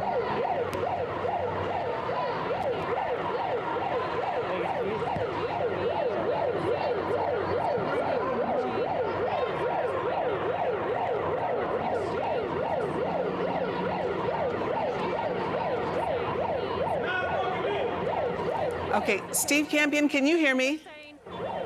Okay, I'm sorry. Marla Carter is standing by, where, as you see, police officers are face-to-face with some of the marchers that were down here today. About 45 minutes or so ago, we did have a little melee where some people that were there on site for the march threw a water bottle at a police officer, and Ted mentioned that it looked as though there was a little bit of friction going on where he was. Marla, we can hear your sound now, so I'm hoping we can hear you. That's right, Gina, you can see we're right next to the GRB, right in Discovery Green, where you can see a heated situation here. A whole bunch of people actually shouting at police officers. Now, this escalated really quickly. In fact, just a few minutes ago, some people started running, and it appeared that there was a fight going on, and then things quickly diffused. But now you can see a lot of people are angry and yelling and upset.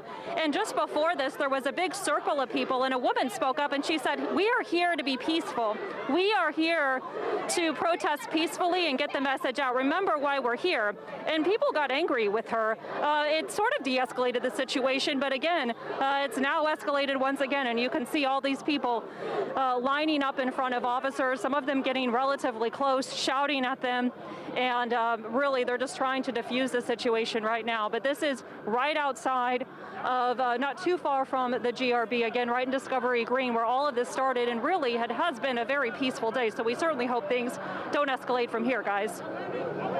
Yeah, we'd hate for anything to take away what has been a very inspiring and peaceful protest from most accounts here, when it's not even really clear what's kind of caused the tension here between protesters and as well. I mean, so we also want to maybe ask you that, Marla. Is it even clear what the issue is here? It looks like obviously police want people to kind of funnel out of the downtown area in a certain way and not go down some other side streets, so they are blocking off this one particular street.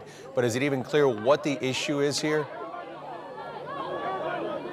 Well, that's a good question, and no. Initially, I mean, literally this has just happened in the past 10 minutes. People were kind of exiting, a lot of people heading out. Again, the GRB is right over here. This is Discovery Green, and this is where a lot of people park their cars to go to the protest. So people were kind of heading that direction, and all of a sudden a group stopped and started chanting, and it seemed that they were engaging with another group of people and possibly disagreeing on something. And now you see people yelling, screaming, getting in each other's faces. I see two women right here having a heated discussion with each other. And so it really, things started to escalate.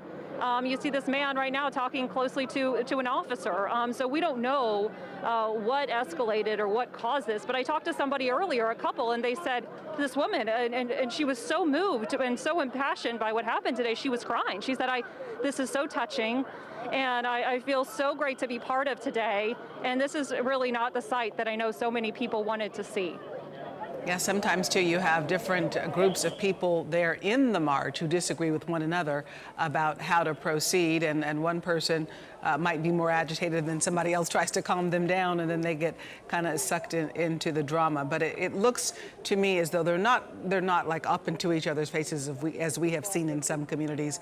We appreciate that update from you, Marla. We'll come back to you as warranted. But right now, we want to turn it over to Eyewitness News reporter Maya Shea. Maya, I believe you're near City Hall there now for us. Yes, I'm at City Hall, and Mayor Sylvester Turner is coming down the steps. Of course, the mayor, one of the main speakers at today's speech, and I'm going to bring the mayor here to give us a few words. Hi, Mayor. How are you? I'm fine, Maya. Tell me what has gone through your mind, having been part of that rally today. So emotional. 60,000 people here. What was going through your mind? It was a very emotional day. Houston just turned out. It was to see humanity, very diverse people from all walks of life in our city, but came together to pay tribute to George Floyd and to support his family. They are the ones who are going to be missing him for the rest of their lives. And then the way it was done. So as a Houstonian, I felt very proud of the city, the city as a whole. And it's my hope that as things move forward for the rest of the evening, that people will continue to savor that moment and will continue to be in our city and to march or demonstrate or protest in a very peaceful fashion. Mayor, we of course have crews all over the community, and there are certain parts of downtown where there is some standoff between protesters and police, and in some cases it looks like different groups of protesters shouting at each other. Are you concerned about that? Are you worried that we might get violent? Well, I'm always concerned. It's my very hope that that people will remember the request of George Floyd family. They've made it very, very clear that they want people to be peaceful. And to the extent that people are standing up for George Floyd, recognizing the injustice that was done to him and to others like him, that they will honor the family's request. And to do anything otherwise is going against the family's wishes. So it's my hope that people will continue to do things peacefully, respectfully, tastefully, and not do anything to kind of ruin this moment for today. So, Mayor, we are in the middle of hurricane season, just started. We have the pandemic still ongoing, and it's really hot today. So there's a lot of issues at play when you have so many people out here. And we still have the visitation, the funeral coming up. How will the city manage its way through all of these challenges in the next couple of days? Well, the reality is that this is a city that has been battle tested. We've gone through many storms, disasters, and sometimes we've had to deal with things 2 and 3 times at a time. This is one of those moments when we're having to deal with the pandemic and we're having to deal with the unrest that exists in our city and, quite frankly, all over the globe, all over the country. And then at the same time, the hurricane season is upon us. So we'll have to balance all of that. But this is a very strong, resilient city. Our diversity is our strength, and we come together and we'll just deal with them as they come. And, that's just who we are. That's #Houston Strong. And do you feel like you had a special connection to whatever the situation that we're sort of living through together as a community, as an African-American mayor, as somebody who still lives in Acres Homes where you grew up? You didn't live George Floyd's life, right, but you certainly lived the African-American dysphoria here in Houston. Well, before I became mayor, I was African-American. After I'm mayor, I'm going to be African-American. I'm going to die being an African-American, in this case, an African-American male. So what happened to George Floyd is just not a far-away sort of story. It's a personal story. Even putting mayor aside, it's still a very personal story. And so, I've lived through those moments when the relationship between police and community has been very strained. And then we work very hard to build that bridge because, quite frankly, you need both. You need the community and the police working together on the same page, moving in the same direction. And so, we all have to continue to work to improve things. No system is perfect, and every day you have to work at it in order to gain the public's trust and to hold on to the public trust. This is one of those delicate moments in time, okay, where it really requires all of us to step up and be at our best, in order to get through these moments. These are challenging, trying times. I'm honored to be a part of it at this time as the mayor of the city of Houston, but I recognize it's going to take all of us being at our very best, exercising a great deal of patience and tolerance and understanding in order for us to get through it, because we're having to deal with a lot at the same time. There's a lot of stress, a lot of anxiety, a lot of mental behavioral health issues. People are on edge. There's still racism, sexism, xenophobia, all of those things that we're having to confront at this point in time, which means is that we're going to really have to reach down deep to get through it. But if any city can do it, it's the city of Houston. All right, thank you so much, Mayor Sylvester Turner. I know you have a lot more going on tonight. Thank you for joining us, sir. What's happening now? And you just heard from the mayor. We know Chief Acevedo is not too far away as well. He's been speaking with protesters here at City Hall since the rally wrapped up about an hour ago. You heard from the mayor. He is hoping this remains peaceful.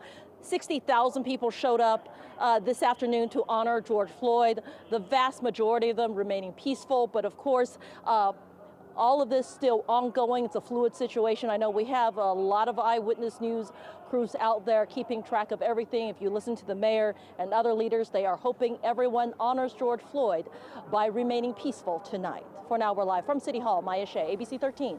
Eyewitness News. Yes, Maya, good point right there. Everybody certainly hopes that this does stay peaceful. Again, as you noted, that's what the Floyd family would like.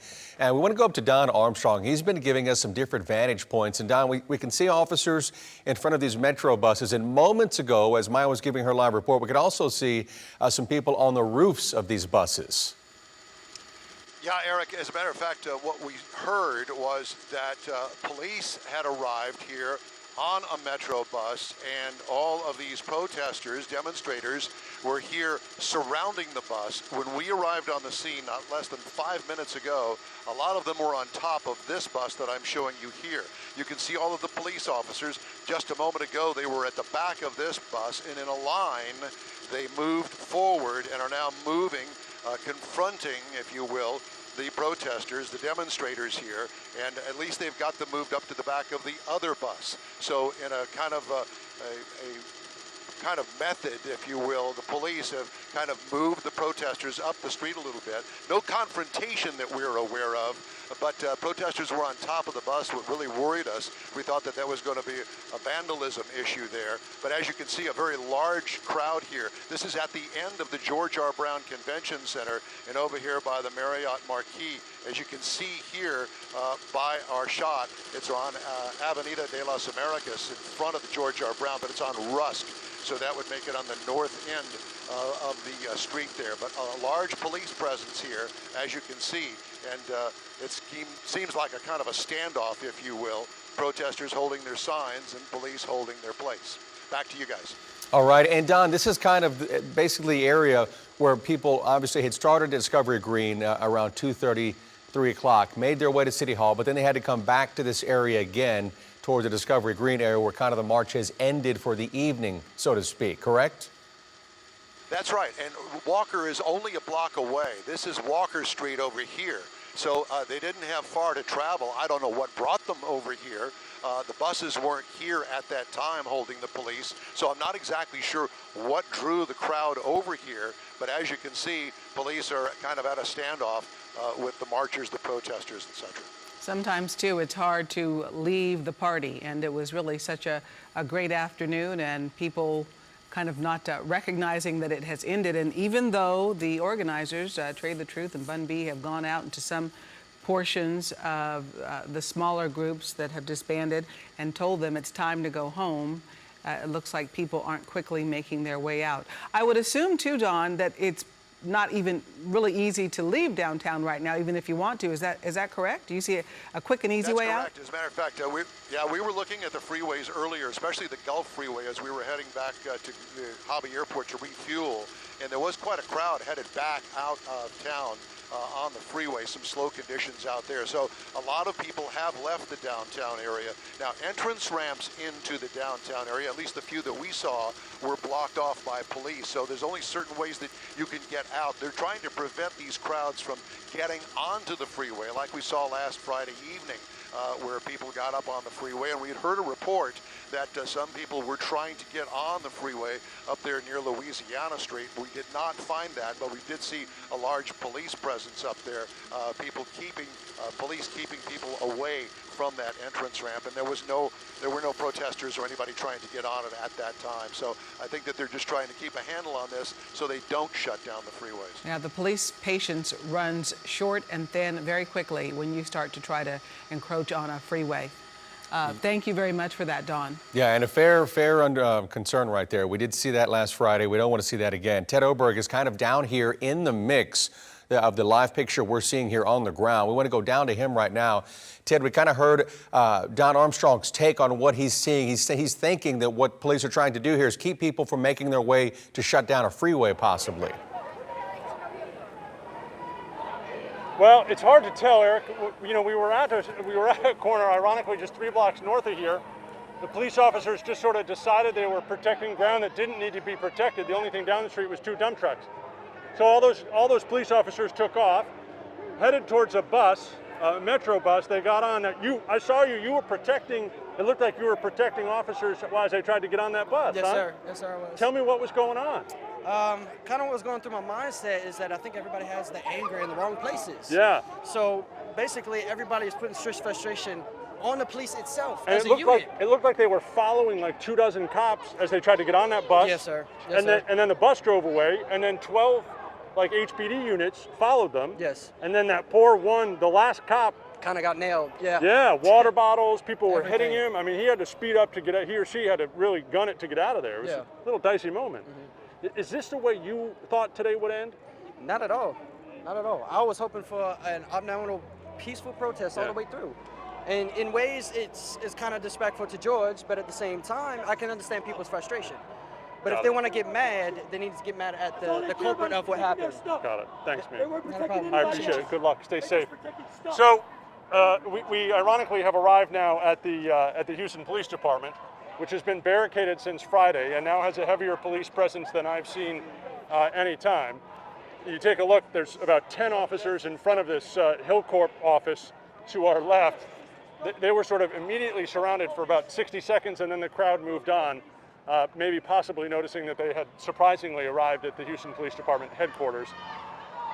I think to describe the situation as fluid is probably an understatement, but this is sort of the way a lot of us expected this to end, right? 60,000 people can get in one spot.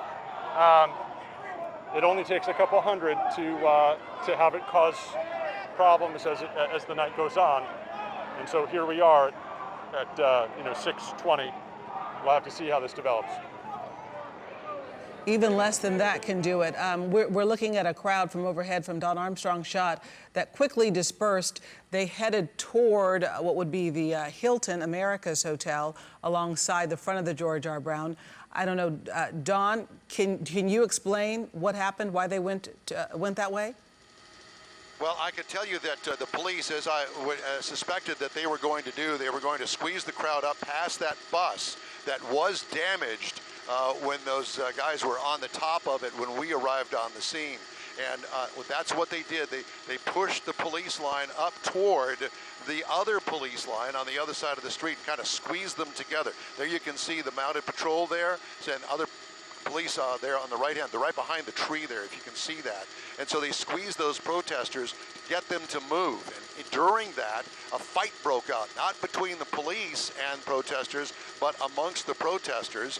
Though the police moved in and squeezed more of the protesters down Avenue de las Americas down there, which is where they are now. And so police continue to work this crowd and trying to break up this crowd. We don't have any clue why they are here and why are they staying around. Don't know. But as you can see, it's a large police presence here. Gina? Don, thank you. All right, so a little slight skirmish there, but doesn't look like anybody was seriously hurt, and that's definitely the way we want to keep it. We've also got Eyewitness News reporter Nick Guttario. He's been covering this on the ground for us. Nick, what's the latest in your area? Well, I can tell you that they're starting to reopen the street down here on Walker. You can actually see there's traffic that has been moving. here, let's just show over that side. So there's actually traffic that has started to move down the street, down Walker, as they're moving the dump trucks. And, obviously they're concerned with people still walking out on the street.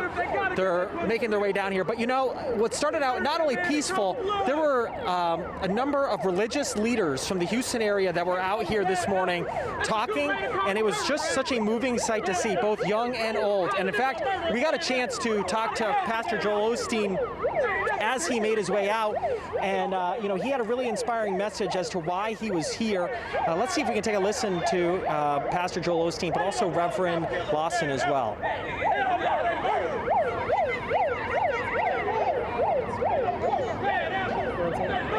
Okay, so we don't have the sound there, but I can tell you that Pastor Joel Osteen had told me that he wanted to come out and show his support for the African American community. He thought that was important for him. But you also had Reverend Lawson out here. It was a very moving moment. Of course, he took part in the protest with Reverend Martin Luther King, and so it was very emotional and inspirational to see those leaders out there as well. But obviously, they're starting to open up Walker here, so that you can see traffic moving down. As you can see down that end of Walker, you can see cars going across the street down here. So we're going to keep moving, making our way down to Discovery Green. But so far, so good along Walker. Obviously, a lot of emotional and spirited people. But, there were some spots along the way that Ted Oberg has been talking about. But everything is relatively calm and peaceful right now, guys. All right, Nick, with the exception of people trying to crash your live report. Thank you for that update there from downtown Houston. We want to go now to Roxy Bustamante, who's also down there near where the marchers are, and police as well, near George R. Brown. I've actually moved a little bit further down here. I'm off Polk and Tartress here, and we actually were told that some protesters were getting rowdy over here. I actually have Terry Walters here who could actually tell us what exactly happened. He was actually taking photos, following the crowd. Now tell me, what exactly did you see? I was here right in front of at the Hilton Hotel earlier, and I kind of started, down the way once everything ended, but I actually seen the police get jammed up. Everybody kneeled. At one point, everybody kneeled, which was beautiful. They kneeled. The police were asked to kneel, and the police officers did kneel. And I actually had a group of guys went and approached the cops and pressured. I can't even say pressured, but they approached the cops. I've actually seen on 2 different occasions where the police have been surrounded by the protesters here, and they kneeled. Everybody gave hugs. People are out here crying. For the most part, I think that everybody's for the most part trying to get communication. I do see police officers communicating, a few batons, but for the most part, it's been a peaceful rally. Just more than anything, the community wants to be heard because there's a lot of violence going on here in the community, and more than anything, it's just enough is enough. Enough is enough, and policies need to be changed. We know more than anything that their policies need to be changed. There are good police officers, but there's policies in place that protect the bad police officers, and that's all that we're asking for here in the community. And I appreciate you so much. I mean, there was more than 60,000 people that were at the protest earlier, but I want to give you guys a look here because we're seeing police kind of move. I just want to show you what's happening. They're creating almost a square formation, almost like a perimeter, using themselves to block and kind of make sure that protesters go in a certain direction. You can kind of see that now. I can also see sometimes protesters are walking up to the officers and talking to them, but right now you can see that they're creating almost a square-like perimeter, and in the center you see their police vehicles. Now originally we were told that some bricks were being thrown. We don't know by who or anything like that. I've not seen anything damaged, but you could also see on the other side that there are protesters on the other side of that square there. Again, I'm on Polk and Chartres Street here. You can see that police are using themselves to kind of just make sure that they control the crowd and push them into a certain direction. You can see them moving that formation there. You can see they're also creating a line and pushing these protesters, separating them from that group over there on the left-hand side. Now this is what we're seeing here. Again, we're originally told that there was some commotion going on down here, and I've not been able to confirm what exactly happened, but you can see that they're trying to use their vehicles and also officers to create almost a barrier. Now you can see some of those protesters are being moved over here back onto Polk Street.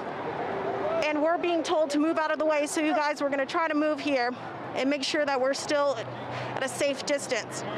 So that's what's happening over here. Of course, I'll continue to follow this, try to get some confirmed information for you guys, but it is a developing situation. You can hear police right now saying stop. They're kind of moving their formation. They're aligned here and pushing those protesters right here onto Polk Street. Let me get out of the way. Let me get out of the way. Okay? This is a developing situation, you guys.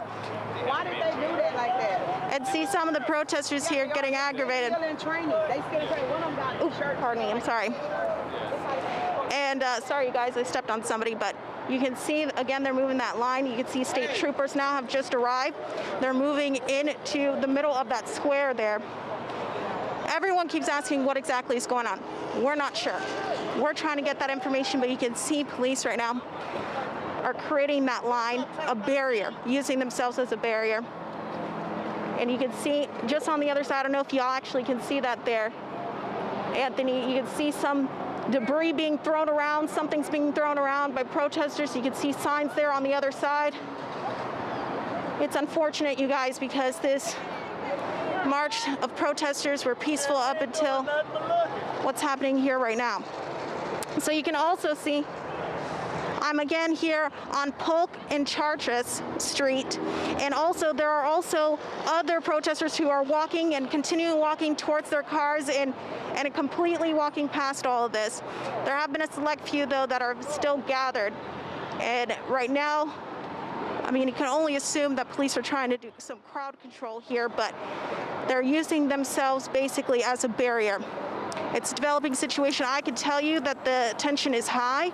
This is the first time since we've been reporting out here since this afternoon that I've actually felt some type of tension and aggravation between the protesters and police.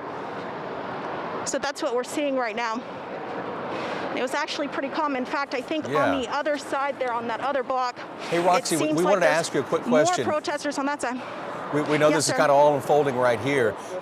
Does it seem like police are basically, as marchers leave downtown, are trying to make sure no more marchers come back into downtown? Once kind of you leave the march, it's time to not come back in? It seems like they're trying to block any way to come back into downtown?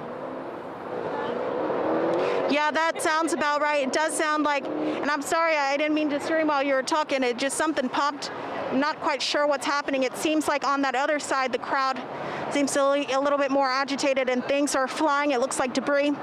But yes, it does seem like they're trying to push people kind of towards their cars and out of downtown. And in fact, we were there on Walker Street near Travis, and those roads actually reopened. They were previously closed to traffic, so you can only assume that police are trying to get people out of that way. Again, more than 60,000 people were in that march, so that's quite a crowd to try to disperse and get back to their cars. Now, I do see smoke coming out. I don't know what that is there on the other side, but you can see protesters still with their sign.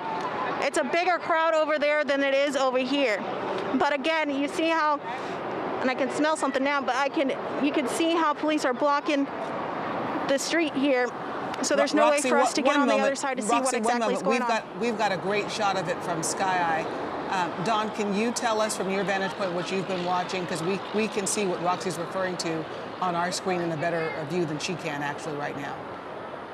And it seems these protesters are trying to confront the police and actually engage them somehow, and they continue to back up.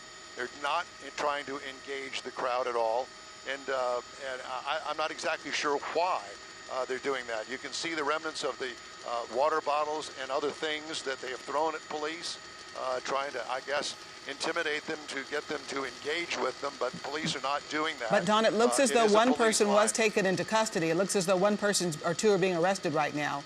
I don't know how well you can see from the helicopter, but I did see one or two people being taken away in handcuffs. So they are not letting them just do whatever they want. The police are not letting the crowd do whatever they want. They did take two people and put them in that cruiser that we see on the right-hand side of the screen. I'm sorry, carry on, Don. And I was just going to say, Gina, when I saw that on Friday night, the police held their stance. Unless one of the protesters touched the police officer in some sort of an aggressive way, and that's when they got arrested. And that was crossing the line, and we saw one in particular that was taunting the police out in front of them and got a little bit too close and apparently touched one of the officers, and they all went after him and went behind a building. And the next thing I saw was that person with the police officers. He was in handcuffs and off of his feet as they were taking him away to the police station. And you know, the arrest that just took place happened really so fast. It was seamless, really.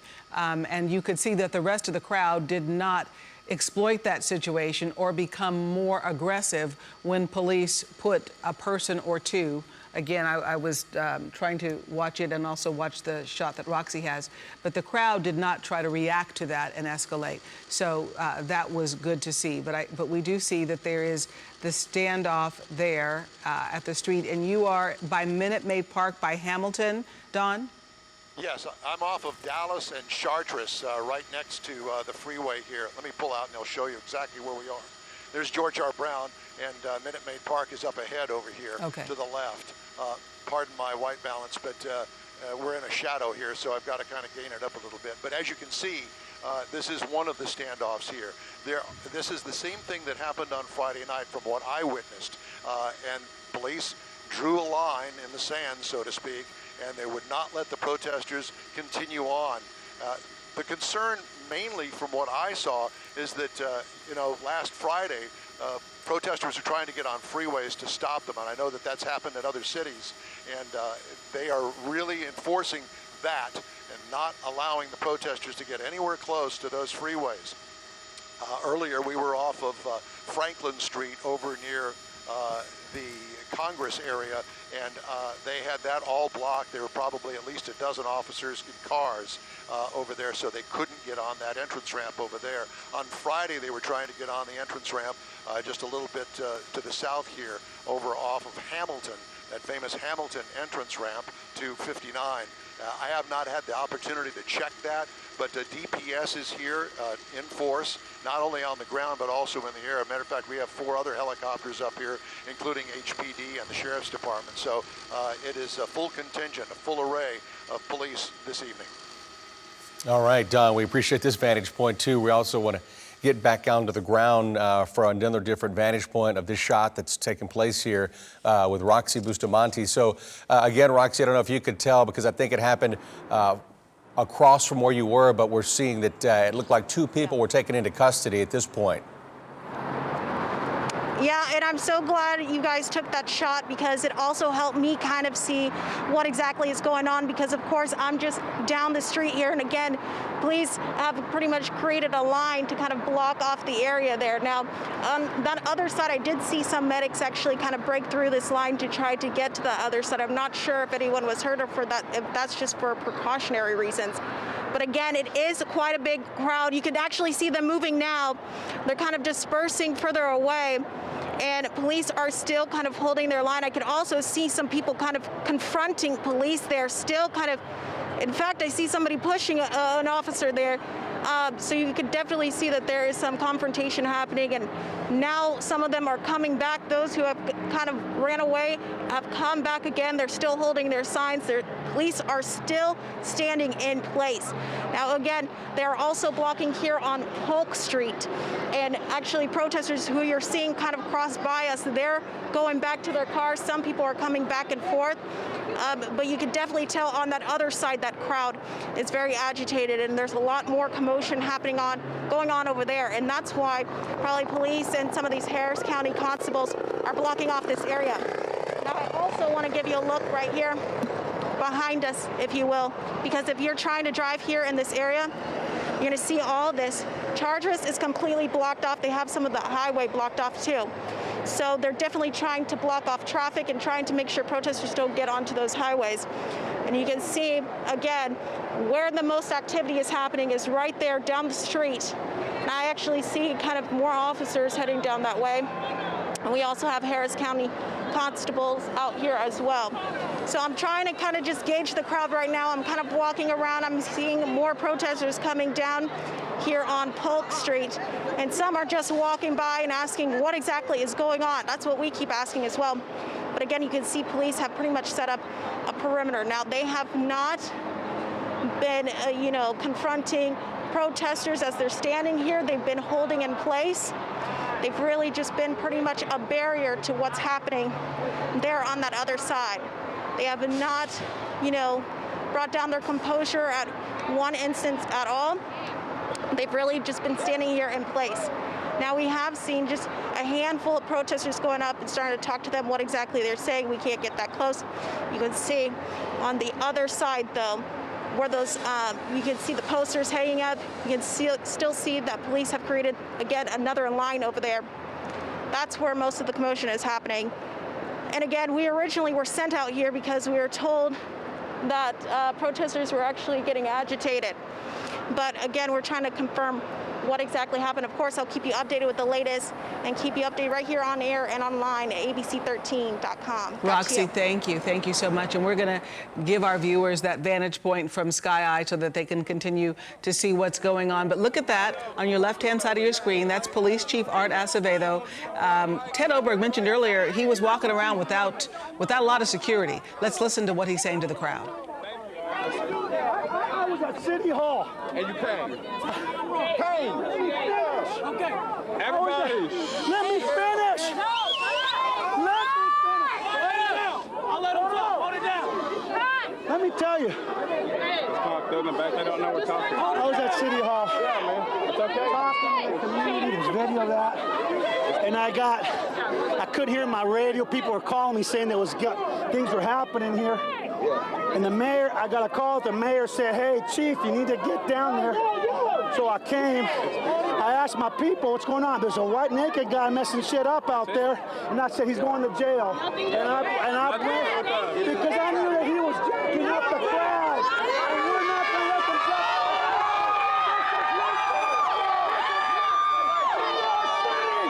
We are not going to let it happen.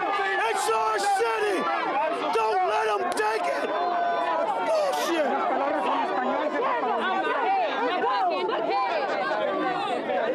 Art Acevedo, they're saying he's not going to let people hijack the message today at this march downtown. There he was on his knees with the protesters, taking off his mask, even as we are amidst this pandemic, and hugging people, posing for pictures as he's been doing all day.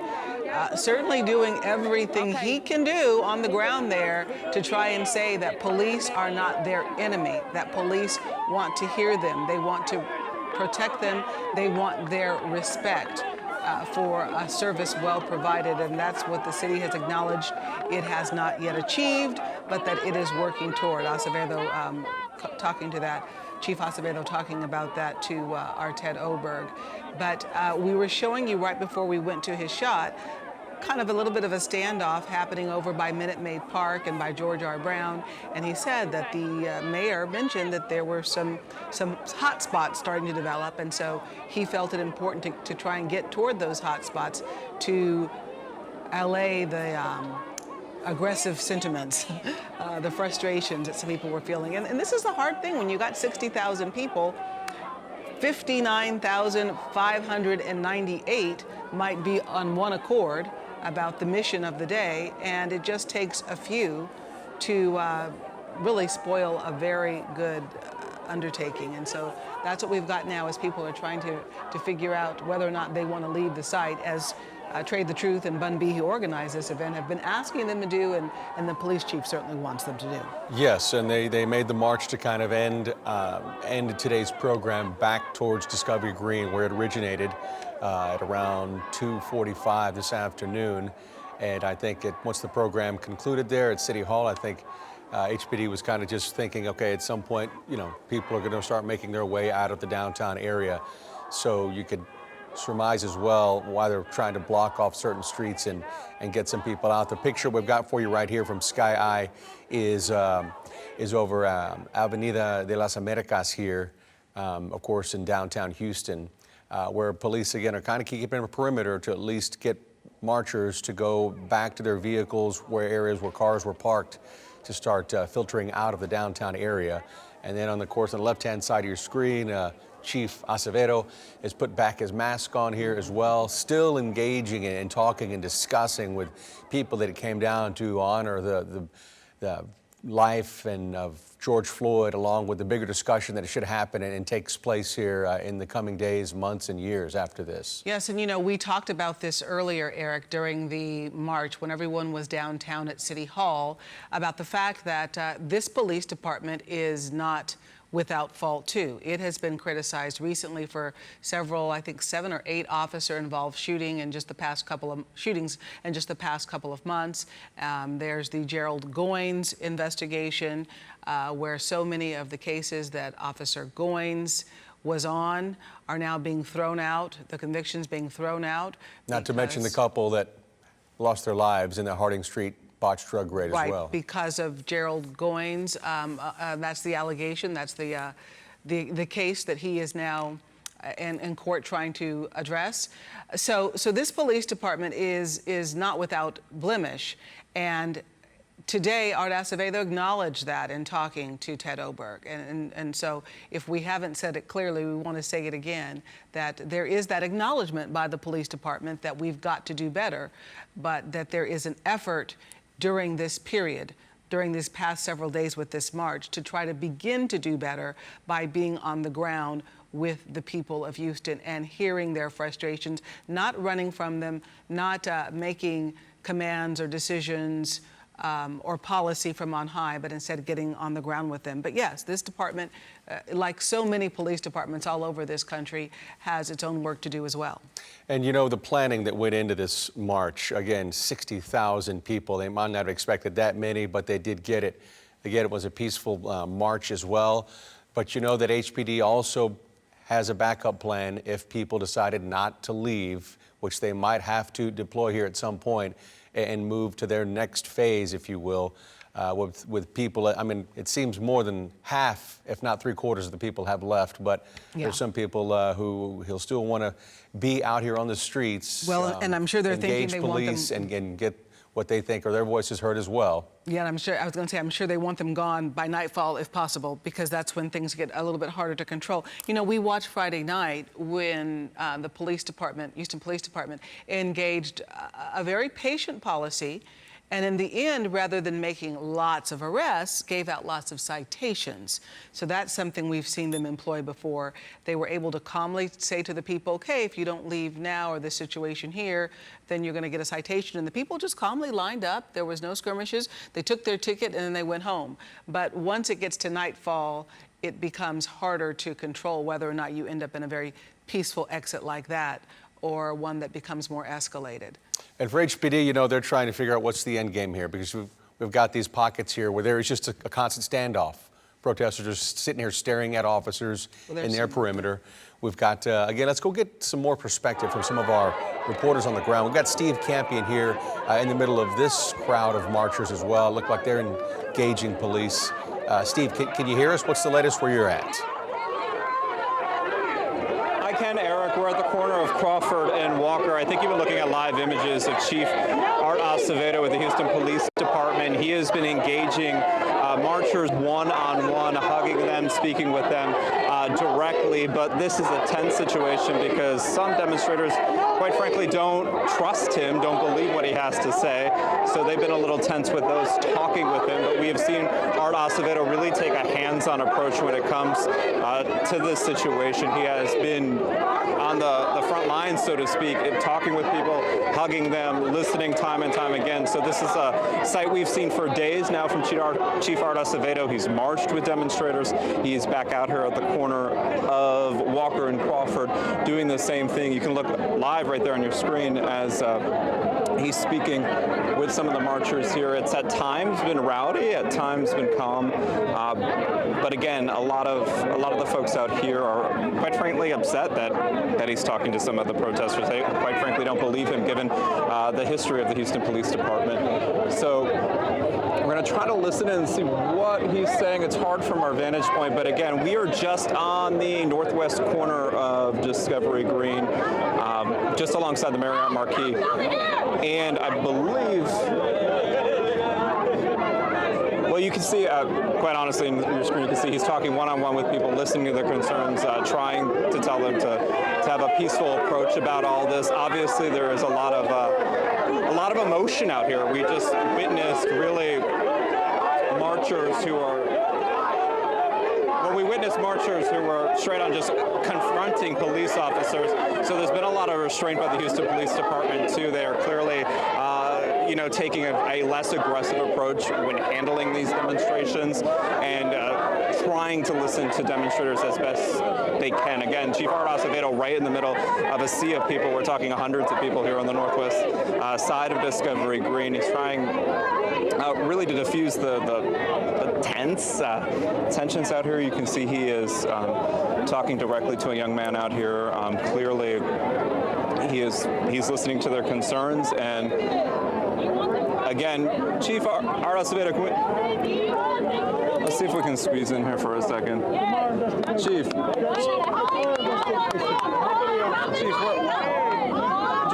we're live on Channel 13. What's your message to people still out here? What I'm telling people is that this is Houston, Texas, and above.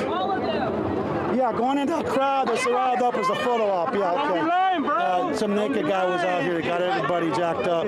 Mayor Turner called. Want demonstrators to go home? It sounds like you're out here listening to people. I just want demonstrators to demonstrate, not to be violent. We need justice because we need the way we get justice is to vote and demanding the leadership.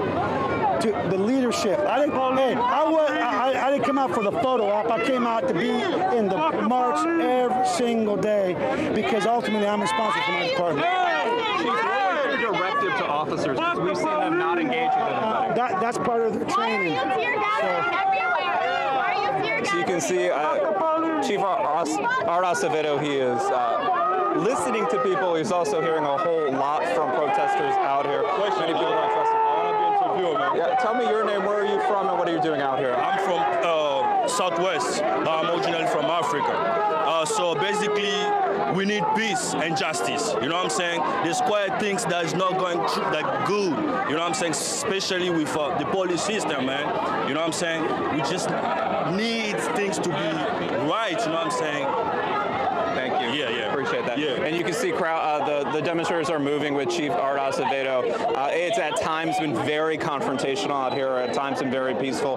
So a very heightened sense of emotions out here with people out here trying to talk to Chief Art Acevedo. There's obviously a mistrust with the Houston Police Department from some folks out here. We'll send it back to you in the studio. All right, Steve, thank you for jumping in there for us. And please put your mask back on. A lot of folks out there. We want to go now. Thank you. We want to go now like your mama, huh? We want to go now to Ted Oberg, who's standing by for us for some more insight there on the ground. What have you got there, Ted? Hey. Yeah, Gina, we were at HPD headquarters a couple minutes ago, and now they're moving this group out. But this group had just been kneeling here in front of this line of police officers. You'll remember the last time we were with you 10 minutes ago, 15 minutes ago.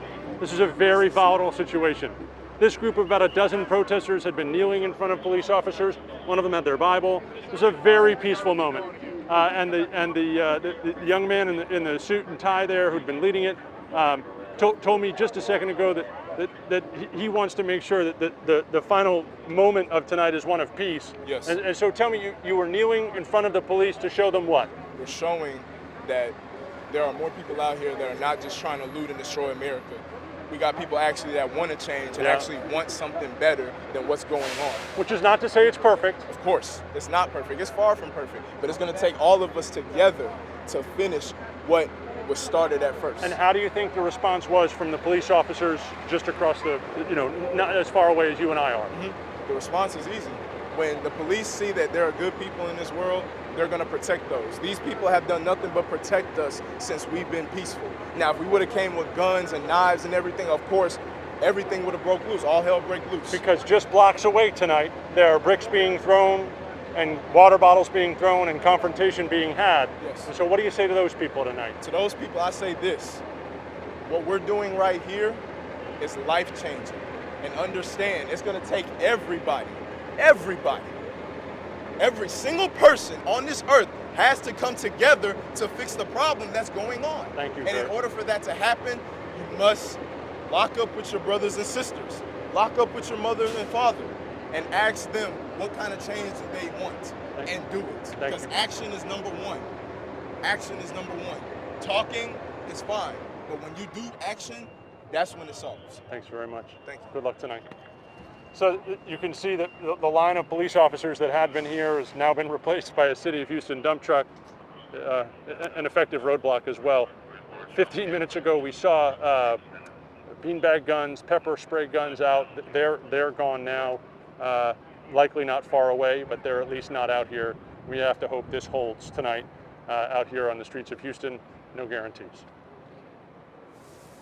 All right, Ted Oberg there live. Still some people emotional after today's very emotional march. We heard from a lot of speakers, but some marchers still would like to be down there, and police just doing what they can to, as you even see the backdrop here, have boarded up businesses because they were concerned that, well, maybe things could take a turn. They haven't from what we've seen, thankfully, but that's a bit of good news this evening here. We've also got Marla Carter on a different vantage point for us as well. Marla, what's it like where you're at right now? Well, we were where Steve Campion was just minutes ago. We now moved over here, closer to kind of not too far from Minute Maid off of Rusk. And the police officers are really trying to get people in this area to move. They've been talking, they've been trying to urging people to go home, to leave this area, and you can see them all lined up, but a huge crowd still gathered. Some of them have started kind of leaving, but certainly some tension. People have been yelling, getting kind of close to officers and shouting amongst each other, just expressing their frustration. And again, we understand that Trey the Truth was over in this area earlier, and his whole message was, again, for calm, for peace. This is supposed to be peaceful. That was what they were sending. That's the message they want. And really not for it to get violent, not for people to get angry with one another, and really just encouraging change and encouraging a peaceful protest, a peaceful march today. So really trying to diffuse the situation out here. Officers are trying to de-escalate things, but certainly a lot of shouting and a lot of crowds gathering. They kind of, when officers kind of get closer and approach, they start to, go back, some of the protesters here. But then more kind of come up again. So really it's sort of a back and forth situation, guys. All right, Marla, thank you. We want to go above that area where Marla is to Don Armstrong. And Don, the picture that you're showing us now looks considerably different. It looks like the crowd of people that were facing those officers has dispersed. Well, yes, that's right, Gina. As a matter of fact, this is the mounted patrol now. There are several groups of mounted patrol. I don't know exactly how many horses are involved here, but this is that same area that was of real concern just a short time ago. Police have moved down the street and actually moved all of the crowd away with the horses ahead of them. They all scattered, as it appears, and as you can see, lines of police still holding their own here. There are a few protesters left, but they seem to be traveling in large groups. As you can see, this one here, it kind of blocked with the view, but you can see the people walking away from the police line. And that's what we saw on Friday night. They make a standoff, maybe 10, 15, 20 minutes, and then they move on. That one that we were showing you when we started our newscast at 6 o'clock over here on Chartres, that is all dissipated. Police are still there, but there are no protesters there. It's a rather strange situation, the way that they just kind of roam in groups and they will confront police. Here's one that we're just coming across now. And as you can see, a line of police, protesters in front of them, and then they're here for a few minutes and then they're gone. Yeah, we've definitely seen that that happen and play out here several times, kind of just moving from standoff to standoff here at some point. Don, thanks a lot for the update right there as we kind of hone in on another crowd of marchers here. We've also got Nick Notario on Crawford Street here in downtown, where the standoff kind of got tense there at times as well, Nick. Yeah, it's picked up here in the past couple of minutes. It's kind of calmed down here a little bit, but there was someone arrested not too long ago. There's a number of protesters. You can see them surrounding the group of Houston police officers right here. Just a few moments ago, several of them were in their face yelling and shouting, and that's when we saw someone that was detained, which the crowd obviously did not like. The crowd has moved back, though, and they are chanting George Floyd's name. You can hear right now, but you can see them. Sorry, I was just watching that as she put the megaphone right in the officer's face. But again, we're down at Crawford and Walker, where it's been relatively okay, and then all of a sudden we got down to Discovery Green and saw this sight of people that have surrounded surrounded HPD officers down here. Let's see if we can maybe talk to one of them real quick, just to get their perspective. Hey, sir, why did you come out today, and what do you think of this site right here? Well, basically, what do you feel like? I came out here to make a change. Us protesting is not going to make a change at all. The only way we're going to change is we get in the same position as them. That's the only way it's going to change. You're passionate about this. Am I passionate about it? I see the imagination. If you imaginate something, what do you see? That's the only thing you see, right? Imagination is more important than knowledge. That's what religion is, right? You see God, right? I see a fucking change. My body. I see a change. Okay, thank you very much. So you can see the protesters down here. It's at least gotten a little bit better over the past couple of minutes, but we're going to continue to obviously monitor the situation, and we'll let you know if anything changes down here, guys. So Nick, we're about to wrap up the hour, but just quickly, your feeling being there now, is it that in the past 10 minutes where you are there has gotten better or worse? I would say tensions have certainly picked up. It's been fine all afternoon. We walked down to Discovery Green and then we saw, so it's certainly picked up as the hour is drawn later here, guys. For sure. All right. Nick Notario reporting live for us from downtown Houston, and perhaps some of the people who are less agitated or less aggrieved by this whole situation have gone home, and maybe the people who have stayed behind are the people that are a little more fiery. We are going to keep watch on this situation in downtown Houston. We have crews all over the area, and they will keep monitoring the situation with the police and with the remnants of the protesters that are still downtown, and we'll be reporting for you live at 7, as we sign off here, on the web, on our app, and also on Roku. So if you want to continue to follow this still developing story with us, you can head over there. But for now, we're going to start to wrap up our coverage here of what has been a very iconic day in Houston. A crowd expected to reach 20,000. Instead, it's estimated that 60,000 people came out to honor the memory of George Floyd, a 46-year-old who was raised in Houston, attended Jack Yates High School, and died on the 25th, May 25th, in Minneapolis while in police custody. One of those officers facing third-degree murder charges. 3 others have yet to be arrested. The country, and in fact, even beyond our country, has been upset about this. They have been marching, they have been protesting, and people have been determined to have their voices heard.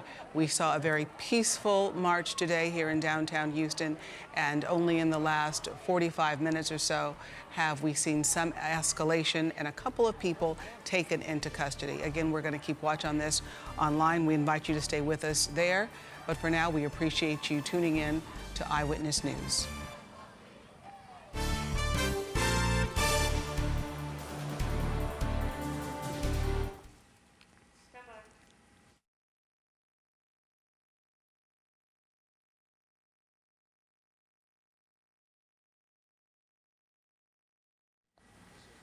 Well, good evening. Thanks for joining us here on ABC 13 as we continue our breaking news coverage of the march for George Floyd that began around 2:45 this afternoon at Discovery Green, and then the procession. The marchers made their way from Discovery Green up to the steps of City Hall and around the reflection ponds there, where they heard from an array of speakers, all addressing their different types of concerns with the life of George Floyd being taken, but also bigger discussions at hand in terms of police brutality and racism in America.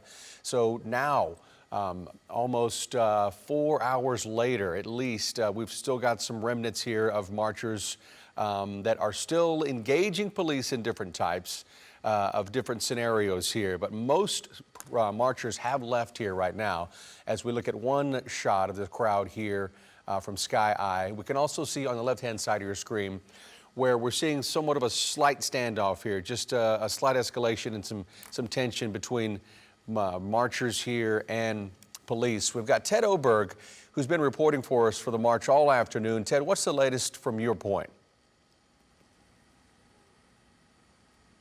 We're at HPD headquarters at 1200 Travis, corner Travis and Dowis, and police officers have been sort of holding the space in front of HPD headquarters. It's been blockaded, as you see, like that since the protests turned somewhat ugly on Friday night. The police department's never been attacked, but clearly is a target. The crowd there that you see, about 20 strong now, kneeling again for the third time here in the last half hour, just to show how peaceful they are, to sort of make the point that at least the 20 of them intend to stay peaceful tonight as they make their point. HPD has advanced a little bit to start clearing the area immediately in front of the police department headquarters, but that's about as far as they've gone now, just taking half this intersection.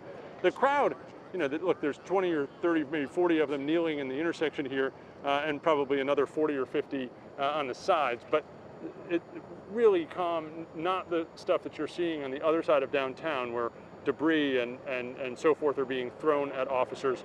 No arrests here. Doesn't even look like that's in the plan, at least at this moment. We know those things can change quickly, but look, this is sort of in the spirit of what we saw all day today.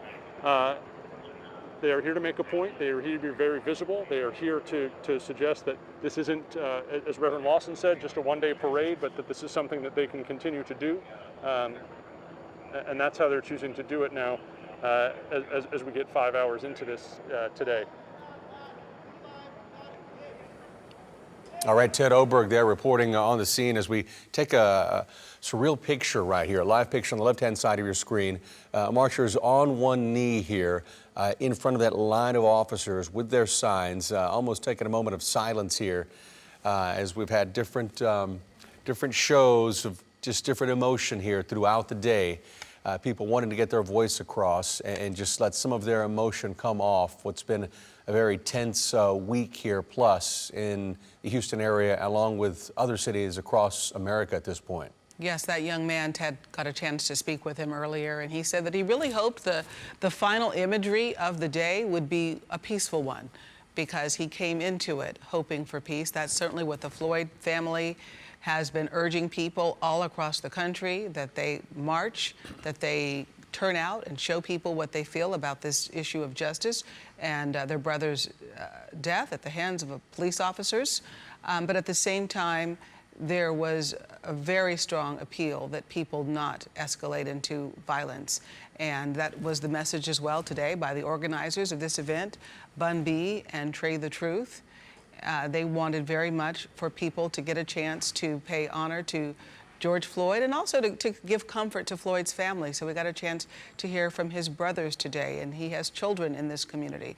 So this march today, this rally, as they called it, began with a peaceful intention, and there are many who want it to end with peaceful imagery. And so we're just hopeful. I think we all share in one thing for certain, and that is the hope that this not get escalated as the night starts to begin. And that's the thing with all of these marches all over the country. So many cities we've seen very peaceful daytime demonstrations, and then in the nighttime, 20 people, 20 ne'er-do-wells come in and try to steal the message and steal the imagery. And it's hard for us as reporters to cover stories like this, because the nature of the beast, as I tell people, is that we report on the house that's burning. We don't report on the house that's not burning. And so people will say, oh, well, it was a day of really perfection, so why do you have to show the negative imagery? And that is our quandary as journalists, to tell the whole story and to show you the odd thing, which would be, in this case, the violence, but at the same time not let that overshadow the imagery that we've seen for most of the day, which is a peaceful imagery.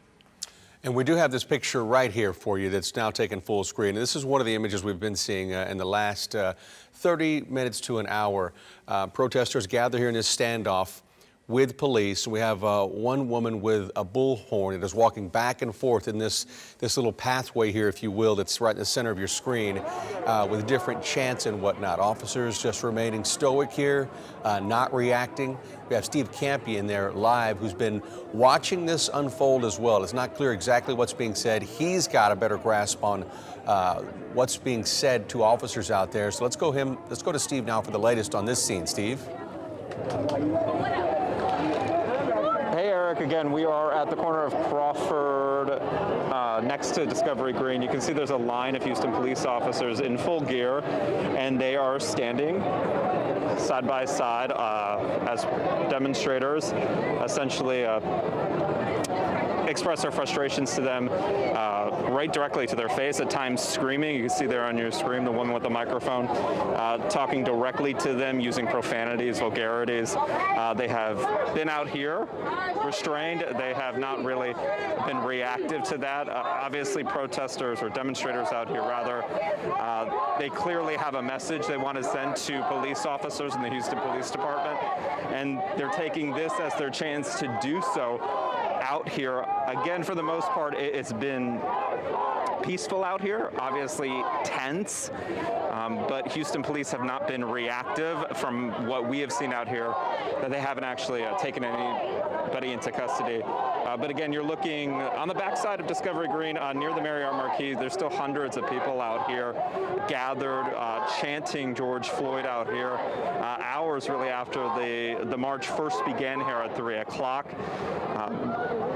And earlier we were reporting out here as Chief Art Acevedo was talking one-on-one with marchers out here, listening to them. And if we turn over to the right, you can see it looks like we've got demonstrators out here laying on their stomachs on the ground here, trying to send a message about George Floyd. So we are watching this very closely, and I'm going to just let you listen in because they are chanting, "I can't breathe."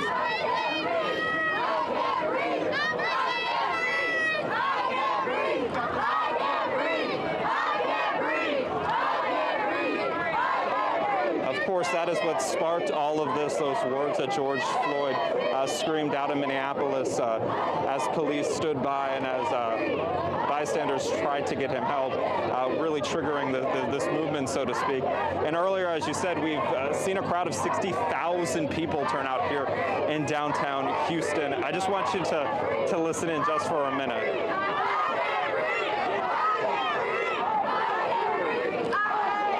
And this image is happening right in front of us. We have demonstrators on their stomach with their arms behind their back in front of Houston police officers standing here, obviously sending a very strong message of distrust, anger, frustration towards police officers across really this country and here locally. And again, Chief Art Acevedo has been really on the front lines of trying to listen to demonstrators, but quite honestly, when you talk to a lot of them out here, they simply do not believe what he has to say, a lot of it calling what he's doing a photo op, and that he's not serious about reform. So that's what we're hearing. You're looking at the crowd, mostly a diverse crowd. We're talking about young demonstrators here. Again, the Houston police officers who are standing here have been very stoic and non-responsive, trying to maintain the peace out here. It has been peaceful. And again, I just want you to listen in and hear what they're chanting.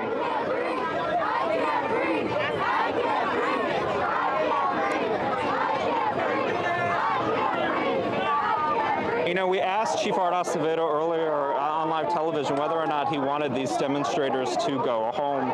And he said, I don't know if you heard earlier, he said, I want them to demonstrate, but I want them to demonstrate peacefully. So right out here right now, that is what we are seeing, protesters or demonstrators expressing their right to free speech, expressing their right to say what they have to say about police officers here in this country and here in Houston. As one just said over my shoulder, trying to make change. Sir, can I stop and bother you? Oh, no. Okay. He said trying to make change, and maybe I'll stop over here. Sir, how you doing? Hey guys, Steve Campion here with Channel 13. Tell me why you're out here in solidarity. Why are you out here among the demonstrators? I'm here for my son. I'm scared for him. I don't want him to get pulled over and murdered. Tell me where you're from and why you felt like you had to come out here and be part of the thousands of people out here. So we can be a voice for George Floyd. He can't speak anymore. He was murdered. 8 minutes, he couldn't breathe, and he begged for his life. What do you tell your son about police officers in America? Don't ever do anything to fight them because they will kill you. You're 6'6" and you're a threat. Don't do anything. Don't argue with them. Don't do anything because some people abuse their power, some don't. But the ones that do, he lives in fear. He doesn't even want to move out of the house. What does he tell us, Mom? He tells me he's scared. He doesn't even want to drive. He doesn't want to drive anywhere. And read your sign for me. Black men, being black is not a weapon. What would you say out there to white people? I love everyone, and we're in this together. Use your voice as a weapon. Because I didn't mean to cut you off there, but are you optimistic when you see these young people out here, a very diverse crowd? there. My daughter is right here in the pink. She's with me. My son was too scared to come. Thank you so much for your perspective. We really do appreciate it.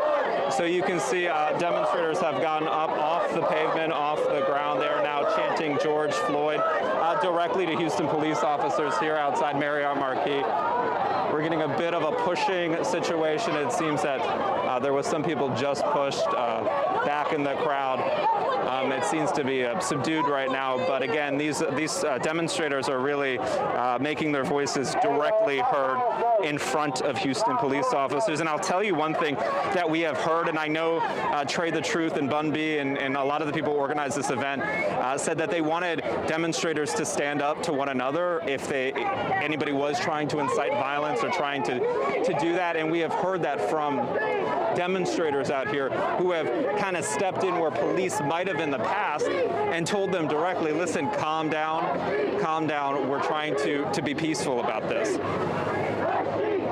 So you might not be able to hear them, but they were chanting our streets again in front of Houston police officers here. Again, really a powerful scene of really an incredibly young crowd, a diverse crowd, screaming George Floyd to Houston police officers. You could hear that distrust towards police officers out here from demonstrators.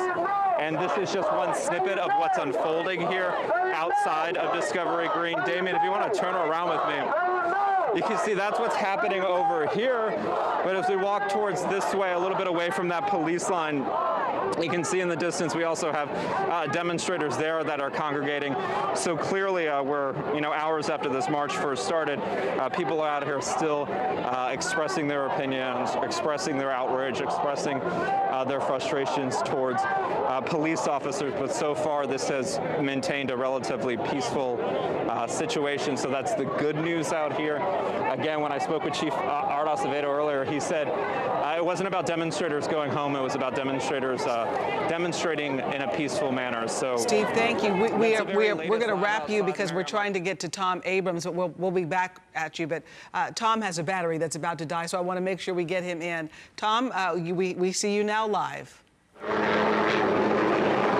Gina, we're here at City Hall on Walker, and this is the scene that we've seen probably for the last hour and a half or so. 100 or so protesters right up against the steps of City Hall, but police blocking them from entering onto the platform that leads into City Hall. Police also have them blocked headed towards the entrance onto I-45 or the ability to get further down between the annex and City Hall. It's been relatively peaceful. The protesters have been chanting on and off. At one point, there was a little bit of tension when they started chanting, "Take a knee," and they were telling police officers to take a knee. It got a little aggressive in that moment, and so these police officers, you can see over here to the left, they donned their gear and they walked over to back up the dozen or so officers that are up against the stairs and the entry to City Hall property, but it was diffused within a few minutes. Everything then back to essentially what you see now. Now, we had a chance after the protest, as people were leaving, to talk to several people about why they chose to be here. Included were a young man who felt like maybe this is a time when change will finally start, and a father and son. This was the son's first protest, and the father talked at length about why he felt it was important to bring his son. This is the first time of being a black man that I actually felt like change is going to happen, and I have to stand for that. I've been black my whole life, and I've always dealt with racism, no matter where I go. It's something we deal with every day. You have to be conscious of all the time. And to see this many people coming together from all different races, of all ages, you know, to say enough is enough, like I'm getting chills thinking about it. But So why did you want to bring your son here? I wanted him to get an opportunity to see what society is. He's young, and he needs to understand that racism exists, that all lives matter, black lives matter, and I wanted him to see it actually firsthand. I was born in the 70s, babies, coming up in the 80s. It was not this bad, but now it's progressively gotten worse, and I want him to actually see it. So this was his first time actually marching. Dr. King was killed in 68. I was born in 70, so I never had a chance to march for equal rights, but now my son has a chance to do it for himself. How old are you? I'm 15 years old. Yeah, what does your dad teach you about growing up a black man in the United States? It's definitely a cumulative curriculum, shall I say. We get the good, the bad, and the ugly, right? We get taught from the beginning, 16, 19 until now. Your ancestors came here. They helped build this country. We had systems in Africa of calculus and government before we even came to America. So it really is the building up of black pride so that we can go out and be productive citizens and cohabitate with other people should they want to cohabitate with us. What did you think of your first rally? I loved it. It was peaceful, it was calm, it was inspiring. Congresswoman Sheila Jackson Lee, amazing, her speech. It really was empowering. I think I'm going to take this experience, go out into the world, and do something better for my fellow man. A cumulative curriculum, maybe the best two words spoken here at the rally this afternoon among those in attendance about what it's like to grow up as a person of color in the United States. You did see, however, a very diverse crowd here. There is still a diverse crowd remaining, as we've reported several times. Houston, the most diverse large city in the United States, and so that probably also leads to the peaceful way in which people protested and demonstrated and wanted to have their voices heard today and still want to have their voices heard tonight. Reporting live from City Hall, Tom Abrams, ABC 13 Eyewitness News. Such a well-spoken young man you found there, Tom. Really great to hear his perspective on what he's experienced today and what his dad's done for him as well. Now, we also want to get to an interview we got for you as well.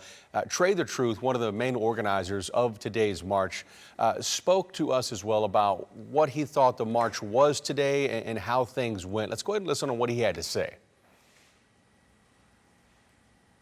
Here at City Hall, this is the front. We're right here with Trey the Truth, who's been walking with family members. Trey, such a big turnout here. I know you were stressing to the public that they needed to really keep the peace out here. Yeah, because we came to make sure we represent for the family, represent for him.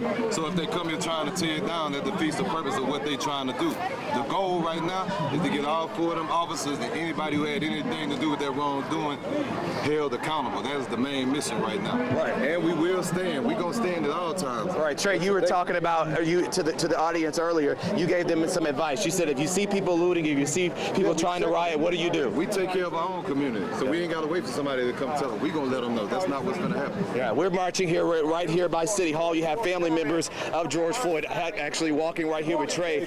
So we want to get one of the family members to say something too. Where's the family? They're right here. They're right here. So how do you feel to see this big crowd and how Houston has come out to support George Floyd, your family member? It's unbelievable. It's amazing. We're going to keep walking this way, man. And we're very grateful and appreciative, man. And, I'm speechless, man. Gotcha. That was Chauncey Glover earlier this afternoon speaking with Trey the Truth, who helped organize today's rally and was so adamant that he wanted a peaceful afternoon. We want to go now to ABC 13's Marla Carter, who is standing by amongst the crowd on the ground there for us in downtown Houston. Marla? Yeah, that's right. The crowd just started making their way over here. It actually had dispersed. There weren't that many people, and then they started making their way around. We're right here at Discovery Green. They're kind of heading down Rusk right now, and there was a huge line of police officers. I don't know if you can see them down at the end, several lines of officers down there, and they were engaging the officers, then they backed up, and then now we're seeing more and more people. In fact, you can actually see this truck full of people over here on the left coming around. We just saw a huge crowd marching as well, all headed in that direction. Meanwhile, officers have been ordering people to leave. They're saying that this is unlawful assembly, that they need to get out of the roadway, and yet more and more people are now continuing to show up. And something else that we've seen is that people are getting in arguments amongst each other. And we saw a situation where it appears that a man had pepper spray sprayed in his face, but it was between two individuals. And so these people are fighting amongst themselves and kind of engaging one another, and that's not good either. So we're seeing that problem, and they're also, again, escalating the situation. We just saw someone throw a water bottle at a police officer. I don't know what that was. We are running. We are running, guys. I don't know what that was. Right now, we're taking cover. I don't know if you heard that noise. Move! Move! We are moving. We're moving. We're being safe. It's okay. Marla, we can see the crowd dispersing there. We can't see exactly what happened. Yes, we're being safe. Yes, you stay safe. We've got a We wider don't know where shot. that noise came from. Yeah, it could. Okay. It appears as though the people closer than you are calm now. So. Okay. But we can't tell We're not for sure. what that was. That was So- obviously very startling. Yes. Well, we are with security, so we are okay. We are safe. We don't know what that was, but of course we are being safe and we are staying safe, and we'll try to get more information on what that was. But again, that's just indicative of how things are changing so quickly and so rapidly at any second out here. Yeah, and Marla, can we ask you now? We Definitely obviously causing some panic. Yeah, how are police reacting to the sound we just heard? It seems like they're relatively calm. It doesn't seem like police are urgently moving anywhere to react to that noise that we heard, whether that was tear gas or something. But can you tell the reaction police are having right now? Yeah, it appears that the police are coming a little bit closer. Is that what you're seeing too? That the police, yes, it appears that they are engaging. They're coming down the street. They're coming closer in our direction, closer to Discovery Green. So that's what we're seeing. We're seeing the officers getting closer, but we didn't see a big scurry, minus just the startle from the noise and the crowd running. But yes, it does appear right now that they're just kind of getting closer to us. But they have kind of stayed in that line that we've seen them standing in, the line of kind of crossing, blocking the roadway. But again, unclear what that noise was. It was very loud, as you heard, and very startling. But it doesn't appear that I see anybody hurt or anything of that nature at this point. So hopefully that's the case. Yeah, it might have been just a kid who decided to take a firework or something like that down there to just try to get a reaction out of people. And it looks as though the people who at first fled, that first wave of people who ran, are gone perhaps, but the second and third wave of people that didn't run right away are just still staying there, meandering around. These are mostly young people that are left, it looks like, and it just reminds me really of like when you're a college student and you go to a party and people don't want to leave the party, and it's not necessarily the same kind of group. This group I'm looking at now isn't really the same kind of group that was there at 3:30. When this march began. It's younger people, and so you don't know all of what they find entertaining or all of what their purpose is, their raison d'etre is for being out in downtown Houston tonight. Go ahead, Myra, are you going to say something? Marla, I'm sorry.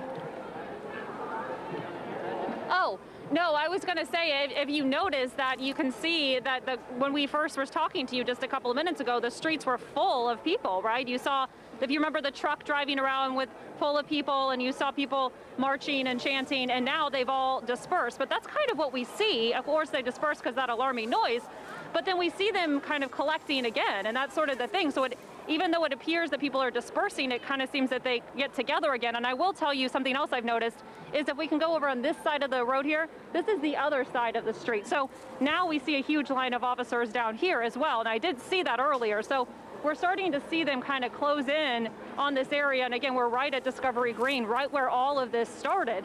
And so we're starting to see a heavier police presence, and we have heard them, give orders asking people to leave, and they start to leave, and then they start to kind of congregate again. So it's still, and some people appear to be inciting situations out here, and obviously scaring some people as well. So definitely something to watch out for. Yes, all right. We're glad that you're safe, Marla. I mean, obviously we know that you guys are taking precautions as well, and we're glad that we haven't seen anyone hurt here yet. Thanks a lot for the update. Please stay safe, and if we need to check back in with you, certainly will. We also want to go to another vantage point here. Micah Hatfield has seen, and unfortunately, we've seen a couple of skirmishes at this point, not between protesters and police, but between protesters amongst themselves in different groups. And Micah, something you just saw minutes ago happen as well. Yes, Eric, we did just a few minutes ago. Again, between two protesters, we're told that one of them threw a bottle at the police, and the others said that this is not what we were really here to do. We're missing the message of what we're trying to do here, and that caused a bit of a scuffle. Not too long after that, we heard the flashbang just down the street here. We're right outside of George R. Brown. We started to see people running a little bit as if they were going to leave, but quickly they came back. We have this line of police that's just come out of the George R. Brown Convention Center and are moving towards the crowd. And Noah, if you could pan around, yeah, just behind them, there's another maybe 100 police officers that are moving in on this crowd outside of George R. Brown. These are the people we've been talking about. Roxy's been talking about earlier, Marla's been talking about, that have been a little rowdier over here for the last couple of hours. But again, we don't want what we're seeing right now to take away from the good that we've seen today. We've seen a lot of good. We've seen people praying together for courage to continue the fight for justice. We've seen people having conversations with police officers. We've seen a lot of good going on out here, but just in the last few minutes, it seems like things have gotten a little bit hostile. The police, I will say, have not been reacting too much to what's going on. We are seeing things get a little bit tenser out here. There's a large gathering of people up on the hill watching. After the flashbang, we heard one of them, say that they want four people arrested, all 4 officers in Minneapolis arrested. They want the main officer charged with murder. That's what they say they're here protesting for, fighting for justice for George Floyd. When they'll leave downtown, we aren't exactly sure. The flashbang was obviously meant to try and divert people out of the area, but it obviously has not worked too much. We're now seeing people start throwing things at the police officers, water bottles. Things are getting are escalating a little bit out here right now. Eric, I'm going to send it back to you. Micah, we're going to keep following this, though. Yeah, thank you. Yeah, we'll keep with your shot, even if you're feeling like you need to come off of the broadcast, actually speaking, while we see this crowd following along behind those officers. And the officers aren't being aggressive toward the crowd. Sometimes they just try to encompass them into a smaller area. We saw that Friday night where they tried to get the marchers who were left, protesters Friday night, into a smaller area that they feel they can control more easily and keep a closer eye on. But they walked right past all of those people who had gathered there on the hill, right there in front of George R. Brown, and they didn't seem to try and engage them or get them to leave the scene. So they might just be meeting up with some other officers that were further down the street. Steve Campion is on the ground for us. Steve?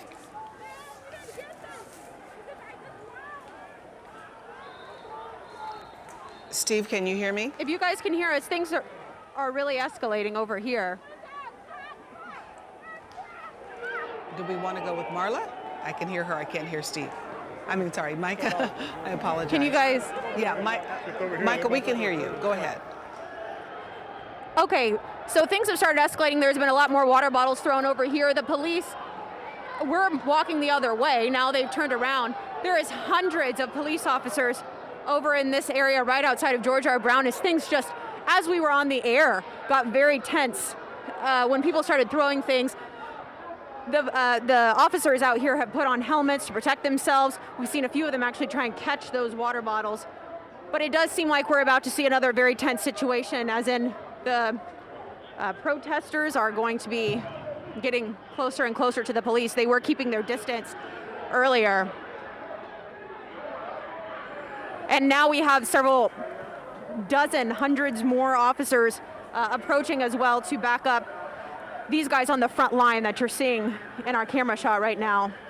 Yeah, it looks as though those They have officers... issued several warnings here today. Go ahead, I'm sorry, they've issued several warnings? They have issued several warnings here today.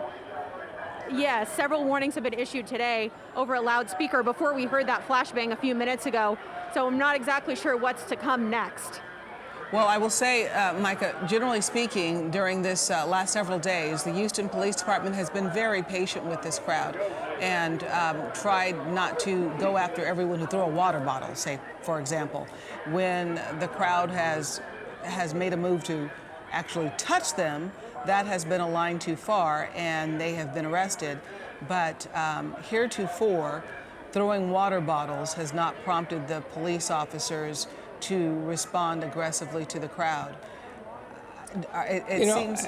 go ahead, Art. I didn't realize your mic was on. Art Rascone joining me now. Yeah, no, as I look at the crowd, though, I mean, there appears to be more onlookers than there are agitators. Oh, there always is that way. Yeah. Well, especially right here. I mean, you just have a few of them that are trying to incite the officers to do something, perhaps, and that's the sad thing about it.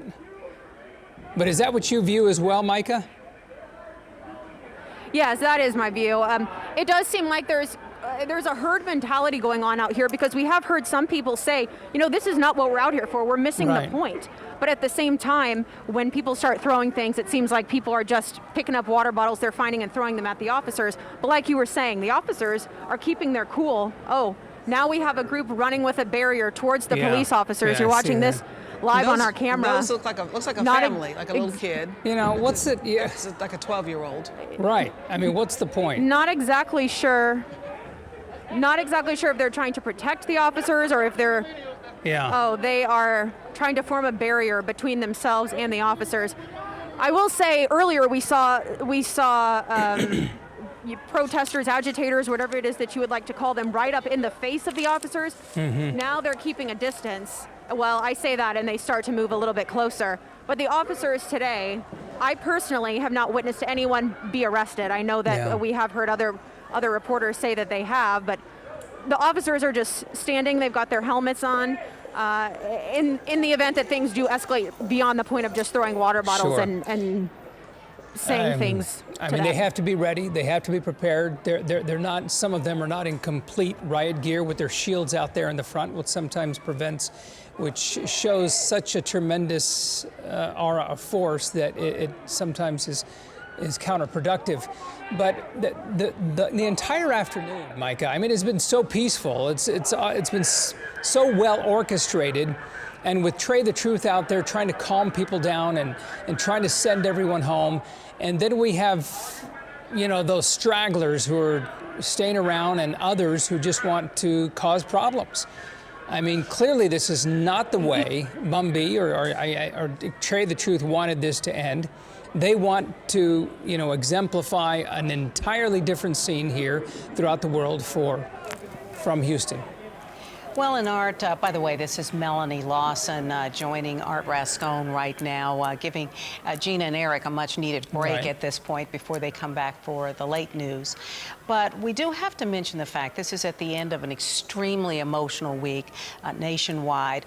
Obviously, for many of the people here, this is personal. They've dealt with instances of racism, dealt with issues with the police. And so I think today, for many people, was very peaceful, was very cathartic. But it doesn't erase the feelings. It doesn't erase a lot of the issues that people are dealing with. And as we've said all along, the concern was never the march during the day. Obviously, there was a great deal Right. of hope that that would be peaceful, and the organizers certainly made that plain, Trey the Truth and Bun B. But it was always concern about the evenings. We have seen violence, we've seen lootings in other cities at night. And you still got a large crowd of people who, at this point, and I think I heard Gina say this, as a matter of fact, just kind of don't feel like going home just yet. You know, they still want to get out their feelings. And so they're wandering around, in many cases, kind of aimlessly, because they feel as though at least we're here with other people who are experiencing the same feelings and emotions that we are. And you can see the water being thrown at the officers. You know, this is, and they're kind of, well, you can see the officers kind of moving in just a little bit. Not sure what they're going to be doing, but we certainly hope that the crowd doesn't and the officers don't incite any type of further violence. You want it to end peacefully. We've had a fairly peaceful, well, very peaceful all afternoon in March. And you had 50, 60,000 people marching in Houston today. But you're right, Mel, because we had a lot of heat, a lot of sun, a lot of people out there that are just becoming a bit more agitated now. Micah, go ahead.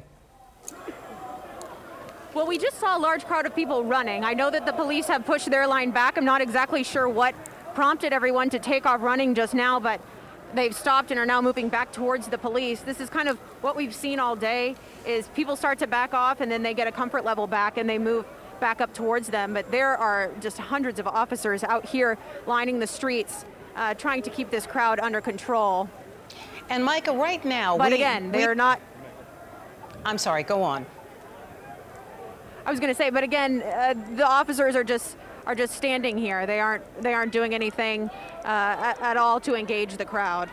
Well, I do have a question for you, and obviously we can't hear a lot of what is being said out there. But can you give us some sense of what certainly some of the marchers are saying to the police, or vice versa? Yeah, I can. Obviously, well, a lot of profanities, but also we heard someone earlier who was saying that they want 4 people arrested, all 4 of the officers in Minneapolis arrested. They want the main officer, who was seen in the video with his knee on George Floyd's neck, to be charged with first-degree murder, and they said that that's what they want. It's tragic that this is what we're seeing now here happening, because we saw such powerful moments all day long, and it's unfortunate that this is what we're seeing at this point.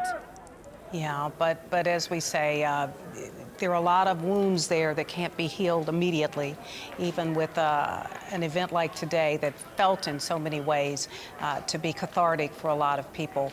But there's still the sense of outrage that you've got 4 officers, one of whom has been charged with third-degree murder, and 3 others who at this point have not been charged. And I think that sort of issue then expands to whatever local grievances people might have. So Sure, that's what's really upsetting a lot of folks. Yeah, exactly. And number one, that the first officer is charged with murder 3. Third-degree murder and manslaughter, and you have a lot of legal experts out there saying, why isn't it murder 1? Those are questions yet to be answered, and perhaps those in the later, much later, will be upgraded, but you never know. Well, and even the police chief of Minneapolis himself has said that he feels as though it needs to be the other murder 3 1, should be charged. First-degree murder. Yeah, absolutely. And in fact, the state of Minnesota is suing the city of Minneapolis about this whole idea, wrongful death. Yeah. So there's a lot going on here in the legal battle, in the legal arena, as we continue to watch all the protesters out there. And many of them, they're not protesters at all, but they're just sort of watching. Yeah. Marla Carter is still out there. Marla? Hey guys, yes, we are just outside of the GRB, and things are somewhat escalating. We're continuing to see people throwing objects, water bottles at police, shouting at police. We've sort of seen the police getting kind of closer and closer, and people continuously trying to engage them, throw items at them, yell at them. People seem even more and more agitated. I feel like the agitation is growing. I'm sorry, you said what's up, Word?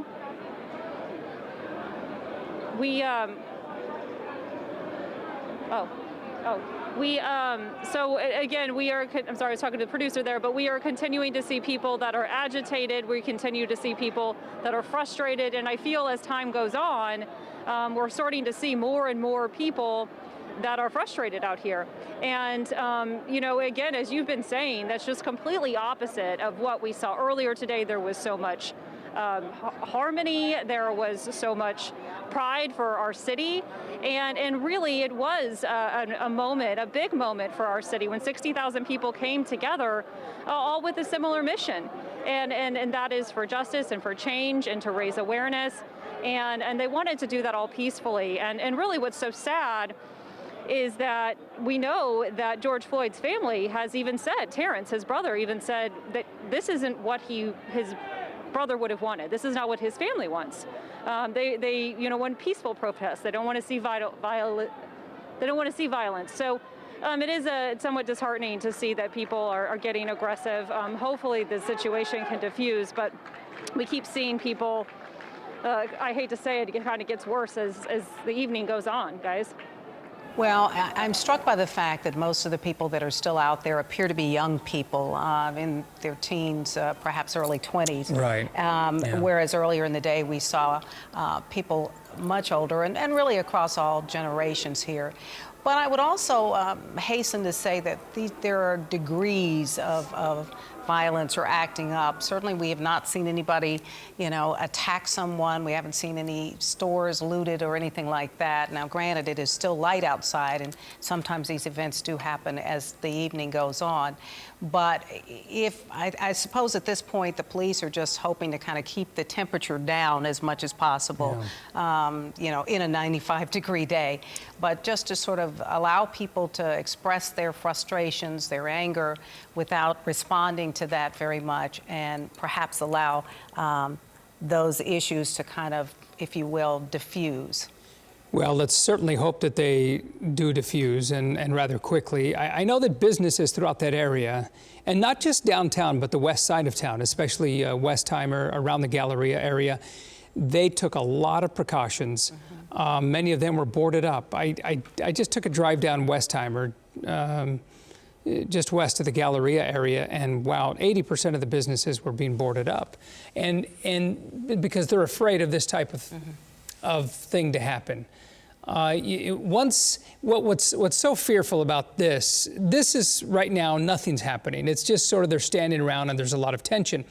But if you get some people who start throwing a lot of things and creating this sort of mob mentality, that's when you really get into a danger area.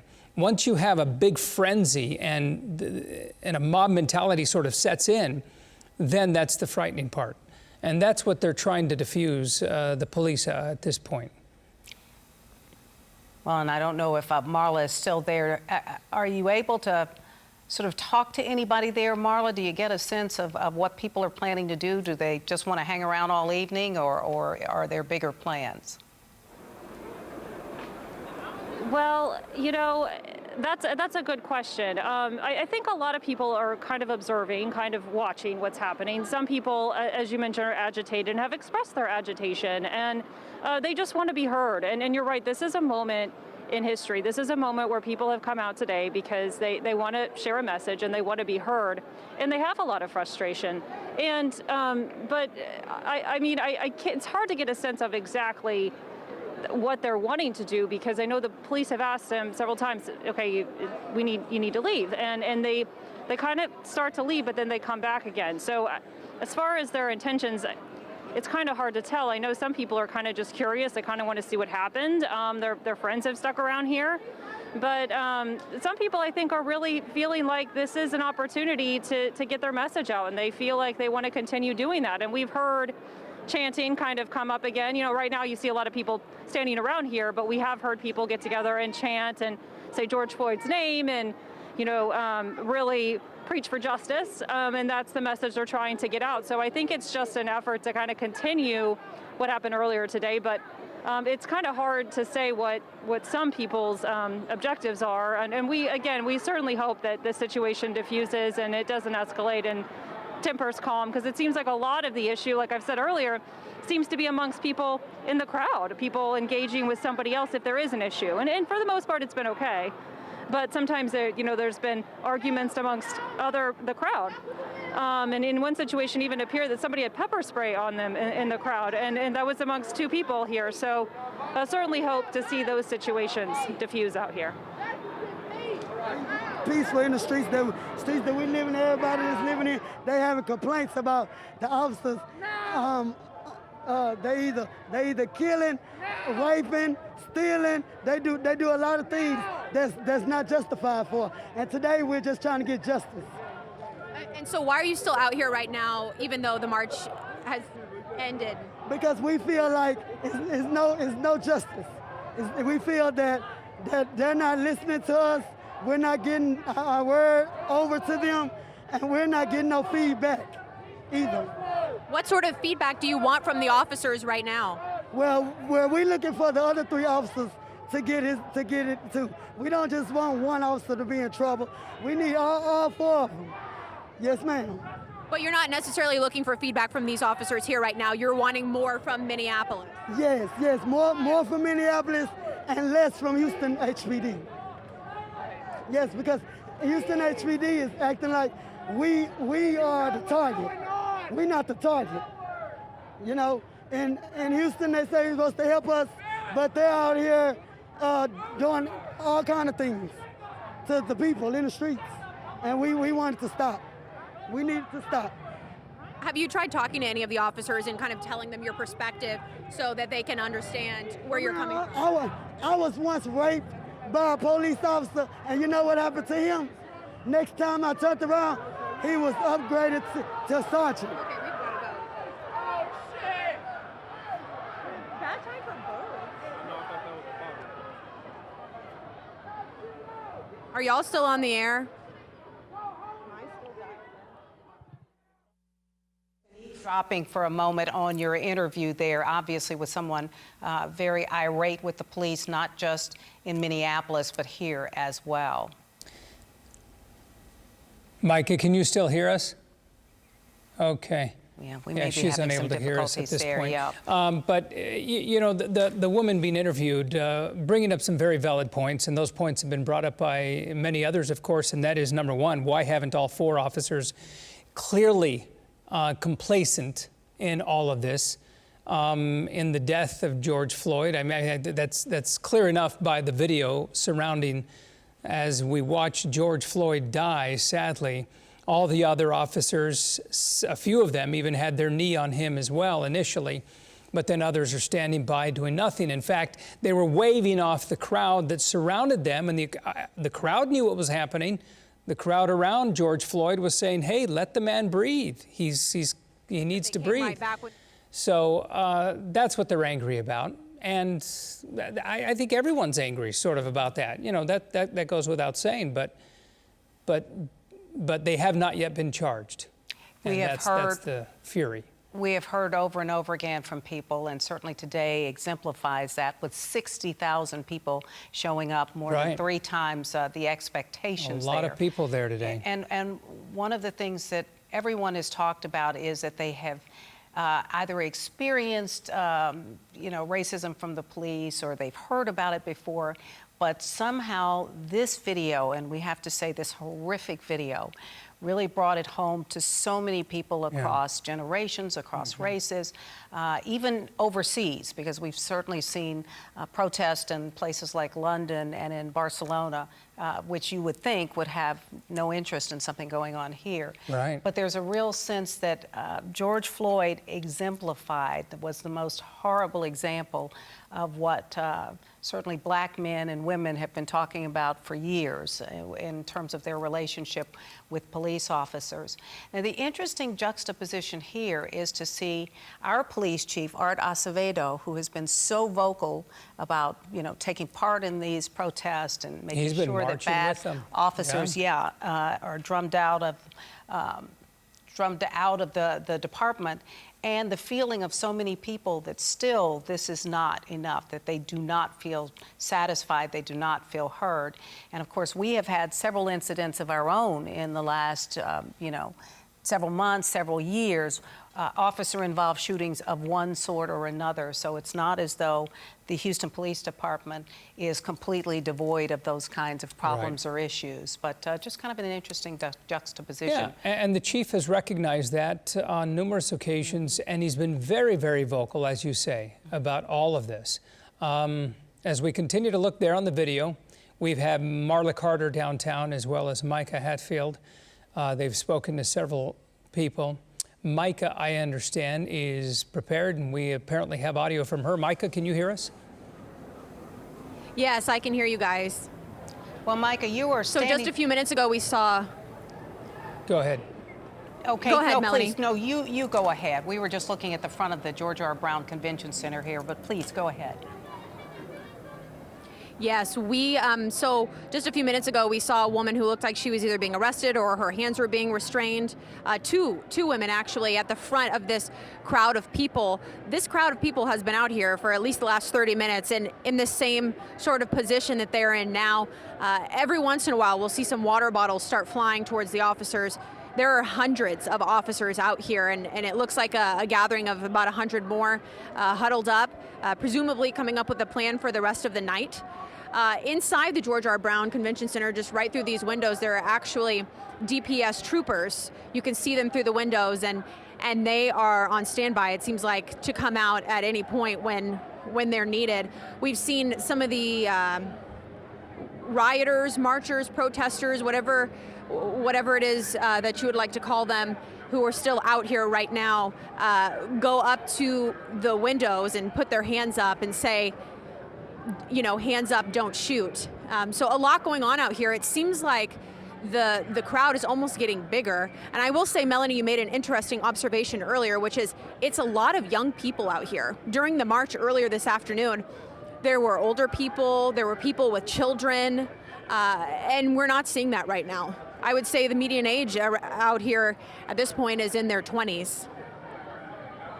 Yeah, I think that's clear enough because we have seen that in the video, Micah, and that's the disturbing thing about it. You have to be careful when that happens because most of the agitators and other scenes of where rallies have turned violent have come from the young people and the police in every city of Los Angeles, Detroit, Chicago, New York, Atlanta. They've all said the same thing.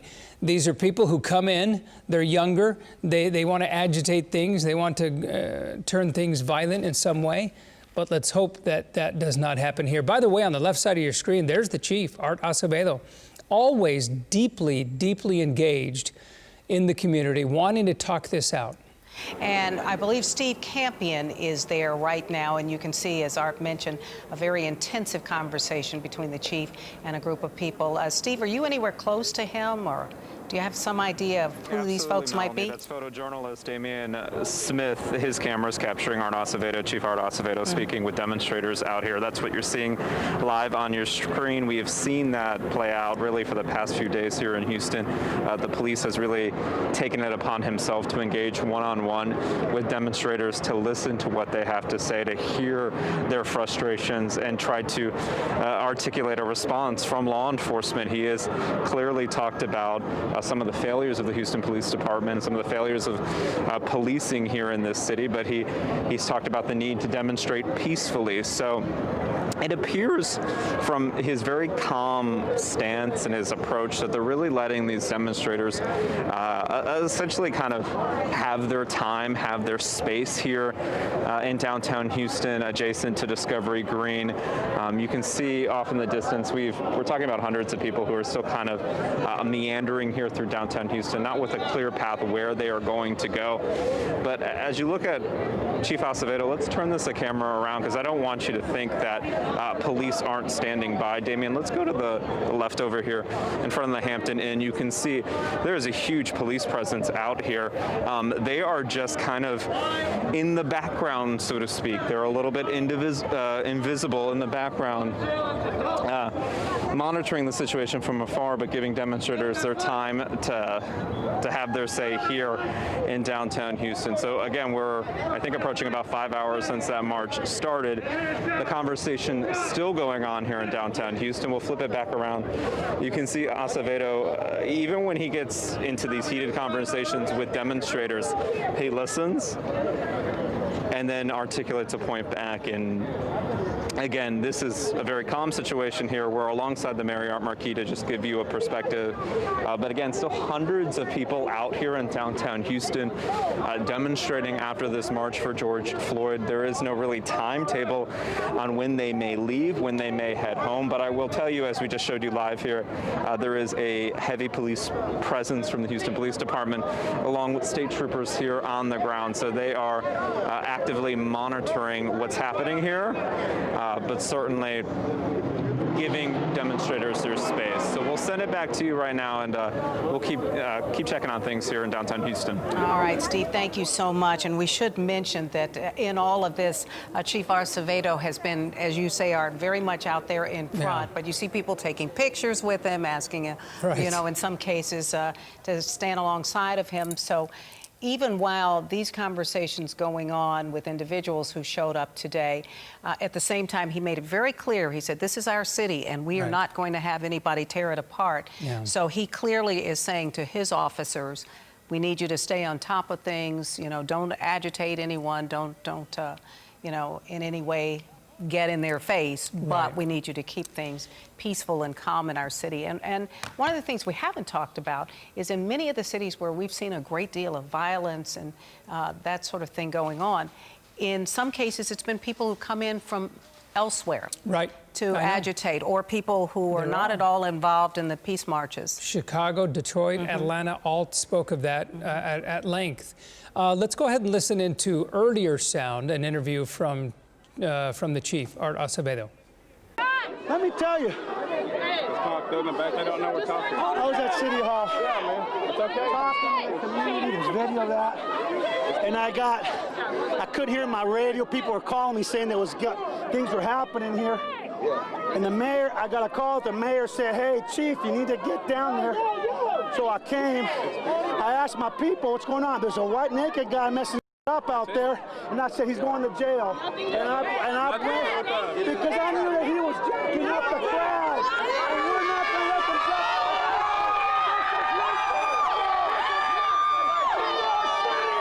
We are not going to let it happen. It's our city. Don't let them take it. Well, there you go. Yeah. Very, very animated, very passionate about this. He has said it repeatedly. This is our city. We're not going to give it to the. In his words, he used this word a while ago, but you know, we're not going to give this to the thugs who want to come in here and blow things up and make you know, huge disturbances. By the way, regarding the arrests which took place last weekend on last Friday and Saturday, about 93% of them, of the 412 arrested over Friday and Saturday, were from Texas, 321 from Houston area, and the rest, around 63 from other places in Texas, they come in. Now look at this video here. This is live video. They're praying. They're calling upon God for peace, calling upon God for help, of healing. And that's a touching and a compelling scene. Look at that. And we've seen him engage in prayers with other people, with other groups of people. He does it many times. Together. We've also seen him kneeling with many of the protesters. I love how, you know, the young black lady has her hands upon his shoulders.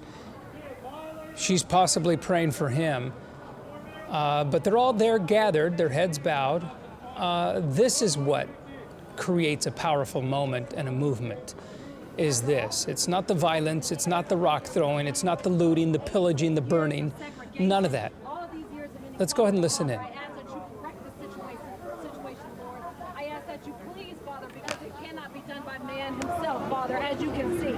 Clearly, man is not capable of fixing this issue on his own. So I ask that you come upon us, Father, and that you correct this situation, that you make all things right as they're intended to be, that everyone can see that we are equal, we are the same. We all bleed red, Father. We only have differences in skin color, Lord, and that is nothing, Father, in your eyes. I ask all these things in Jesus Christ's name. Amen. Amen. White ain't the mayor out here, dude. And there you see him hungry. Yeah, that was a very powerful prayer. that was beautiful. Yeah. We are all equal. We are all the same. Right. We all bleed the same way. In God's eyes, there is no color. I mean, and to have this blatant type of racism that exists in today's reality is just not dignified. It is not right. It is absolutely and positively and unequivocally wrong. And some of these things that we've seen by police officers driven by racism, perhaps, clearly in some cases, need to be corrected. Absolutely. I find it very interesting, and there you see one officer actually taking pictures of the crowd there. But I find it interesting that when we have seen the chief, he will wade into the crowds by himself. I'm not sure what that is that just popped up, but he'll wade into the crowds by himself without taking a huge entourage. He doesn't take an with entourage. him. He doesn't even have a rarely bodyguard. does. We're talking about the chief of police here in one of the largest cities in America, and he just kind of strolls around the crowds as if, I'm not afraid, everything's going to be okay. Yeah. You know, he walks, I think, by faith instead of fear, hoping that he's going to be, you know, protected. And I think that's awfully brave of him. I think it's the right thing to do. He's always looked upon as a peacemaker, and he gets a lot of great support as a result. Yeah, I love that you're preaching here today, Art. That's fantastic. But you're absolutely right. And you just saw that shot by our fantastic photographer, Damian Smith, there walking around the crowd. And it gives you a better sense. There are no other officers standing guard there behind him. Yeah. This is him talking directly to people. Today, I don't see him wearing his mask. A little bit earlier, he had on a mask. But he is here talking to folks, hugging them, and really relating to them at this point. And in some ways, quite a contrast to the officers. Let's go ahead and see if we can hear him. We're not sure if we can. Yeah, I don't believe we can hear him. Unless there's another mic we can turn on. But we are not able to hear him. Yeah, let's go back to Steve Campion, who is standing there just a few feet away. He may be able to give us some idea about what this intense conversation is. Steve? You got to get inside of it. Mel, Art, I'll let you listen in to what the police chief is listening to out here. We got to call that shit in. We got to say where we at. We taking fire. Who the hostile person is. They have to clear us to shoot back at that person. If that person drops a weapon, he's no longer a threat. We got to apprehend him some other way. Why is it not the same here? Very similar. Use of force is very similar. So, if you drop your weapon, you can't shoot you. That's scary. So, RML, you can hear the police chief has been patiently listening to demonstrators out here. You get a couple people out here who obviously disagree with him and have made their voices known, but the chief has been out here for for hours at this point, listening to people one-on-one. I'm going to step just back for a little bit because there has been times when he's been talking with people and there's been demonstrators who have been a little bit more vocal about their frustrations and have directed it at him, but he has taken it in a way where he's tried to de-escalate the situation. And again, you're looking at the chief alone here in a crowd of 50 people or so, with police officers on the next street over, but he's certainly by himself out here. So he is trying his best to really hear the pain on these streets, listen to people, and he's definitely not being what's the word? People are definitely challenging him on his words. So when he says something, the demonstrators out here, they are certainly firing back, demanding accountability, transparency. They are certainly challenging the police officer face to face, just really as you're looking live, within feet apart from each other. So the conversations are ongoing here in downtown Houston. And like I mentioned a bit earlier, it really feels from the police standpoint that they're giving people time here in downtown Houston to kind of be heard and and not actually telling people to leave at this point. So I'll send it back to you in the studio. Well, Stephen, what's so amazing about that is how often can you saunter up to the chief of police in a major city and strike up a one-on-one conversation with him? And quite frankly, I think we've also seen that in the case of the... I'm sorry, Steve, go ahead. I was just going to say that's remarkable from a journalistic standpoint, from an average citizen standpoint. We're talking about the chief of police of America's fourth largest city, who is engaging one-on-one with people, and in his words, doing his best to listen to people. I don't know if you see that in other communities, but this certainly was his strategy or his way he wanted to handle this. He wanted, I think he said this before, he wanted people to be heard. He told us he wants demonstrators to demonstrate, but in a peaceful manner. He wants them to be heard, so you don't see people, turn violent, or people feel like their pain's not being heard and act out upon that. So I think he is really trying to engage this community, a very frustrated community, with police officers, and he is doing that really on a one-by-one approach here in the streets of downtown Houston, not surrounded by security. I mean, his men and women who are in uniform are a block away, half a block away. I mean, there's a lot of them half a block away, but they are half a block away. He is on his own there in the thick of things. And like I said, he has been challenged by demonstrators, by Houstonians, sometimes screaming at him directly in his face. So he is taking this head on. And let's not forget, we're in the middle of a pandemic. This is a huge crowd who is not practicing social distancing. So there's a lot of moving factors down here that are all simultaneously happening. And I think you can see him, maybe it was just taking a photo too, so he's been snapping photos. And trust me, and you better believe that every one of these, particularly young people, this diverse crowd out here, they are live streaming this on Instagram, they're live streaming it on their social media platforms, they're on Twitter. So his words, what he's saying to people, if you might not hear them on our broadcast, but they are living on social media platforms, really where young people are consuming that information and really gauging how they start to feel about law enforcement. So that's the battle, so to speak, here that's playing out in the streets of downtown Houston. He's been clear he's trying to change hearts, trying to change minds on a one-by-one approach to kind of have people rethink what law enforcement is. He is active on social media, on Twitter, constantly tweeting out the hashtag rational policing, trying to say that he's really trying to rethink how police officers interact with the public. And we can see that right now in real time happening here in the streets of downtown Houston. So we'll wait and see if demonstrators leave soon. It doesn't look like anybody's in a rush to get out of here. No, it certainly doesn't, Steve. But I'm awfully impressed that he's there with, who knows, 50, 75 people surrounding him. The only police officer, I mean, there may be hundreds surrounding him, and yet he's just all alone without any security. And we're talking about the chief of police of the fourth largest city in the country. Yeah. So, a great job. And that may be the secret weapon. You have both the police chief as well as the mayor who have been out among the people and really talking to them. They have. Let's go, though, to a situation where it may not look quite as harmonious. I believe that's where Tom Abrams is right now. And Tom, are you still at a point where there's a bit of a standoff between police and folks, or have things begun to clear out behind you now?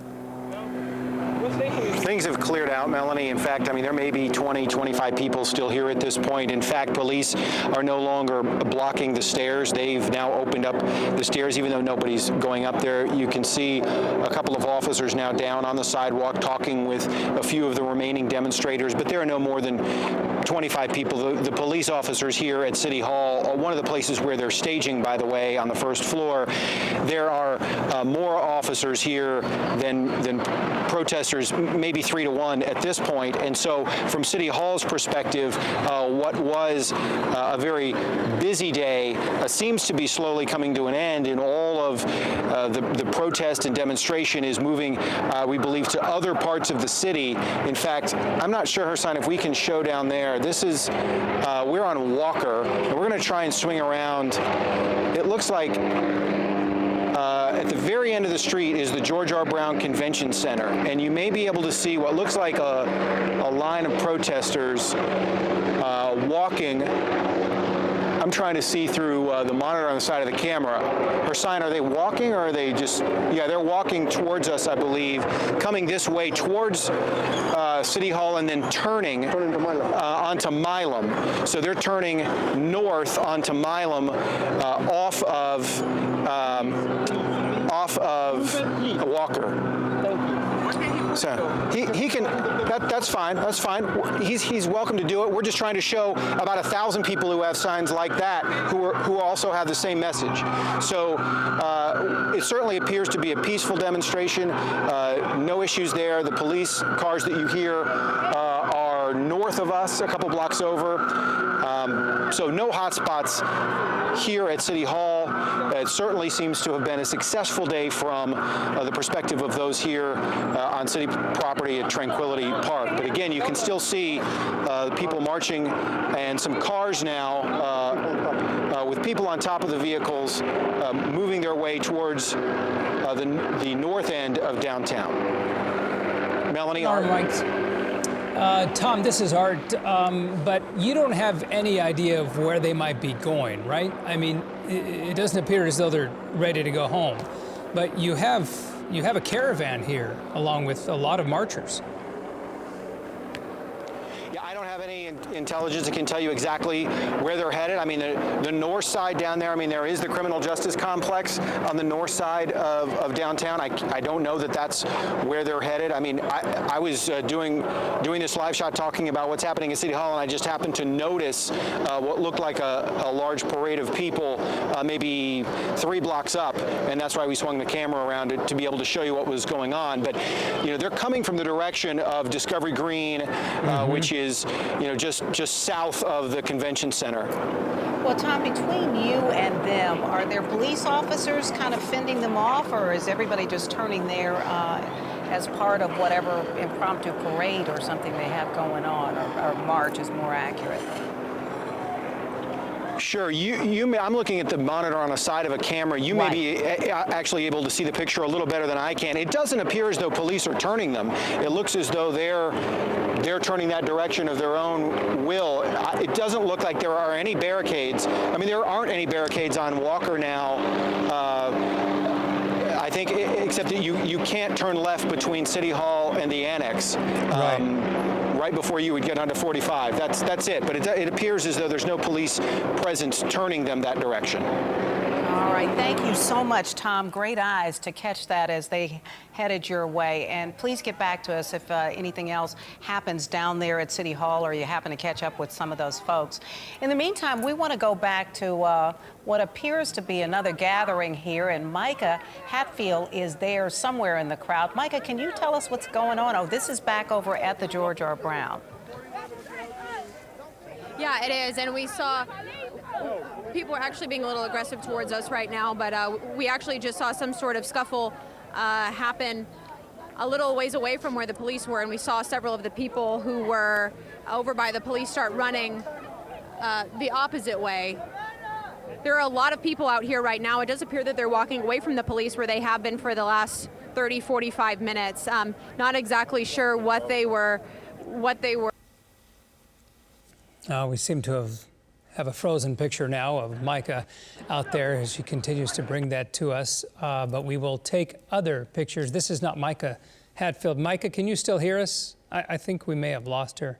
I can still hear you. Okay, go ahead. Go ahead and continue. We might use. We're going to go ahead and use your audio, but your picture is freezing up. Okay, well, hopefully, there's a lot of people out here, so cell service is not great. But there was some sort of scuffle just a few minutes ago, and we saw a lot of people who were over in front of this line of Houston police officers right outside of the George R. Brown Convention. That scuffle, not exactly sure what happened, but it broke up pretty quick. You see this large congregation of people on the hill, though, here. They've been here. They've been sitting very peacefully. They've been just all right. We're having what's some going on and talking to one another.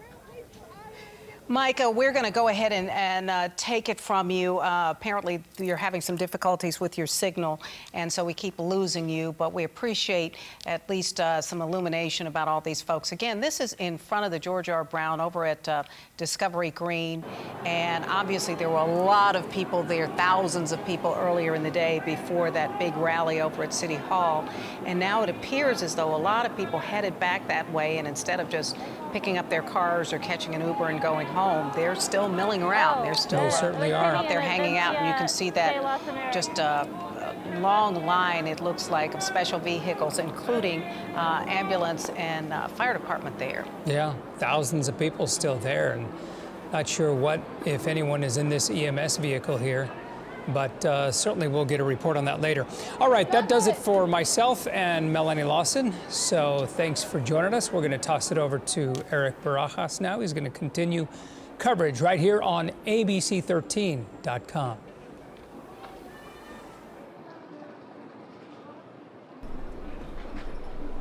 Okay, can we take our shot down now, or do you need it? Good evening. I'm Eric Barajas here in the Eyewitness Newsroom, continuing our coverage here online. Okay, no problem. March that's now taking place no problem. here in downtown Houston. It began at around. You want it up? It's up to you. You can see crowds. Whatever you guys want, you let us know.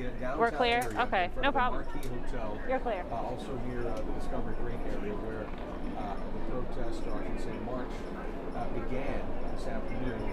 As we kind of just look, crowds still here. Most of the crowd has dispersed, but there have been some skirmishes, if you will, light skirmishes with some marchers and police as well. We have some reporters still on standby right now, so we want to try to see if we can get some of their shots up at this point. Let's try to see if we can pull in Steve Campion right now. We're going to go over here right now to see if Steve Campion has been marching with protesters. Let's see what's going on right now. Steve Campion, this is Eric from the Newsroom. Can you hear me?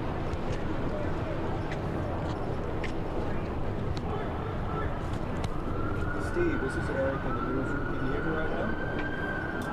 Eric, I can hear you. All right. So just got to give us a rundown of what we're seeing right now. We can see a good shot on the line here on the ground right here outside the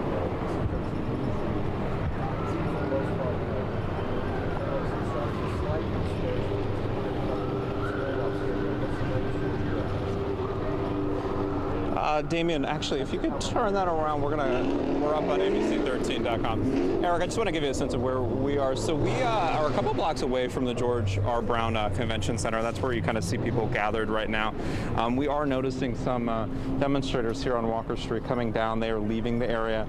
Really, the bulk of the people left are centered right in front of George R. Brown. I think our own Marla Carter was there a little bit earlier. Police on this side of Discovery Green, where we are, they're kind of positioned about a block away or so, kind of giving demonstrators their space, so to speak. Chief Art Acevedo, we were just watching him live, talking with demonstrators, listening to them outside of the Marriott Marquis. So it doesn't seem like there's a real rush to push people out of downtown Houston. It seems like Houston police are still giving demonstrators out here some space, so to speak. But at the height of this, there were 60,000 people in downtown Houston. Closer to George R. Brown, there's still thousands of people, hundreds, maybe 1,000 or so in front of George R. Brown. Marla, there on the ground, might have a better sense of what's unfolding there. But the tension that we felt a little bit earlier in the evening, about an hour or so ago, that seems to have subsided out here. And we're really just kind of waiting to see what demonstrators are going to do next. No one's really essentially kicking them out of downtown Houston. But I'll send it back to you in the newsroom, because really people are kind of meandering out from where we are here on Walker Street. All right, Steve, we appreciate the update there. We know you've been out there all afternoon, so thanks a lot for that update right there. Steve Campion reporting live from downtown Houston there. Again, we've also got some other shots we want to take for you right now. Let's go ahead and come over to another vantage point we have for you here. This is a shot of Discovery Green, the hill as they've called it throughout this afternoon here. You can see some people still just wanting to, despite the march being over, still hang out here downtown. Again, a live picture here of Discovery Green. And I believe we have from this vantage point our Marla Carter as well. So we're going to go ahead and go to Marla right now.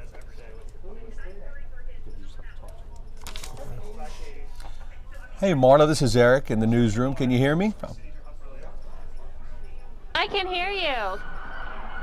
All right, great. We know that you've kind of seen some contentious spots here happen throughout this afternoon. What's the latest from your vantage point? We can see the, I guess, are you at the Hill at this point at Discovery Green, or are you still walking on different streets of downtown?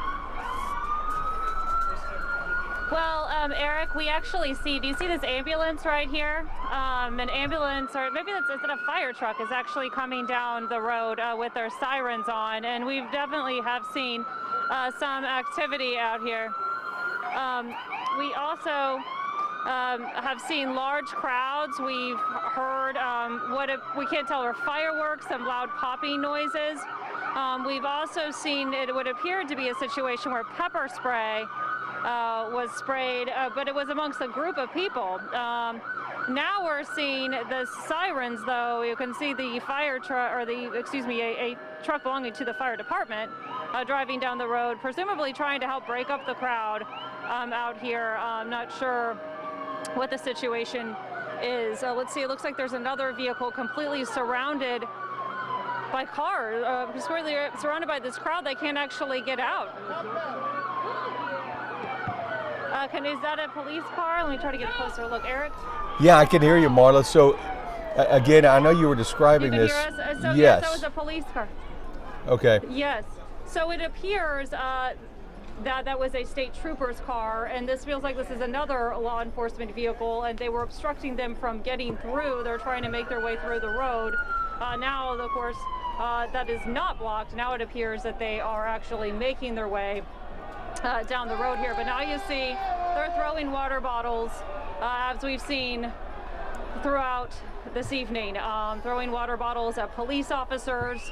And as the police officers get closer and you're seeing they're kind of engaging, they're forming a line again right there, we're seeing more and more water bottles thrown at those officers. And what I can tell you is their presence has grown. More and more officers are lined up here, and we are right next to Yeah, and Marla, we can definitely see this. At this point, how officers are, what kind of position are they taking? Because it looks like things are really escalating right here as people are starting to run. Yes, the situation is escalating. People are starting to run, and officers, as you can see, are starting to walk in our direction. But we've seen this. We've seen people throwing water bottles. We've seen kind of tensions, and then we see people just start running and kind of start trampling over one another, and then things kind of calm down a little bit more. But that's what we've been seeing, and it's kind of like they're pushing back the crowds. They're getting closer and kind of closer to this direction. So getting closer to the Hill on Discovery Green, but now they're throwing stuff at officers once again. Yeah, and, we can see it. It's very, officers are approaching. Yeah, it's definitely getting tense out there, but it seems at this point officers for the most part are still standing down, and I mean they're just holding this line but not engaging despite being pelted by water bottles and what else is coming their way. They're just holding their ground and not moving forward. Absolutely, they have stayed very calm, and you can hear a lot of people chanting around me. Sorry about that, but yes, you can see the officers have definitely kept their composure, kept their calm, and really just, again, have been making verbal commands saying that this is an unlawful assembly and really encouraging people to go home. That started soon after, the rally ended. I mean, really, it just not too long after that, and really been nicely asking people to leave and staying calm at this point. But of course, as you said, and people are agitated, and we've kind of seen periods where it was calm, and then it kind of escalates again, and then calms down again. So. And Marla, when we look at the scene that you've got for us right here at the corner of the Marriott, I mean, what's essentially, people are just gathering there because officers have taken a position here in front of this hotel? Yeah, well, so we are right next to Discovery Green, and kind of what happened after the march today, after the rally at City Hall, people started kind of coming back in this direction, right? Presumably, it kind of ended where it started, in the sense that people kind of came back and gathered here again. And initially it was calm, but we've seen people get a little more agitated, but it's not really clear as to why all of them are here. You know, a lot of people, as you've heard them chanting, really want to get a message out, want to get their voices heard, and that's a message that they want to continue doing. But the officers are basically saying, you know, it's time to go home. But these people aren't done. They want to continue to stay out here and want to continue to try to get that message out. And some are very frustrated. As you saw, throwing water bottles and getting very agitated out here.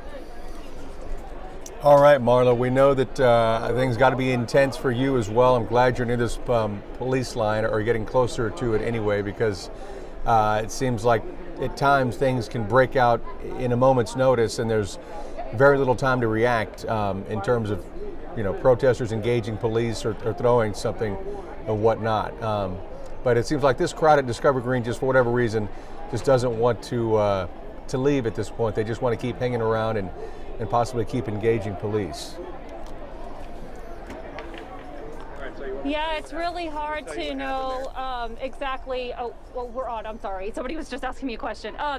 Yeah, it is hard to know what their motives are, and I know we all kind of want to know what their motives are, and I know some people have approached us and kind of shared their motives. We want justice. We want our voices heard. We don't feel like we're being treated fairly, and that's what some people are saying. But it's hard to know why everybody else has elected to stay out here when they were asked to leave. But fortunately, we haven't seen anything, you know, too serious happen out here. But it is getting tense, and moments are more tense than others. Like you just saw, you know, people running. Earlier we heard a loud bang noise. We weren't sure what it was, and that was sort of alarming. So there's been some moments that were definitely tense.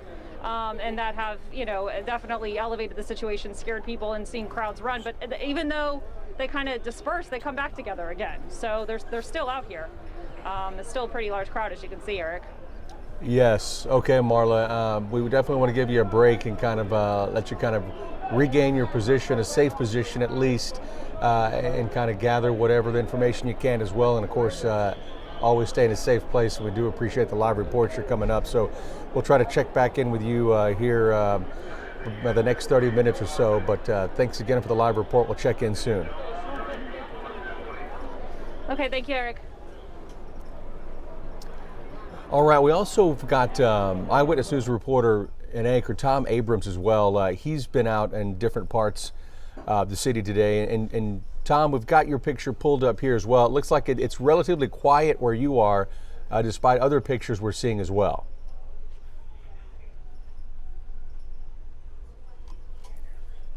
Pretty much everybody here has cleared out. There is still a large police presence. If we show back towards City Hall, this is where they've been set up, staging for this part of downtown. A lot of the first floor is filled with police officers getting out of the heat for a little while as they take shifts. You know, police are working 12 and 12 shifts right now in the city, so very long and hot days, even longer nights, I think, in some cases.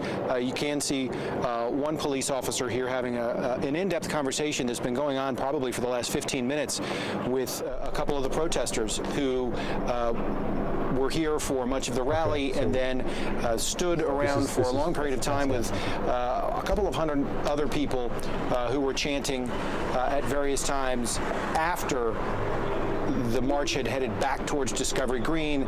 That's now diminished. There are just a couple of people here.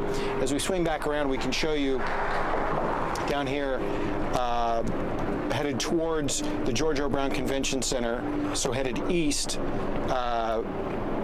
in downtown. That's the direction you're looking, Eric.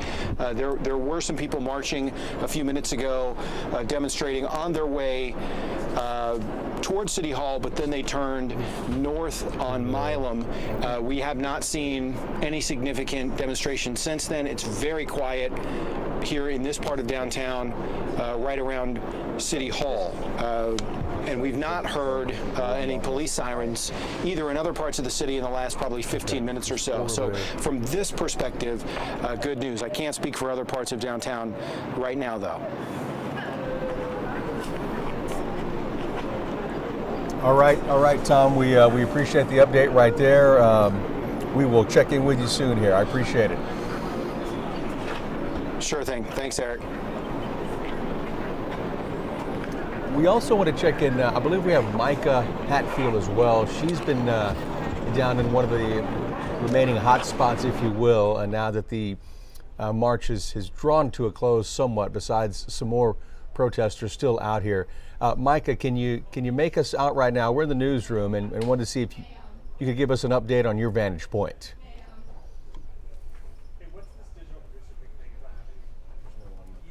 It's 4. Okay.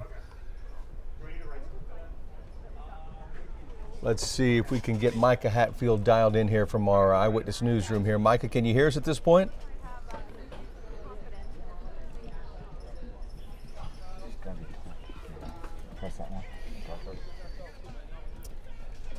Hi, Micah. This is Eric in the newsroom. Wanted to see if you could make us out at this point and let us know a little bit about your vantage point there in the march.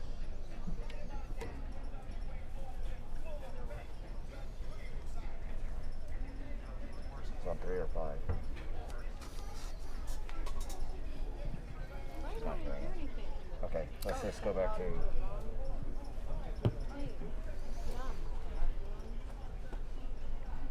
What?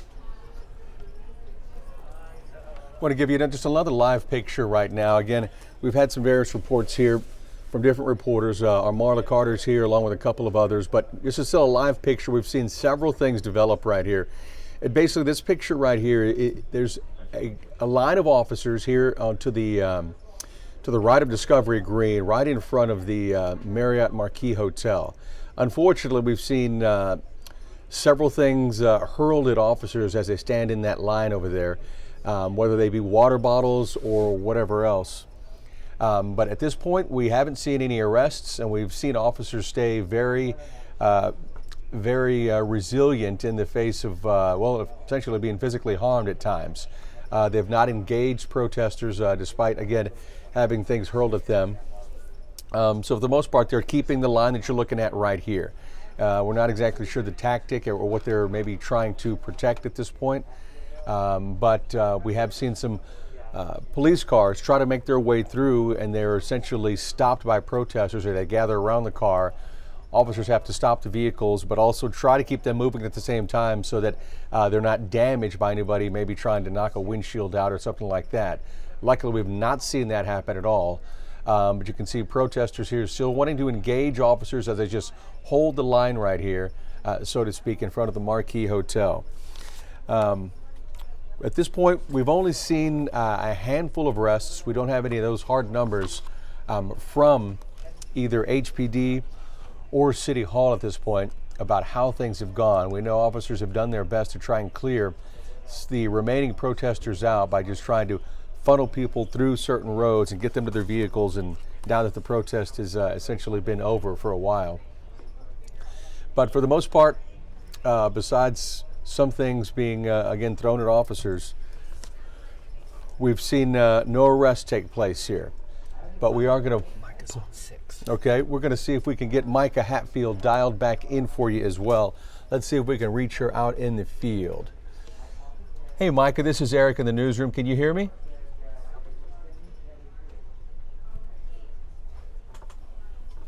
I can't hear her.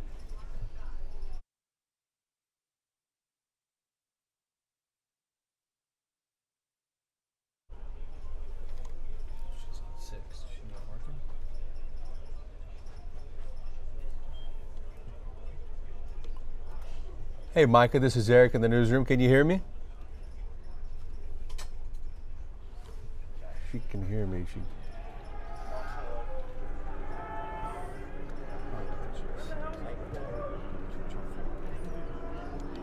Hey, Micah, this is Eric in the newsroom. Can you hear me?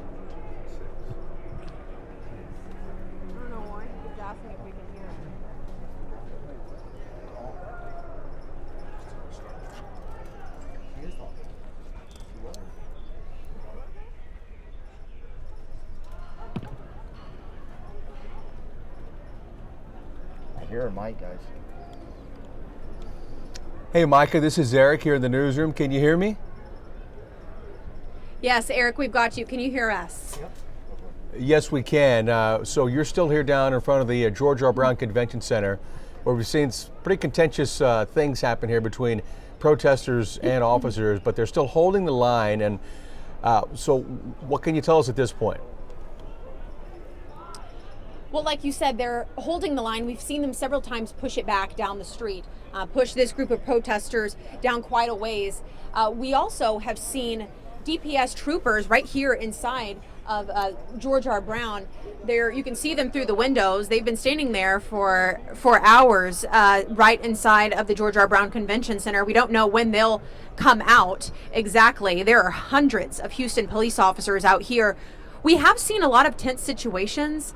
We've seen 2 people appear to be arrested or taken into custody, somehow restrained.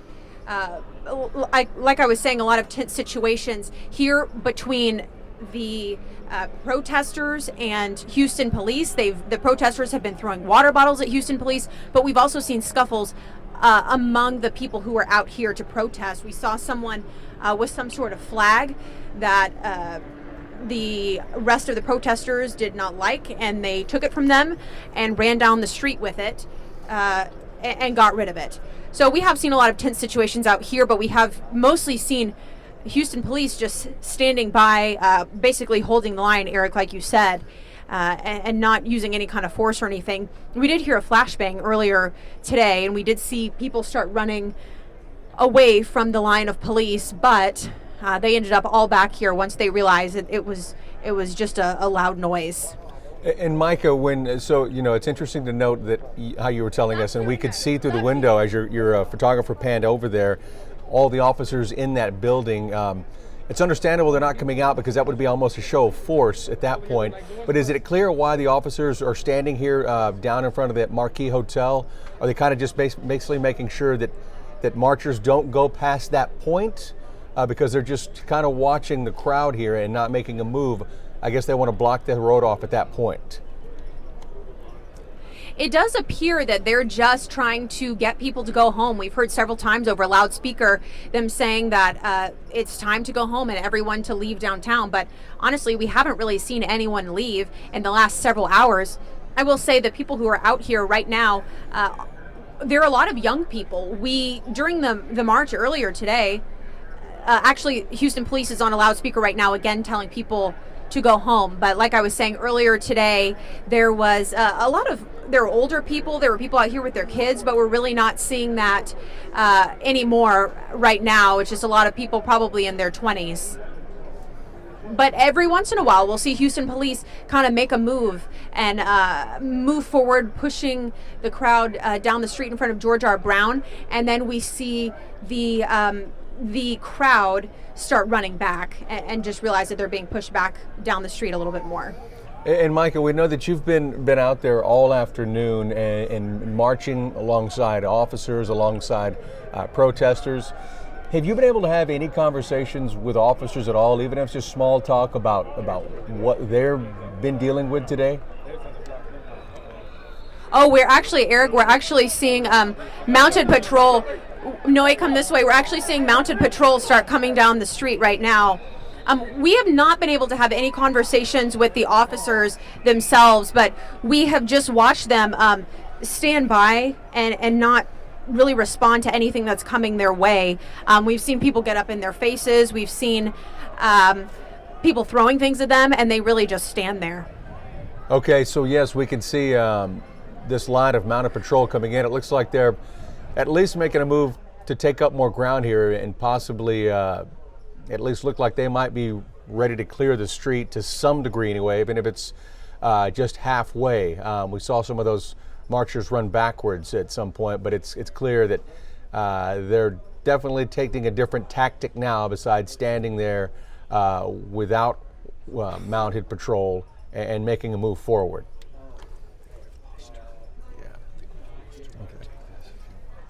I think we might have lost Micah, but let's go ahead and get you another vantage point right now of the mounted patrol that Micah was describing here. That is basically, if you look to the right of your screen and to the left of your screen, they've made a line and almost sandwiched in Discovery Green here. So you have these officers on your right-hand screen that are on foot, and then we just saw to the left that mounted patrol move in.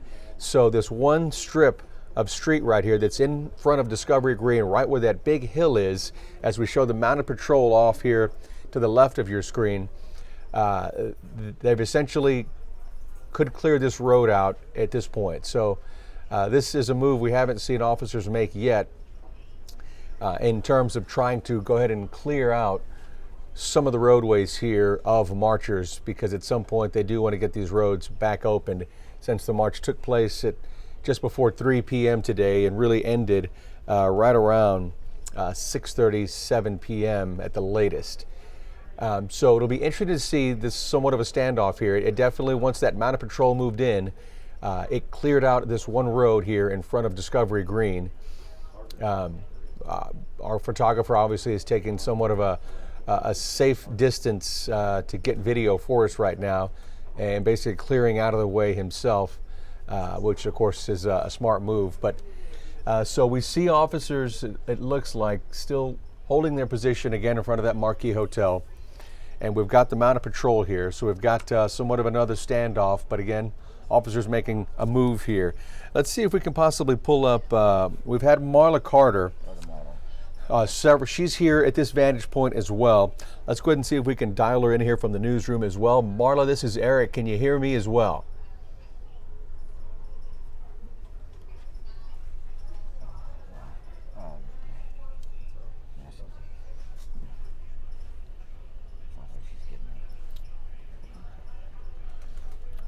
We're going to see if we can go ahead and get her pulled up here. But besides that initial move made by Mounted Patrol, it's kind of hard to make out, but they're off in the far distance of the shot right here. There we are. Protesters now have gone up to the Mounted Patrol with their signs. A minute ago, they had ran off. Now they've slowly creeped back toward that Mounted Patrol. You see a few of them kind of jogging off here, but they've definitely engaged the Mounted Patrol once again with their signs. The horses and officers just standing their ground as they decided to make a move forward and take up more of the street here to try and clear some of these marchers off the street here in front of Discovery Green. Do we know, I'm talking to producer over here, do you know if we have Marla possibly? We're working on getting Marla. That's her shot that you're looking at.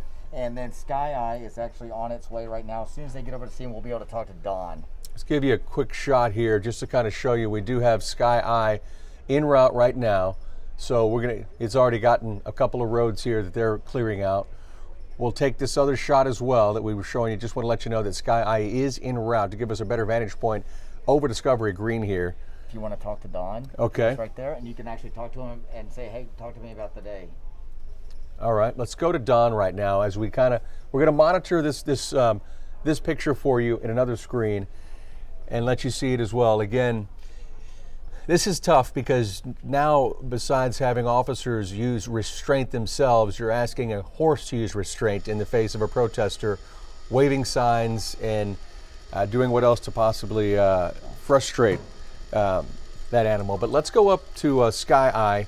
We've got Don Armstrong in Sky Eye. And Don, we know you're making your way over to kind of the heart of downtown here, possibly Discovery Green, where we're seeing a tense standoff here as officers try to clear a street with Mounted Patrol. But as you're making your way, just kind of tell us what you've seen. I know you had to refuel Sky Eye, but what have you seen in comparison to Friday, and what are your thoughts here heading into nightfall?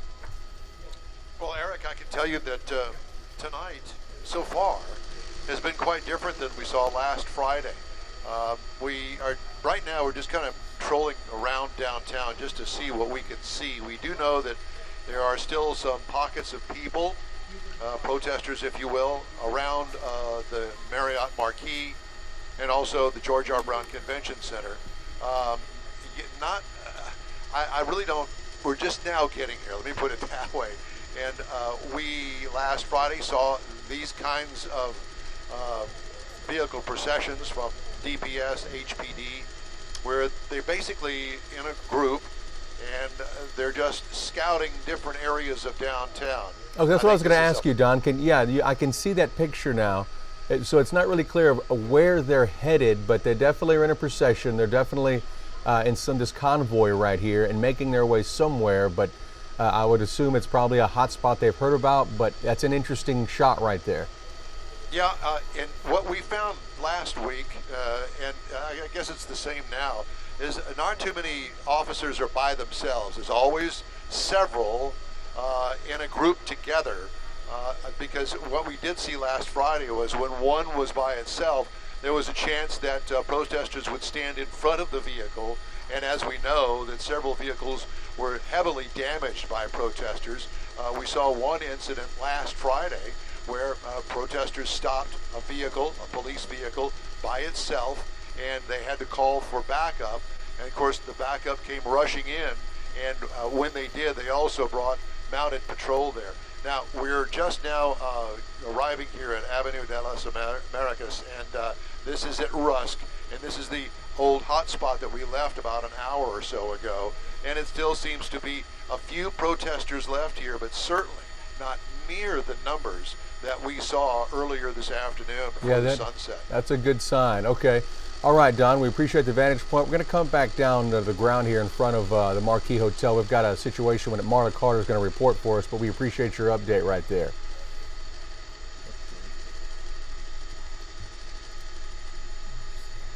Where do the numbers go?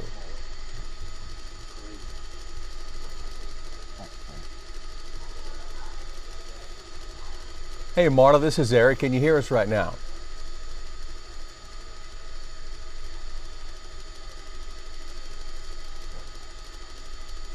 Let's see if we can get Marla back up for us right here. Hi, Marla, this is Eric. Can you hear us right now? Hi. All right, so we're seeing action here. Right now, Eric. Yeah, we saw that conversation that police were having with some of the marchers, and now they're moving to clear the street. They are. As you can see, they just started marching. We're out here. You can actually see officers coming out here of the GRB as well. So officers approaching, clearing the street, and we're standing back, standing out of the way, of course, to stay safe. But as they're marching forward, you see people have been throwing water bottles at them. And we're staying a distance, of course, as you mentioned, because things have been thrown at these officers. Yes. But so now, Marla, what's also interesting for hours. Yeah, what's also interesting is we're seeing the reserve officers that had been inside the GRB now have opened those doors that have come out. Right, exactly. Those officers just came out. We saw them here kind of on standby on backup, and now they've just come out as well. And you know, we have seen as the street fill up with more and more officers as the evening has progressed, and they have been asking people and repeatedly asking people to clear the street for several hours now. And it looks like a lot of people have now backed up at Discovery Green back onto the grassy area and aren't in the street. And you can also see the mounted patrol. You can see that, Charles, down on your left. The mounted patrol is down there as well. So you see the mounted patrol. You see the officers. Officers came out from the GRB, and definitely a larger presence than we have seen so far this evening, as far as a visible presence. Yeah, this is quite the shot we haven't seen. We saw them just stay in that holding position for a long time, but now that that holding position is gone, and it looks like they are going to clear the park actually itself. Is that kind of the position it looks like they're taking, Marla?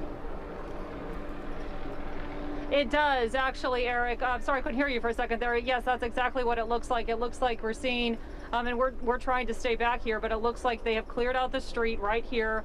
Again, we're right in front of the GRB, right by Discovery Green, and now they have all the protesters, of course, are now in the park, and they're trying to clear the park. So they've kind of moved forward, and now they're located all in that area. That's what it appears to be, and they've certainly made the request repeatedly to ask people to leave. Okay, and Eric? we can still see the people here up on the hill, and then we didn't see this play out at Discovery Green last Friday, but we saw a similar situation where officers finally said, "We've asked you to clear the street for a long time now. It's either you're going to clear the street, you're going to be ticketed, or possibly arrested." And I wonder if this is what's about to play out here, because it looks like the people on the hill aren't really moving, despite having this front line of mounted patrol and officers on foot basically staring them down inside the park and on that hill. Yeah, and earlier this evening they were saying this is unlawful. You need to leave the streets. I mean, and so And if they, we're kind of suggesting we have to take further action. That's a possibility, certainly. And I know that is not what anybody wanted to have to do, but certainly, that was something that they have alerted people to multiple times throughout the evening for the last several hours, saying this is unlawful, and has been moving forward, have had water bottles thrown at them. And now, again, they're all in the park, in that area. We have heard people chanting. It does look like there are fewer people than there were earlier, but it's hard to tell because they're probably all backed up into the park. They are. But once the officers did start, so it's kind of hard to tell if there really are fewer people. But that's what we're trying to monitor now. It still seems like a pretty large crowd on the hill there that you're looking at and beyond. Yes, we also wanted to ask you, I know it's kind of hard from your vantage point because it looks like the officers' backs are to you, but we have seen some officers with some aggressive gear, if I could say. One looked like he had a short top-barreled rifle that probably would deploy rubber bullets. We can definitely see some riot gear. I didn't know if you were able to get a grasp. It looks like you guys are zoomed in on another conversation being had with marchers trying to bring a peaceful end to this march as well here at Discovery Green, just kind of engaging in some dialogue about, I'm sure, asking them to go ahead and clear the park. I know they have been requesting that. They have been, and a number of people have gone up to officers, and they have been very patient. And they have been discussing the situation with them. They have been raising their concerns with them, telling them why they're here, telling them about their frustrations.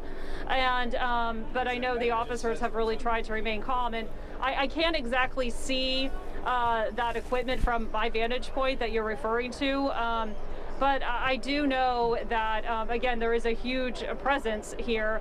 We've seen state police, of course, as well, right behind these law enforcement officers, whether it's HPD, and there's a lot of officers staged in different areas that we can't really see, and sort of that's intentional. And of course, you saw the backup officers. So right now, I think they're really just hoping that the situation de-escalates. I think that's why they've kind of taken over the street here and said, go home. I think that's what they're really, really hoping for. But they certainly do have on the protective gear themselves and have been making those commands.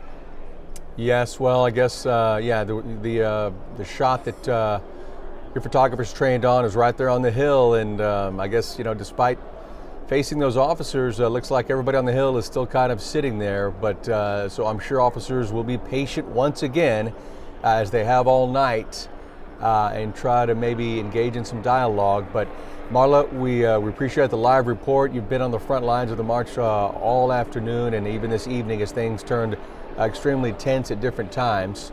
So thanks for the reporting. Well, if we need to check back in with you, we'll, but please stay safe. Okay, thank you, Eric. I appreciate it. I'm going to give you a live picture now on the right-hand side of your screen of Sky Eye, kind of give you a different vantage point here. Again, if you're just kind of tuning in with us here, this is just to the right of Discovery Green and the Marquis Hotel, one of the newer hotels in downtown Houston. We've seen officers be patient all night trying to get people out of the park and to clear the street in front of Discovery Green. But now you can see Mounted Patrol has moved in as well, and officers on foot has also moved up closer to the park and engaged in some conversations with people there, asking them, we can only assume, to leave the park and clear the streets. But again, officers have been very patient throughout the night as we give you another different look here as well. We've also got Micah Hatfield. We'll go to her in just a second as we kind of give you just another shot here. See if Ted's on too. Let's see if we can pull up Ted Oberg for you right now. Hey Ted, this is Eric Barajas here at the Graphite here in the newsroom. Can you hear us right now? No audio. Okay. All right, we'll try to get Ted up if we can momentarily here. But again, this is another picture for you right here. And so you're looking at, again, police have moved in. And I believe, well, this is a different spot here. This is going to be another spot. That looked like that was near police headquarters. Possibly not. It's not clear what's going on in this vantage point, but that's not police headquarters. No. Thought that was the old Benihana Spy police headquarters, right. But if you want to try Ted again, I think he's up on okay. audio. Let's see if we can pull up Ted Oberg as well one more time here. Hey Ted, this is Eric in the newsroom. Can you hear us? I sure can, Eric. How are you? All right. I'm okay. Better question is, how are you after the day you've had? We're good. I just want to tell David, we're live as we're walking, Eric, just so you know, down towards Discovery Green. We had to take an hour to recharge batteries, literally and figuratively, in our car parked in a garage close by. So we're good. But you know, I think the nighttime, Eric, is when problems start, right? We knew that Friday. I think police officers knew that Friday was one of those days that, you know, the nighttime could bring some problems. And I think that's what we may be seeing now as we head towards Discovery Green and hearing either fireworks or flashbangs. Not sure, too far away, and I don't want to make that judge. But, I think today has been a good day. I think 60,000 people came to Houston intent on showing the rest of the world that this city was frustrated and angry and wanted to see change and could do it in a way that made our city proud. And I think in many ways, you had a better global view than I did from where you sat to see everyone's coverage. But from what I saw, Eric, there were an awful lot of people who did exactly what they and organizers intended to do. And I think Houston can let the sun set on this day feeling good about what we did today. And you tell me what you saw. I would agree with you, Ted. What we've seen doesn't really compare at all to what we saw last Friday, thankfully. And obviously, this is just the very tail end of the march where most everybody that came out for all the right reasons is obviously gone at this point. So I think Houston had a great showing by all accounts, and it was a different crowd tonight. Yes, we've seen some tense moments here and there, but as you know, since you were out there last Friday as well, this was not the same crowd, not the same emotion, and not the same aggressiveness. They came out to recognize the day for what it was supposed to be. So I would totally agree with you. Houston had a good showing, as the Floyd family wanted as well, and along with the organizers being Trade the Truth and Bun B, and of course the mayor and chief as well. So I know you're making your way down to Discovery Green, and we've definitely seen as you're kind of coming up there a little bit on it. We've seen officers deployed. What was very interesting is they had several number of reserve officers stationed inside the GRB. And in about the past 5 minutes, what they did is they opened the doors to the GRB, and more than a couple of dozen officers came jogging out to take positions to start clearing the street out. They'd already asked nicely several times, and that hadn't happened. So amount of patrol moved in, and then those officers that were reserve officers again in the GRB, those doors were open. They came out, and so they've kind of had some discussions with people that are still on that huge hill that Discovery Green has as you guys kind of make your way there. So that was kind of the latest tense thing we saw. But it looked like officers, again, as usual, were showing restraint as they have all day, and we're trying to end things with dialogue and peacefully. And it looked like at some point maybe even would return to what happened last Friday, where they said either clear the street or they'll get a ticket, or you can go to jail, A, B, or C, your choice. Yeah, and I think at some point you have to probably say something. It's tough to see a day end like that, but if there are people intent on being out here and look, if they want to stay all night and be here in the spirit of what this afternoon was, that's great. But I'm starting to see what you saw there just a couple minutes ago, and I don't know if you can see that on our camera yet, but the line of officers there in front of the George R. Brown is impressive. The other thing, look, I think it would be easy. I don't want to give police officers too much credit for restraint, but I think it is worth pointing out. It would be easy to clear the streets, put people in zip ties and move them off the streets and get them home, maybe with a stop at the city processing center. But we haven't seen that, and I have to imagine that's purposeful, right? That doesn't happen by accident. 5,000 officers don't decide to do this on their own. They have been given a good plan and they're executing it. I would agree, and you know, now we're in a different era anyway. But Ted, look, we appreciate all the reporting you've done. We're glad you guys got to mentally and literally charge your batteries. We'll certainly see you on Eyewitness News at 10. Thanks a lot, Ted. Thanks, Eric. This is ABC 13 Eyewitness News at 9 p.m. on CW 39. Now, breaking news. Now you can also see a line of police officers here. Most of them are on their motorcycle. You know, we need to stand up against injustice and, you know, stand with our black brothers and sisters. And the crowd has doubled in size since we have been here. It's huge. It's impressive. I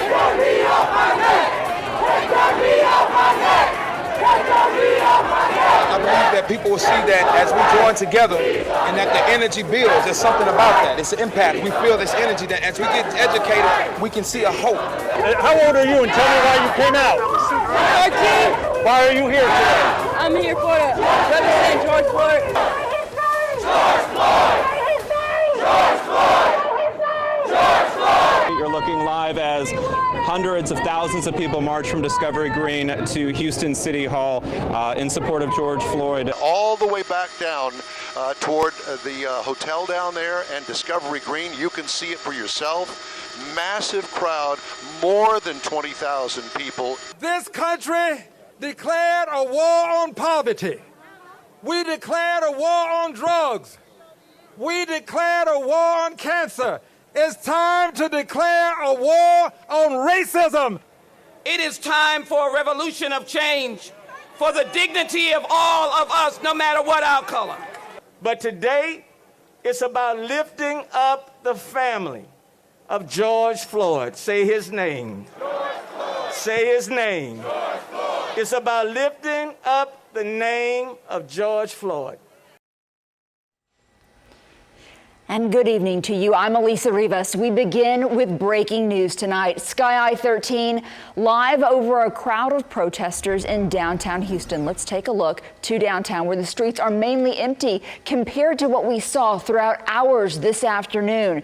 People began gathering about an hour before the protest was set to begin in Discovery Green around 2 o'clock this afternoon. There are still people there tonight as the Houston Police Department deals with those that are in the crowd and still are out on the street tonight. So we begin outside the George R. Brown Convention Center, where police have just clashed with dozens of people that are still there. ABC 13's Marla Carter is live there right now, and she has the very latest. That's right, Elisa. We have seen the line of police officers basically come from the street where protesters were now to the street. So all the protesters are now out of the street. We see the mounted patrol. We've also seen state troopers as well out here. And really what happened is all the protesters that were in the street, which was a very large crowd, then went into Discovery Green, into the park area. And we now hear them, if you can see them, they're kind of chanting and walking away from the park area. So toward the Hilton. So, and we're at GRB right now, just to give you an idea where they are. And so they're kind of headed in that direction. But really, they were trying, officers trying, of course, to defuse the situation out here. There were water bottles thrown at them. And they've stood the line this entire evening. But, you know, it didn't start out this way. It was a very peaceful situation with actually 60,000 people came out here today, all with a message of unity, with a message of change. In fact, we talked to one young protester today who was so very moved by the experience out here, as so many were, that he took a moment to kneel. Take a listen to him.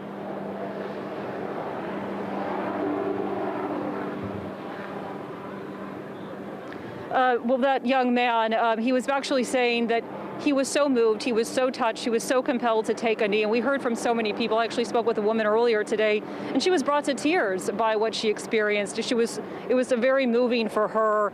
And again, justice is what people were seeking for George Floyd, but also just a message of unity, a message of diversity, and a message of expression. And that was a big message that was certainly relayed today. But back out here live, you can see officers continuing to move really along the lines it appears that those protesters were going. They have since cleared the area of the park that they were standing in. There's no longer protesters there, but the officers kind of going alongside them. And more officers have come out due to this situation as well. So we're going to keep on monitoring for you and bring you any updates we get. Reporting live from downtown, Marla Carter, ABC 13 Eyewitness News. Marla, thank you. And in some instances, at least, tensions do remain high between protesters and police. So now let's check in downtown with Ted Oberg. Ted, exactly what is your location and what are you seeing from where you are tonight? Lisa, not far from where Marla is, in fact, probably just a couple hundred yards, but on the other side of the police line. And here you can see that the faces of police officers as they hold their ground here. You know, one of the things that Chief Acevedo told us yesterday in an interview, he said that you can see in the faces of really what the young 20-something and 30-something officers in the senior ranks who are doing a pretty strong job out here, sometimes in the face of their own fear, but showing some restraint as far as what they're doing. They clearly could have cleared these streets a little bit earlier.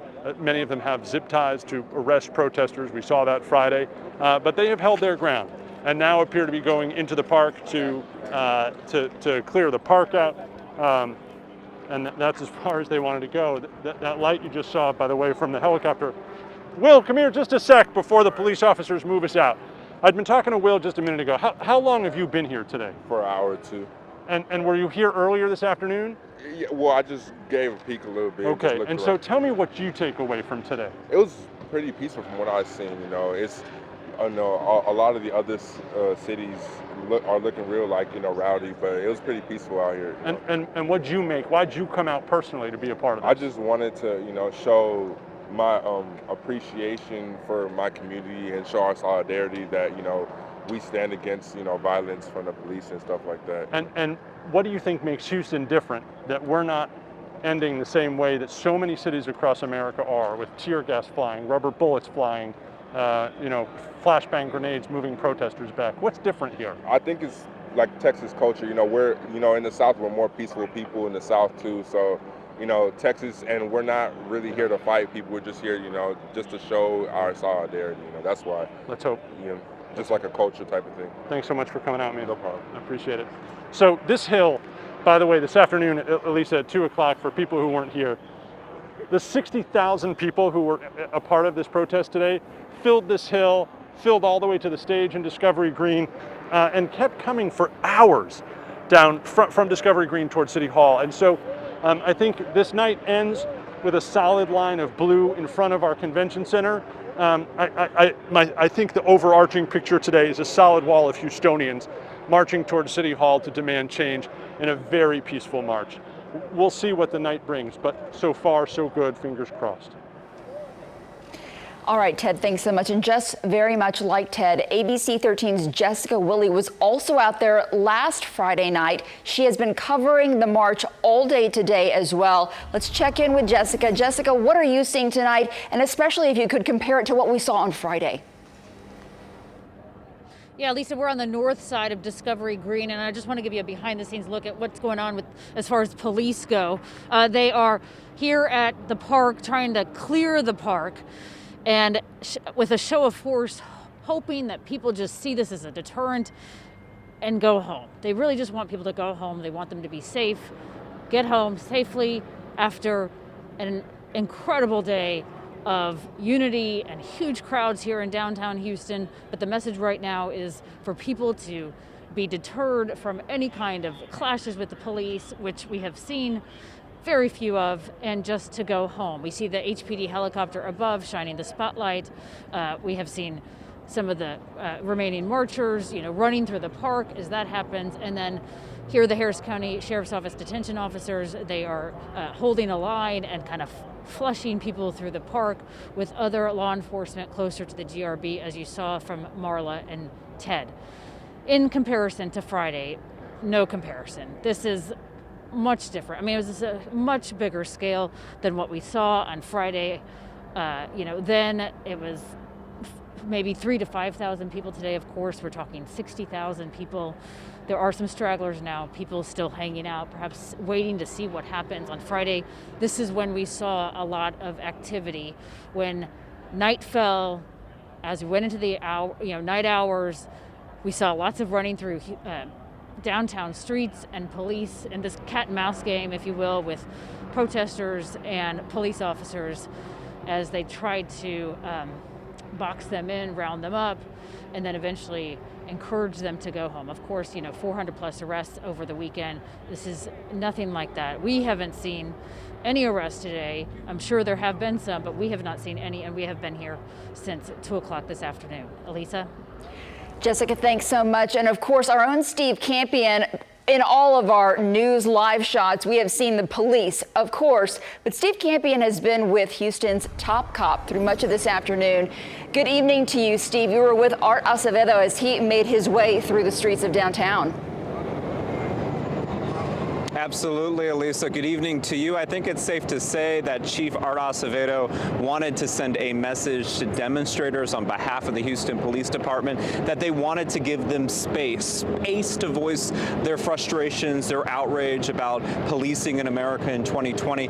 And we really saw this over the weekend, and really today especially. Chief Acevedo, he really was on the front lines of this. He was speaking with demonstrators one-on-one, with them in the crowds, at times surrounded by demonstrators, listening to them. His police officers were half a block away at some point. And I want you to take a look at this moment that we were able to capture earlier. This is Chief Acevedo essentially praying with one of the demonstrators out here.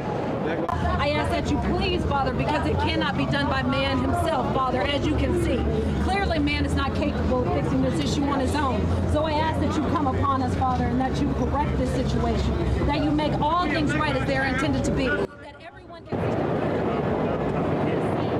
And let's be real honest about this. Demonstrators were frank with Chief Acevedo. They were yelling at him at times, and really it seemed like from the top down they were really trying to take a method of de-escalating anything, trying to listen to people. And again, I want you to hear what some of the chief had to say. And in Houston, we want to work constructively, not destructively. And most importantly, this department has a relationship with this community. We may have our ups and downs like any other relationship, but this community knows we care. We've proven it time and again. I asked my people, what's going on? There's a white naked guy messing up out there, and I said he's going to jail. And I went because I knew that he was jacking up the crowd. And we're not going to let them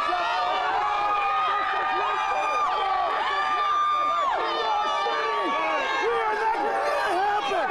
It's our city! Don't let them take it!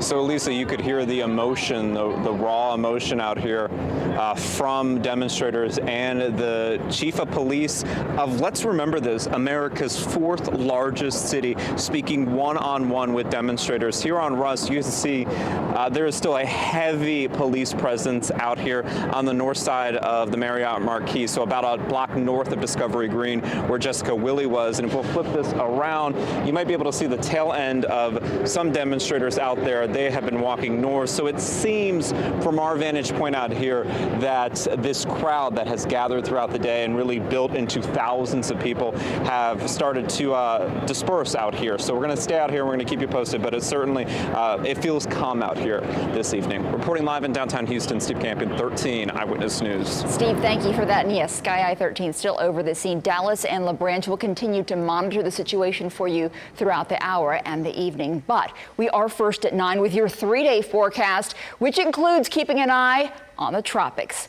Chief Forecaster David Tillman, you've been busy today too, David, in the Weather Center with your own work. Yeah, Cristobal has had me a little busy there, Lisa. Been following aircraft reconnaissance today. They found a 45-mile-per-hour tropical storm this evening that's still drifting south towards Mexico. So it's going to be quite some time before it makes it into the northern Gulf, but we still believe that will happen. It won't happen over the next 3 days. A passing disturbance will give us scattered storms tomorrow, isolated storms Thursday and Friday with hot weather. And then as we head into the weekend, all eyes will be on the Gulf of Mexico. I'll have the latest track up next in weather.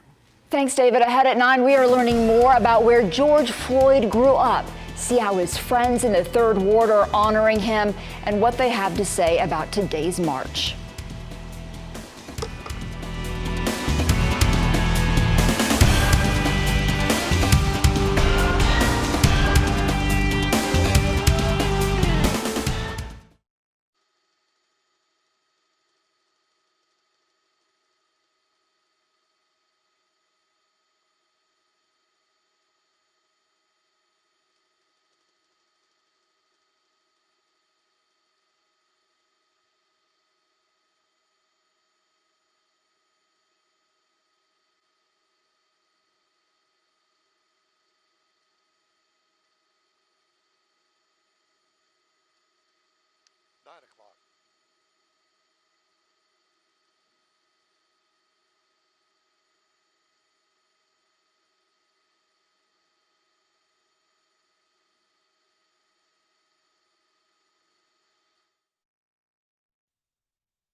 Sky I-13 is over downtown Houston tonight. Our own Don Armstrong in the air to let us know what's happening. We see with these final groups of people that hopefully, Don, are leaving downtown. Lisa, these are the people that left Discovery Green, and they came down this street, Polk Street, and they're heading into the heart of downtown. However, they've made a left turn here on Caroline, and they're just kind of roaming around the downtown area. There's the South Texas College of Law building, if you're familiar with the downtown layout. They'll run down the street, and then they'll make a turn. It seems like they just go wherever they want to go. I know that the police were trying to corral these group of protesters. They have not been able to do so. They left Discovery Green and now heading out to the southwest out of the downtown Houston area. We're going to keep an eye on this and report any changes to you and let you know where they're going. Reporting live from Sky, Don Armstrong, ABC 13 Eyewitness News. Don, thank you. Houston uniting as one today as thousands of people turned out for the demonstration in memory of Houston native George Floyd. ABC 13's Roxy Bustamante with the powerful moments from earlier today and that march through downtown. About a dozen protesters locking arms and taking a knee in front of a line of officers in a peaceful protest. We're showing that there are more people out here that are not just trying to loot and destroy America. We got people actually that want to change and actually want something better than what's going on. A college student prays with a white man. It's a moment that brought the student to tears. I'm going to continue to educate the youth and do what I can and be the part of the change I want to see. A community calling for change, side by side, in the name of George Floyd. People of all ages and all races standing together as one. Houston strong. I loved it. It was peaceful, it was calm, it was inspiring. Congresswoman Sheila Jackson Lee, amazing, her speech. It really was empowering. I think I'm going to take this experience, go out into the world, and do something better for my fellow man. Roxy Bustamante, ABC 13 Eyewitness News. And meteorologist and chief forecaster David Tillman has a lot of work ahead of him this week. We are watching a tropical storm. David, where is it now, and what are we looking for in the forecast here? It is way down there in the Bay of Campeche right now, Elisa, and is drifting south. It's actually drifting in the opposite direction of where we are, so that lets you know that we've got a lot of time to watch this system, and it won't be until the second half of the weekend when it might have an impact on us. Here's a look at where it is right now. You see it way down there, and it's drifting slowly south. We do see some decent thunderstorms wrapping around the center. You need that for it to be a tropical storm, and that's what we have. Hurricane hunters flew into it this evening and found 45-mile-per-hour winds. They also found a lower pressure. The lower the pressure, the stronger the storm, and then it's moving to the south at 3. Here's the latest track from the National Hurricane Center. Has it meandering around parts of Mexico, just west of the Yucatan Peninsula, through Friday evening, and then trough of low pressure is going to pick it up and lift it to the north towards the Gulf Coast. Now, where does it go? Well, the center of the track is going into south central Louisiana, but notice how the west side of the track is kind of pointing towards us here along the upper Texas coast. Now, if the center were to go inland in Louisiana, we would probably feel very little effect from the system because we're going to be on the clean side. Most of the rain will be on the other side. But if the center were to track a little farther to the west, then, of course, we would have a better chance of seeing some heavy rain and wind around here. Tropical computer models are basically saying just about the same thing, that this thing will, in about 5 days, be somewhere along the Gulf Coast, but it's just really hard to know exactly where it's going to be. Now, assuming it does take that track towards south central Louisiana, this computer model is putting most of the heavy rain in Louisiana and east into parts of Florida, with very little around here, only about an inch or maybe 2 around southeast Texas. Again, if the center does come more towards us, then some of that heavy rain could be in southeast Texas, and it's just a little bit too early to know for sure what is going to happen. Things are calm outside right now. It's 81 degrees here in Houston, 82 degrees in Galveston right now. Future track shows that we could see an isolated shower or 2 overnight. Then as we go through the day tomorrow, passing disturbance will give us a better chance for widely scattered thunderstorms, especially during the afternoon. By the time we get to 6 p.m., we'll begin to see those thunderstorms weaken out there, and by the time we get to tomorrow night at this time, they should be completely gone. 30% tomorrow. High pressure builds in Thursday and Friday. That means fewer storms, 20%. Highs make it back to the low 90s. Then as we head into the weekend, we'll be watching the Gulf of Mexico. If the system tracks to our east, we'll lower these rain chances. If it tracks more in our direction, we'll be raising the rain chances. David, thank you. Up next, an update from Minneapolis. One former officer charged in George Floyd's death, but will others be charged as well?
The state of Minnesota is filing a human rights complaint against the Minneapolis Police Department in connection with George Floyd's death. Governor Tim Walz says the state knows there are deep-seated issues right now, and those issues must be addressed in order for there to be change. We're not going to restore peace on our streets by having a bigger group of National Guard show up.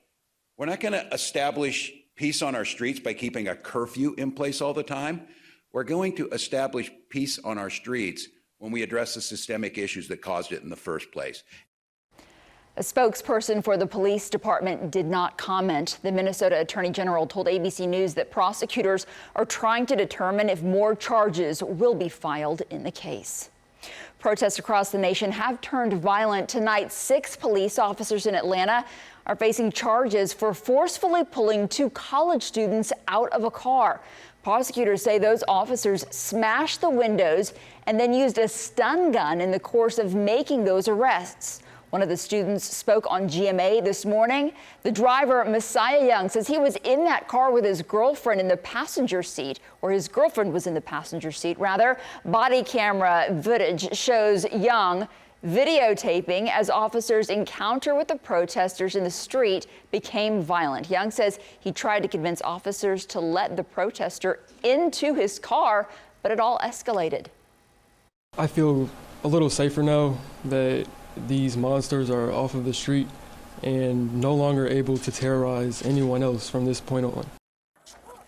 As we mentioned tonight, all 6 officers are facing charges, aggravated assault, among other charges. 2 have been let go from the force.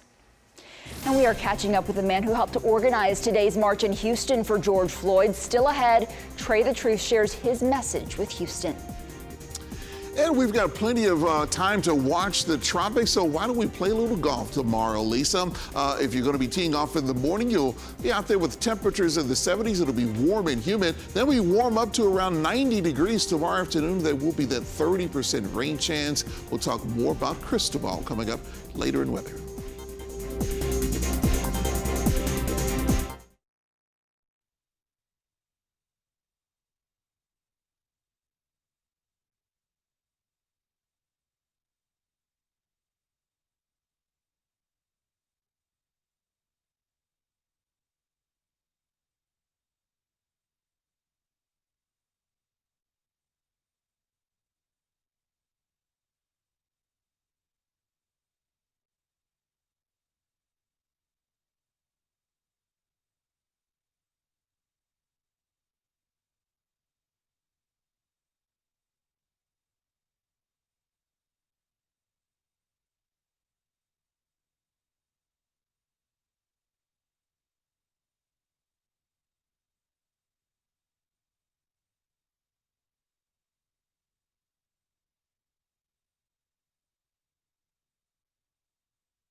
This is ABC 13 Eyewitness News at 9 p.m. on CW 39.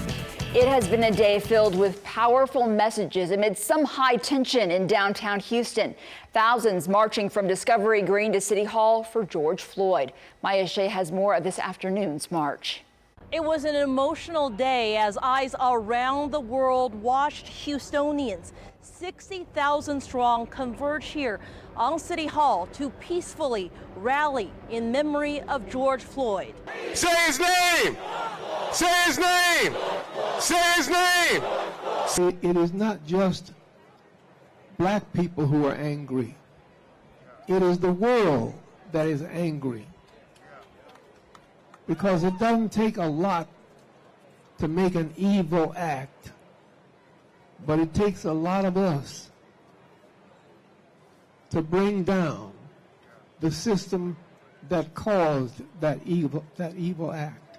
They chanted, they sang, and they listened to some very important folks, including the mayor, including civil rights leaders, and perhaps most movingly, family members of George Floyd. I want to say thank you to everybody for coming out. We really appreciate all the support that Houston has shown us, and we know that we are just beginning the fight. It's going to be more like a marathon. And we hope that y'all continue to support us as we seek justice for our cousin and our brother. Speaker after speaker implored participants to remain peaceful because they said that's what George Floyd would have wanted, to show the world that in the most diverse city in America, we can gather together and do so in peace.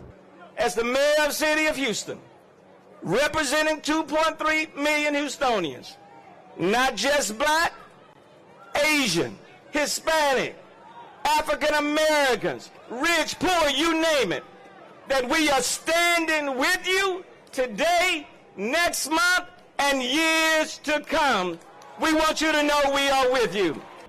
After about 2 hours here at City Hall, the crowd dispersed. The vast majority then walked back to Discovery Green. A few hundred remained here. There was a short standoff with police officers, but here it remained largely peaceful. And as Mayor Sylvester Turner says, he certainly hopes it remains that way. Reporting from downtown, Maya Shea, ABC 13 Eyewitness News. Here is a timeline of what led up to these protests, starting with his arrest on May 25th. 46-year-old George Floyd was accused of using fake money. Video shows an officer kneeling on Floyd's neck for nearly 9 minutes. At the time of his arrest, when police took him into custody, Floyd could be heard saying that he could not breathe before he passed out and eventually died.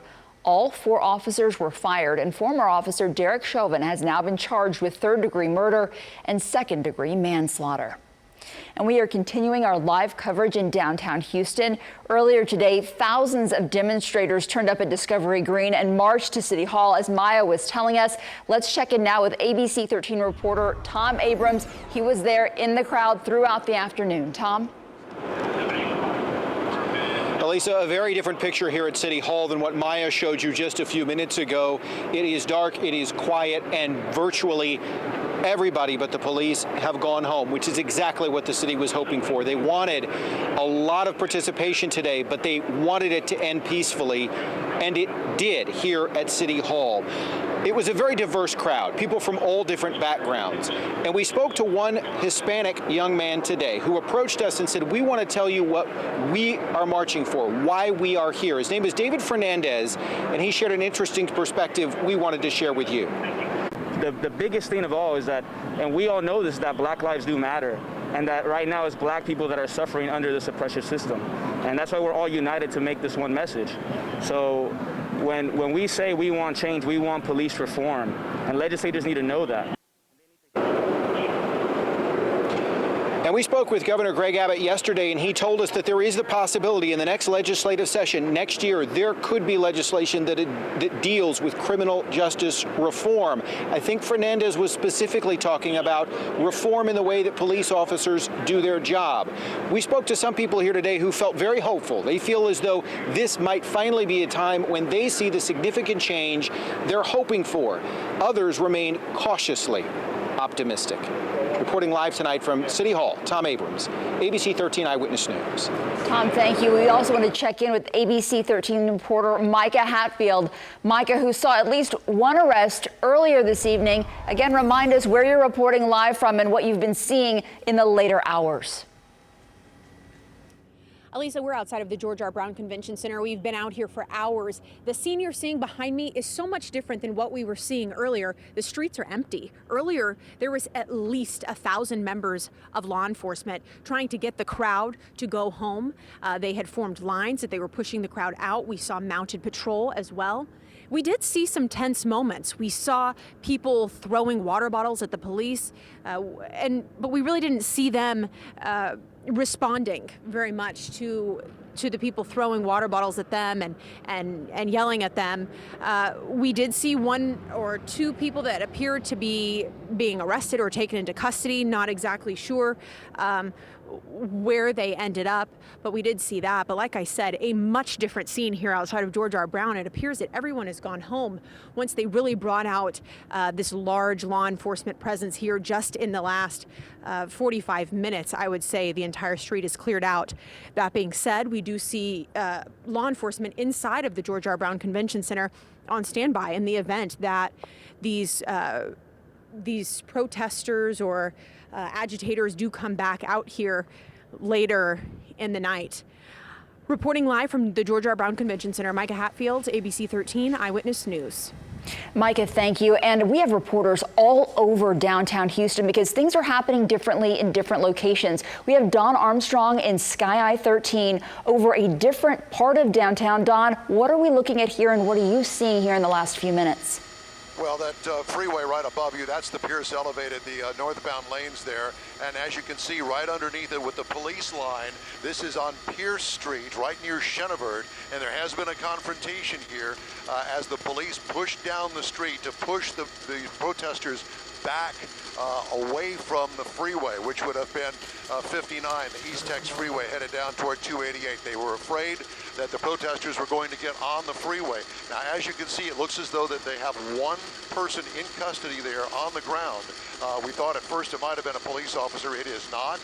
That person did confront the police officers here in this line, and he is being arrested and will be taken away. And as you can see, a line of protesters. These are the same protesters that came out of Discovery Green that we've been following all the way over here to the west side of downtown. Now, it looks as though that they are all starting to move back up the way that they came up Chenevert Street. We'll keep an eye on this and bring you more as it develops. Reporting live from Sky, Don Armstrong, ABC 13 Eyewitness News.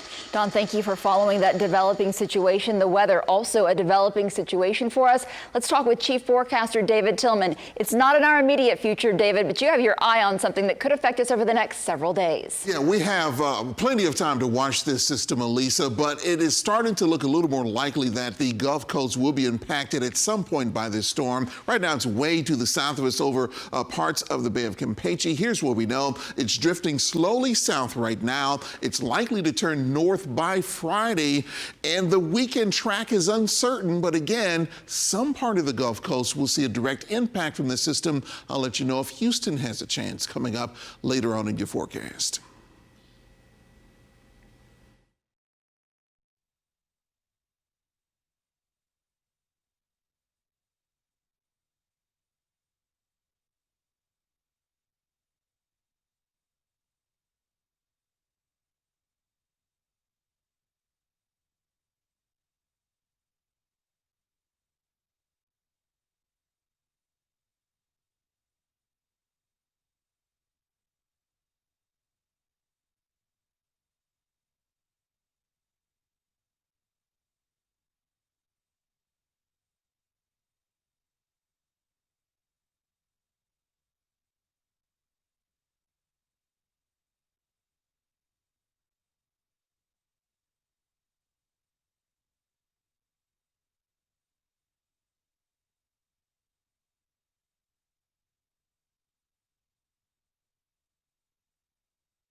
George Floyd and the Black Lives Matter movement. That is at the top of the digital list today, trending on social media. Our digital team breaks down exactly what people are talking about. We've all seen the videos of people protesting in the city, and many of those people happen to be millennials taking a stand and trying to bring awareness to the killing of George Floyd. How one Houston native and former University of Houston basketball player uses his platform as the founder of a t-shirt company to join the hashtag Houston Stand Up to raise awareness. People express themselves through clothes, you know what I mean? So especially shirts, they speak a lot, so I felt like going that avenue. At first, I didn't want to do it because it was sensitive and I didn't want it to be received wrong. Like I wanted to raise as much money as I can and donate it to where it needs to go. So far, Galen has $5,000 in proceeds and was going to initially donate everything to the Minnesota Freedom Fund. But after learning that they've exceeded their goal extensively, he decided he wants to go to a smaller charity. I just want this money to be useful. Me giving a couple $1,000s to people who already have a 5.5 million over their goal, that's not really, that's not really helpful. Can you kind of describe what idea was going through your head when you designed the t-shirt? Make you a bit uncomfortable because I asked my mom, I asked her to let me breathe. Is that too much? And then I realized I was like, we've taken too much, so I'm okay with it being uncomfortable. I actually really want a shirt, so I'm probably going to hop on a link and order one after we're done here. Thank you. But there's people that are in support of, trying to bring awareness, but what do you have to say to those that are just kind of sitting back and silenced? To not pick a side is picking the side of injustice. Like people are risking their lives, their safety, just to get fairness. Let me tell you the story. I'm outside shooting on my basketball goal, and there's a kid who lives probably 3 houses down. He's 4 or 5 year old. He's a black kid. And he wants to go, can I shoot the ball? And I was like, yeah, come on, man. And then 2 Hispanic kids, they're walking on the sidewalk with their mom. He stopped what he was doing. He walked over and he was like, hi. And for some reason, I don't know why I expected, just because what I've been seeing, I expected them to not acknowledge him. But they did the same thing back. And it's just like, man, that was the most pure interaction I've ever seen in my life. So it just tells me that all this stuff, all this hatred, all that it's a learned behavior. Meanwhile, another Houstonian put together a website filled with different links to resources for people to support, donate, or find other ways to help the movement.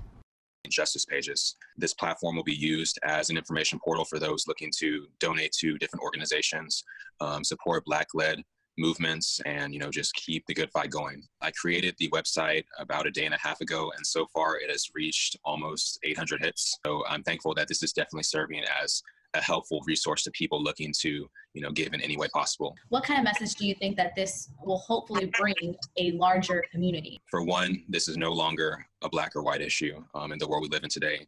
This is the world coming together for Black people to fight against systemic and institutionalized racism. And stay checking up on your friends, please, because everyone is handling this situation differently. As Black people, we have to make sure that our friends get the message, but that they also do their own research and pass the word along to their family members, because, racism, is passed down through the generation. You're not born with it, it is taught. Carolina Olivares, back to you in the studio.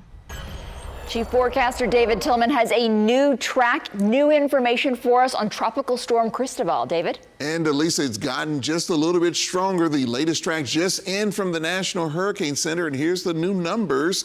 Max winds are now up to 50 miles per hour, sitting at 19.1 north, 92.3 west. Pressures at 996 millibars at this time. The lower that number, the stronger the storm. And look at the movement to the south at 1 miles per hour, so it's nearly stationary. We still do believe it's going to move south into Mexico, but then do a loop and start moving back to the north as we get into Friday.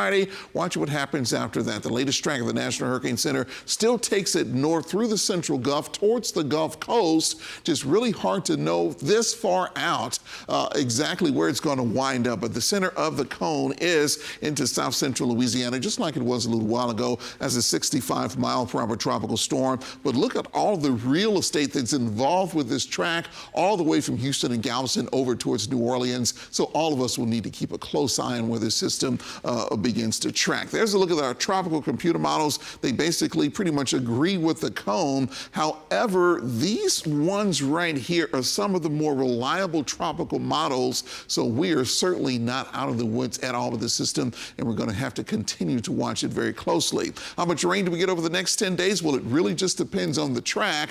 The amount of rain that we're seeing here is basically dependent on the track right through the center of the cone. If that should happen, then most of the heavy rain will fall from Louisiana to the east. If it tracks a little bit farther to the west, then we could see that activity around here, Elisa. So that's the way it looks right now, with over 20% chance for rain coming up tomorrow, or 30%, I should say, 20% Thursday and Friday, and then we'll keep our eye on the Gulf, especially as we get into the Sunday and Monday time frame.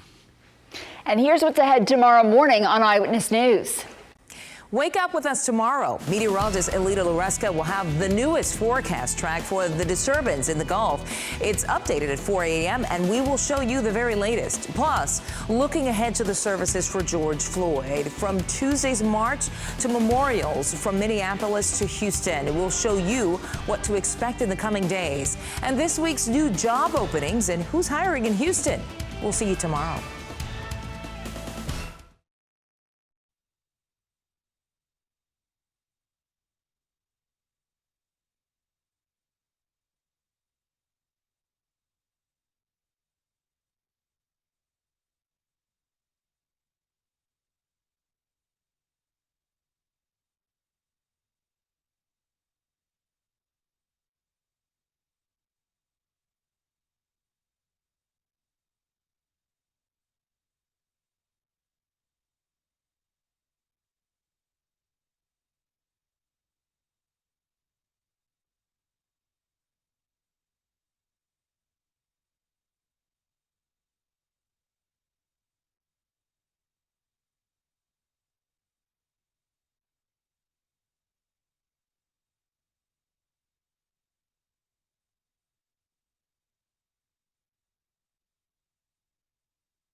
Houston's own Trey the Truth helped organize today's march alongside George Floyd's family.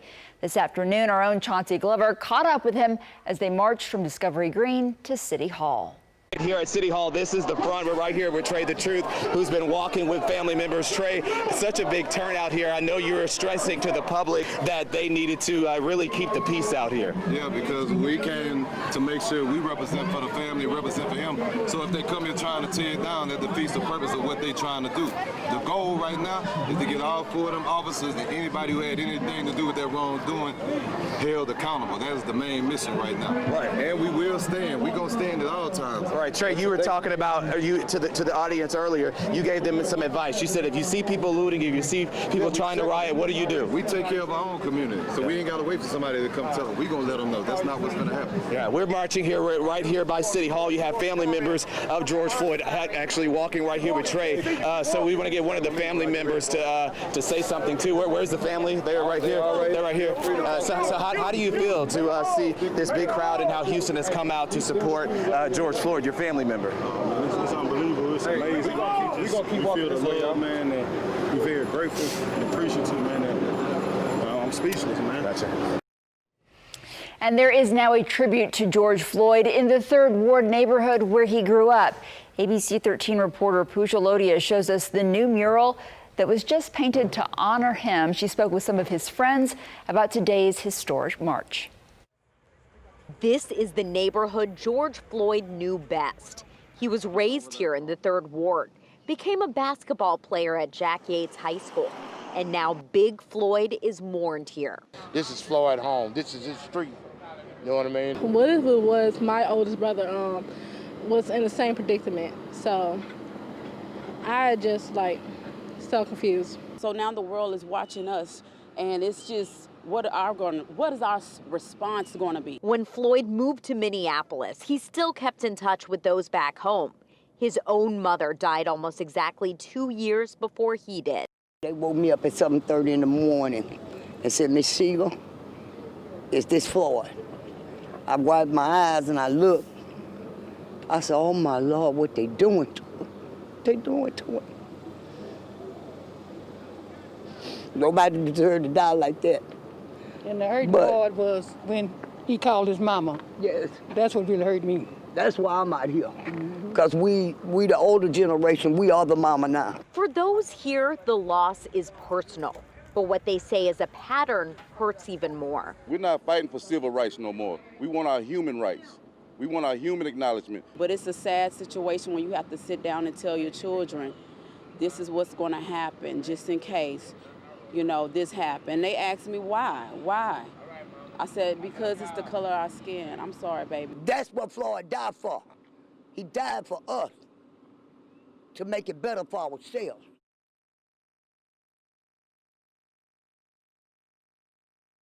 Be right back with your Wednesday forecast.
Tomorrow afternoon. Yeah, I think a slightly better chance for rain tomorrow compared to today. Most of the isolated activity we had today was outside of Houston, but we'll have a better chance in town tomorrow. Not first thing in the morning, though. First thing tomorrow morning, not much rain at all. A 20% chance up till noon. By the time we get to 3 to maybe 6 o'clock tomorrow afternoon, there's a 30% chance for rain. And look at rain chances over the next 7 days. We go down to 20% Thursday and Friday, back up to 30% on Saturday, and then we're going to have our eye on the Gulf of Mexico this coming Sunday and Monday, with whatever happens in the Gulf moving north towards the Gulf Coast. So this is a dicey forecast. We're not really confident in it just yet. The track just came out from the National Hurricane Center, still pointing towards Louisiana, but we're on the left-hand side of the cone. David, thank you. Stay safe, stay well, and we'll see you back here tomorrow night at 9.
New video out of Massachusetts tonight of police pushing back the protest line and using pepper spray to disperse the crowd. Also a difference to what we saw here in Houston today, because even though we saw moments of tension, it never reached the level of other cities. So tonight we take you live downtown and a look ahead at what's next after this march. Eyewitness News begins in 34 seconds.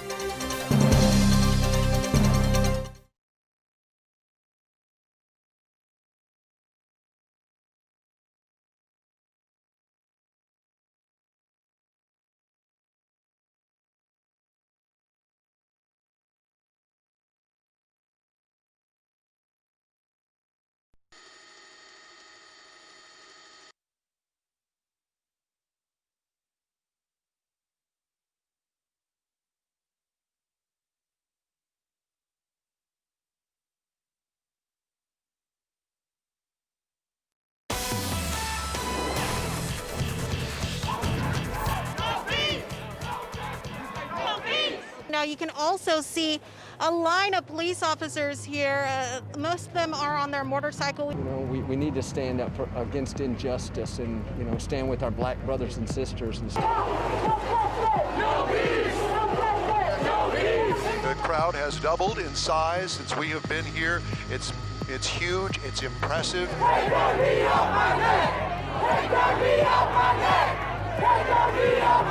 I believe that people will see that as we join together and that the energy builds. There's something about that. It's an impact. We feel this energy that as we get educated, we can see a hope. How old are you, and tell me why you came out? 14. Why are you here today? I'm here for the represent George Floyd. George Floyd! George Floyd! George Floyd! You're looking live as hundreds of thousands of people march from Discovery Green to Houston City Hall in support of George Floyd. All the way back